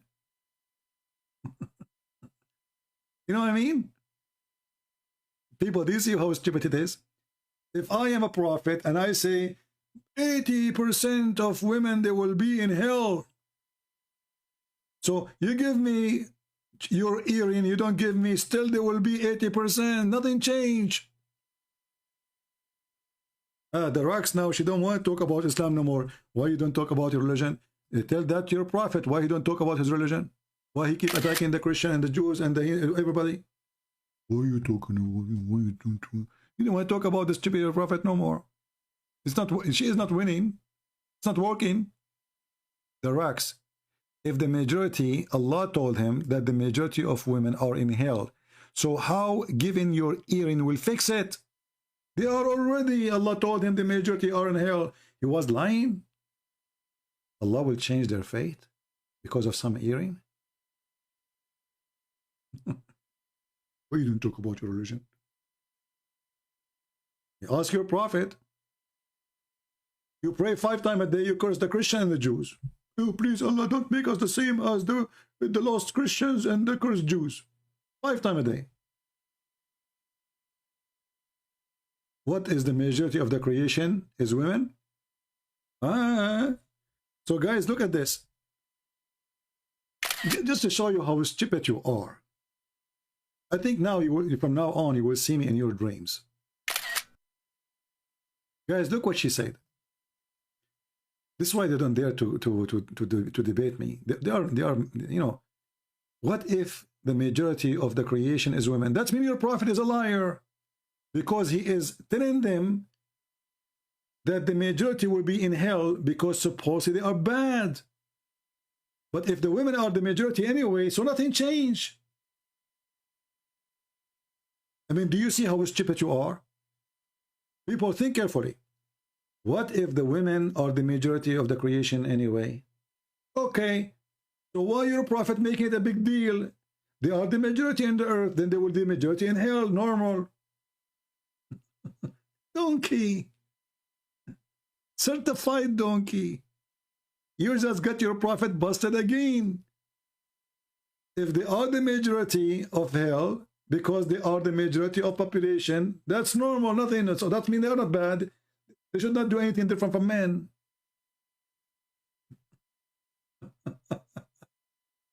I feel sorry for you. You have a very little tiny IQ. An ant brain. An ant brain. This is why the Muslim brain is very expensive. Never been used. Brand new. Brand new brain. Never been touched. Like our brain is open box, abused and used, you know, over and over. Right? Stupid people. What you can do? Give it charity. Give it charity to Muhammad, guys. Give him his earring. And why Muhammad he accept the earring? What he would do with the earring? And if you ask the women to give charity, well, where the women she give their charity from? From the pocket of the husband. So why he don't say the same to the husband then? He was scaring the women. Give me charity. All scammers, they do the same. Now, call us. Even some Christian, they do that. Call us right now and receive a blessing from God to forgive your sin. This is Muhammad. Scam. Giving charity will not forgive sin. You don't bribe God. People, they give a charity for it's good to do. But this is not why you will go to heaven. So if Saddam Hussein, he killed tens of thousands and then he gave a charity, he's a good guy. Oh, I forgot your prophet. He said, if you do bad thing and you do good thing, the good thing will erase the bad thing. So we go rape and then we give some charity.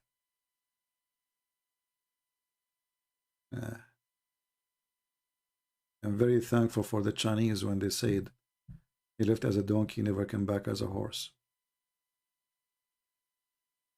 And when Muhammad, he took the wife of his son, was it a charity? When the prophet, he made a verse says, any Muslim woman, she want to give her private part to the prophet so he can boom her. Is that a charity? I never heard of one like this. All cult leaders, they want two things, money and sex. All of them, with no exception. What is the business of God to say that this woman and this woman and this woman and this woman, I mean, who's left? The whole town. Look at this. Even the cousins. And the funny is, I permitted for you to have sex with your wife. Already they are his wives. Don't you think it's too late? And then any believing women, she want to offer herself to the prophet. Is that a charity? Is that a charity?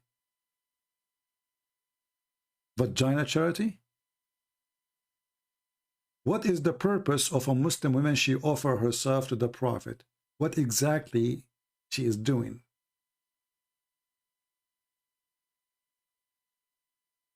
Any Muslim can tell me what kind of a charity this charity is? So you see, the Muslim, they make fun of this guy who claimed to be a messenger of the sky, right? This guy. But this guy is a very nice person. He did not say, I want women to offer themselves as a charity. The Muslims from around the world, they are bullying him. But in reality, his shoes is more honorable than Muhammad. He don't have a child wife. He never asked women to give. Look, there's a woman next to him and she is young. He is not saying to her, okay, would like to offer yourself to me. I am a messenger of God. The believing women, she like to offer herself. And who is talking? God. Why is Muhammad single? He is short of women. What this verse is about, isn't it obvious Muhammad is making it? And not only that, Muhammad, after he made that verse, and then women who they are not good looking, they start offering themselves. Muhammad, he felt bad, like what the heck? Now I have a long line of women who they are old in the front of my house.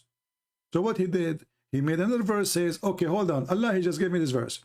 You may differ any of them as you wish, or you receive any of them as you wish, okay? He wanted to fix it. In the first verse, he's any woman she can give herself. And now, long line of women who they need retirement, they sleep with Muhammad, they will live nice life forever. They are coming to the house of Muhammad. Muhammad, this is what he will want. He wants young, beautiful ones. So now he have to find a solution. He said, okay, listen, Abdul, listen. Brother and sister, Allah told me that you may differ any of them. Okay, look at me. Okay, show me your legs. Okay, your legs is not good looking. A lot of hair. I will differ you. Next. Look at you. MashaAllah. Aman Rabbi Aman. You are a child and you are 6 years old and you are offering yourself for me. I will take you. This is God. Are you there, Darax? You see what you did? I was going to go. You just brought humiliation for your prophet. For your stupidity. Try to fix it again. Try, say something, say something. So we stay an hour more. I mean, this is stupid. Do you see the coward? He make a verse saying any woman she can offer herself, and then he felt sorry for what he did, because like, what the heck, the one is coming is not the good looking one.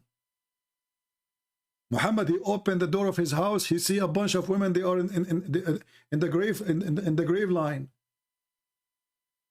So Muhammad want to fix it. Oh Allah, he told me, okay, that I can defer anyone I wish, and I can take anyone I wish, okay, because this is religion of wish. So your prophet is the wish prophet. I never heard of a charity like this before. Darax, are you going to offer yourself to the prophet? Now, if you are old or not good looking, I think the prophet, he will quote for you this verse. If you are cute and you are 6 years old, but this is the favorite food for a prophet, like to play with you, so you can amuse him, and you amuse him. You know, prophet of Allah. Then he will take you.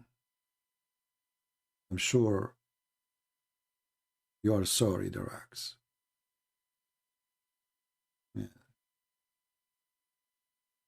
Yeah. She stopped saying anything because she had enough. Guys, imagine in Patreon if they have a special section for Muhammad. Instead of money, women, they drop themselves.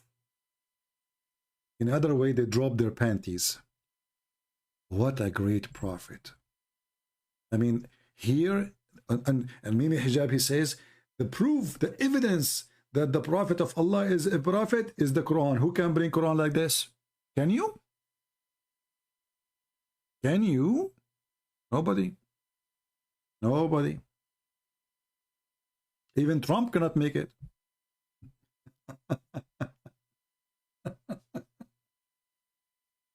Who can make Quran like this? You know, as long as I'm hungry and I am single, so I should make like a box and Patreon people they drop. I would love to see this, by the way. I drop like a sandwich, something nice. You know, you are hungry, speaking for many hours, or a nice dish cooked by a lady, you know, who knows how to cook. That would be good. We should ask those websites for donations to make that section. You finish your life, you go to Patreon, you open the box, you find a dish of mahshi. Do you know, guys, the mahshi? Let me show you the mahshi. Hold on. Oh boy, I'm really hungry now. I should not mention this.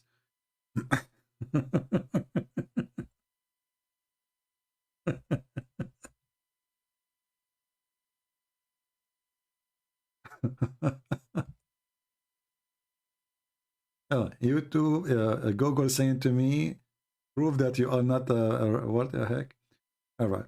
So this is a Middle Eastern food, which is very tasty, by the way. You should try it. Oh boy, I did not eat this for like a century. Let me show you.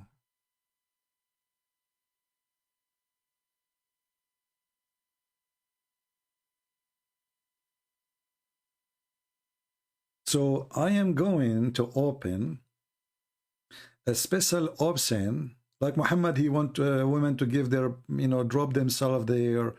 I don't want any of that. I want this Patreon to have an option, please, somebody talk to them, to open a drop box for nice dishes, okay?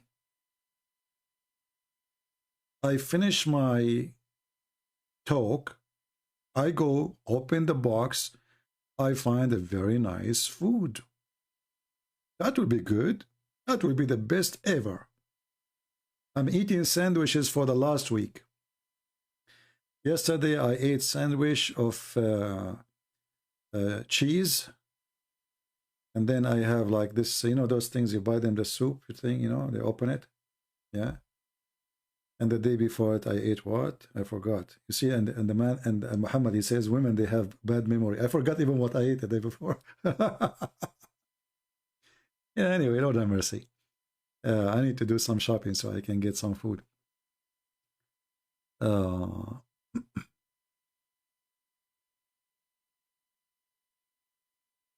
Is it true? It's Qatham, not Gothan. Qatham. And his last name, his father is not really Abdullah. It cannot be his father is Abdullah, because if Muhammad is a son of Abdullah, so how Abdullah, he don't believe in Allah? Imagine your name, the son, slave of Jesus, and then we discover that you don't believe in Jesus. Doesn't make sense. I believe they changed his name, the name of his father, the same as Muhammad. He changed his name from Qatham to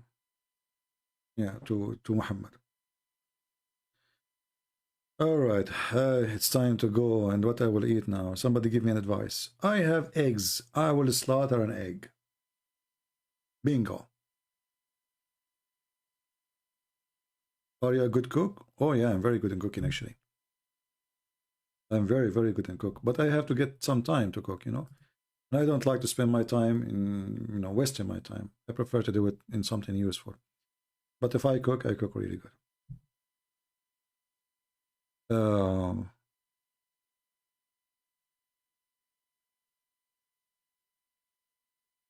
Let us see. The Muslims are waiting for Isa and the Mahdi to bring real Quran. Yeah, no, the real Quran, the one who believe in the real Quran to come, is the Shia. The Shia, they believe that the one who have the real Quran is Fatima. And when she come back, she will give it to Al-Mahdi, some they say. And then Al-Mahdi will bring the real Quran with him. But she is hiding it right now. Yeah, I need a wheel sandwich. I don't have pizza. And I don't like to order food. If I want to eat something, I have to cook it. I don't like food cooked in a restaurant. I don't trust them. And I don't really enjoy restaurants. I eat in restaurants only if I'm traveling, if I have to. But if I'm home, I will never eat in a restaurant. I will never order food. I don't. I prefer to make a sandwich. It's okay. Eating in a restaurant is a luxury. For some people, they love it because they want to be spoiled. For me, I believe it's a waste of money. It's not even tasty food mostly, and it doesn't fill your belly. So the same money you will pay for a dish in a restaurant can feed you for a week. You might say he's being cheap or whatever. I believe it's a waste of money. And man or woman should not really eat in a restaurant unless they are so busy, their business, But why you want to eat in a restaurant? Yeah. Make a dish of salad. I might go to and buy some tomato and make salad. Yeah, I don't trust the restaurant. And even if I eat in a restaurant, it has to be a boiled food, something boiling, not something you never know. And even when you eat shawarma, do you know what the meat they are making from? They maybe have using donkey's meat. Maybe they are using cat's meat. You don't know what they are using. Maybe damaged meat. So those shawarma, they can be really something horrible to do. I don't eat. Okay, somebody saying here, you can eat in a restaurant in your birthday or something. But I have a problem with this solution, or this you suggest, to us.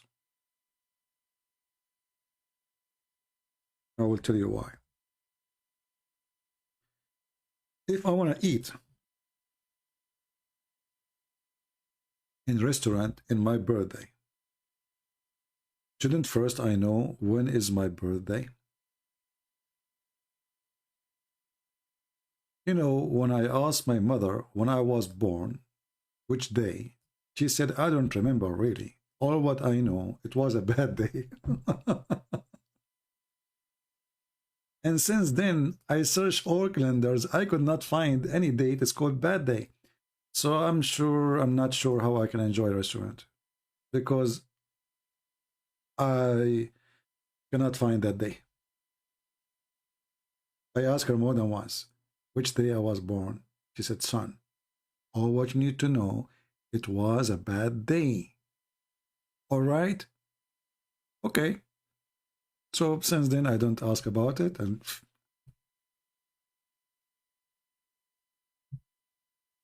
all right.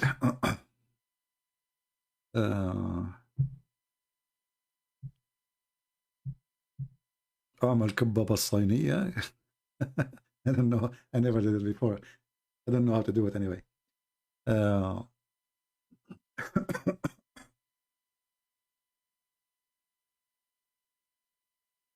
People are asking, talking to Durax why she's back.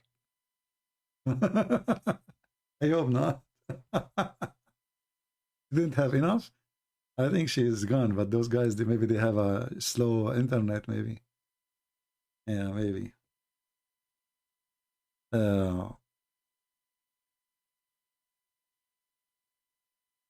You are a good person. You don't know me. Maybe I'm not. You know how you know. Don't judge people by, you know, you don't know them. You see, people, they sometimes we have an appearance, and sometimes our appearance can be very deceiving. So you don't know people until you try them. You know, you cannot judge. The Lord, he says, from their fruits you shall know them. So there's many people who speak good, speak very good, but they do very bad. Right? So don't be deceived sometime. And you know that the Bible says only God is good, right? So I am not good, and I cannot claim to be good, for all of us, we are sinners.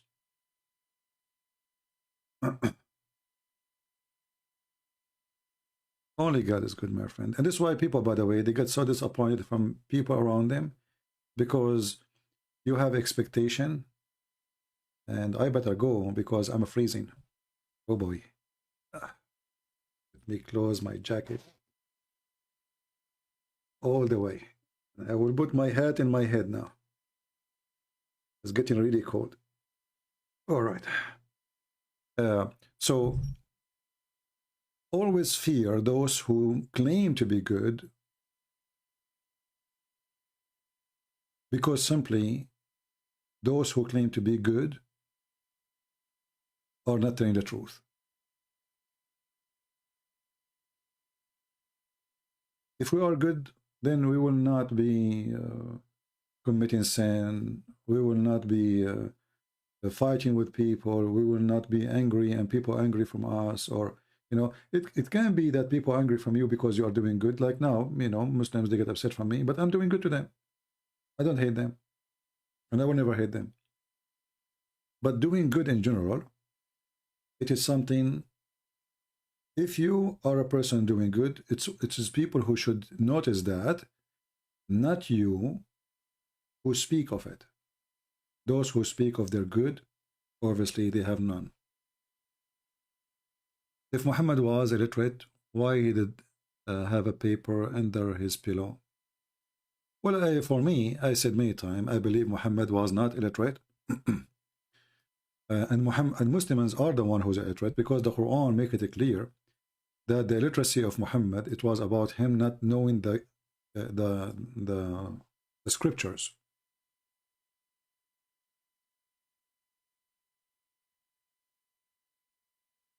Those who know the scriptures are not illiterate. All right? And the Quran is making it so clear. But what you can say, Abdul, you know, you talk to Abdul, you are talking to the wall. The Quran says, and among them, illiterate, okay, people who knows not the book. Now here they put the word Jews. It's not there in the Quran. This is false. So among them, there's people who they are illiterate. Why they are illiterate? Because they do not know the book, not because they don't know how to write, how to read. And there's tons of verses like this in the Quran saying that. So obviously Muhammad is trying to copy the Jews when they say Gomai. Gomai is from the nations who they are illiterate. They are ignorant about God. Those are the Gomai. So they say, and some of them, they are Gomai because they do not know the book.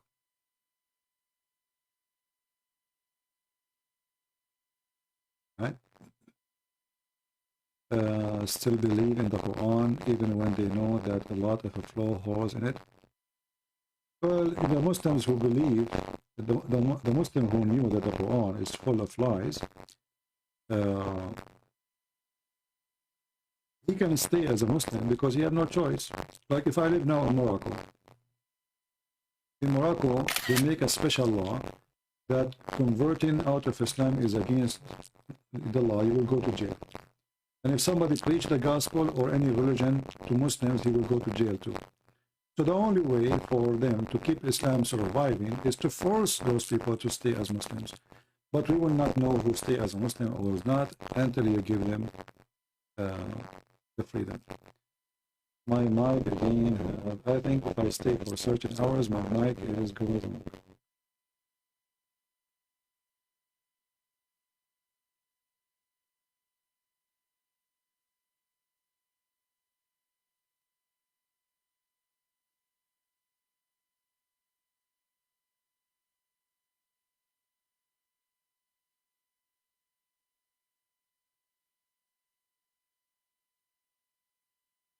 Okay, I guess now my microphone is better, right? So I think like if we stay for a certain time, now we are here for 4 hours, 42, 41 minutes. Remember, it was 2 hours and 1 minute I said I'm leaving. And now it's 4 hours and 41 minutes. Guys, I hate you, I hate you. I hate you, all right? Aren't you afraid that keeping me here, Allah will be upset from you and he will erase your noses and your face? Aren't you? What if I ask Allah now to erase your faces? Because you are keeping me here hungry. Do you want me to use my connection to Allah as a prophet of Allah? Do you know what I did to many people? I erased their faces because they don't believe in me. And I made their face backward, forward, and their eyebrows weird. Do you want that to happen to you? I guess not. You better repent right now. Because if you don't repent, Allah will erase your nose. Imagine you will be without nose. Look at this. You will be without nose. Look at this. What the heck? You will be without mouth. Like what? You will be without eyes. Like what? We will have a box? What is this? And your neck will be backward. Like what the heck? All of this because you don't believe in one man. And how come this is not happening? This is additional proof that Muhammad is a fraud. He threatened the Christians to believe in him. Before it's too late, Allah will erase their mouth and their... And we are still waiting. Hey Muslims, the proof that Allah did not erase my mouth, that I am going to eat right now. I'm hungry. So your prophet is a fraud. He warned us before it's too late, the same as he did to the people of the Sabbath, which means this will happen right away, not until the judgment day. What a potato. So anyway, guys, I want to say thank you. I don't know if I want to keep this video or not. Should I keep it? I will keep it for a day. But I will erase all other videos. So please don't forget to download them before we take them down. I will give you some time to download them in case you are not done yet. I want to say thank you all for being here.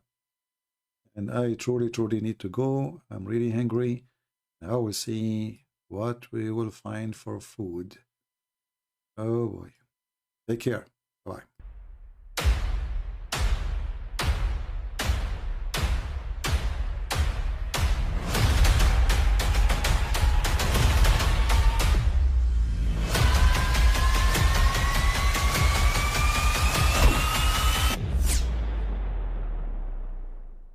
But I mean, again, he doesn't know who Gabriel is, right? Because he didn't come from an Abrahamic faith. The people of Mecca were pagan. Quran is mentioned, if this book was from other than God, they would have found in it many contradictions. If a book is without contradictions, that has no bearing on whether it comes from God or not. I've had phone books that are inerrant, but I certainly don't think God gave them. That we believe without understanding. The brother asked a very important question, that most of the scholars say that listening to music, watching movies, and most of the television programs, they're haram. So how can we have fun? Let me tell you, brother, at the outset that having fun is permitted in Islam as long as the fun is halal fun.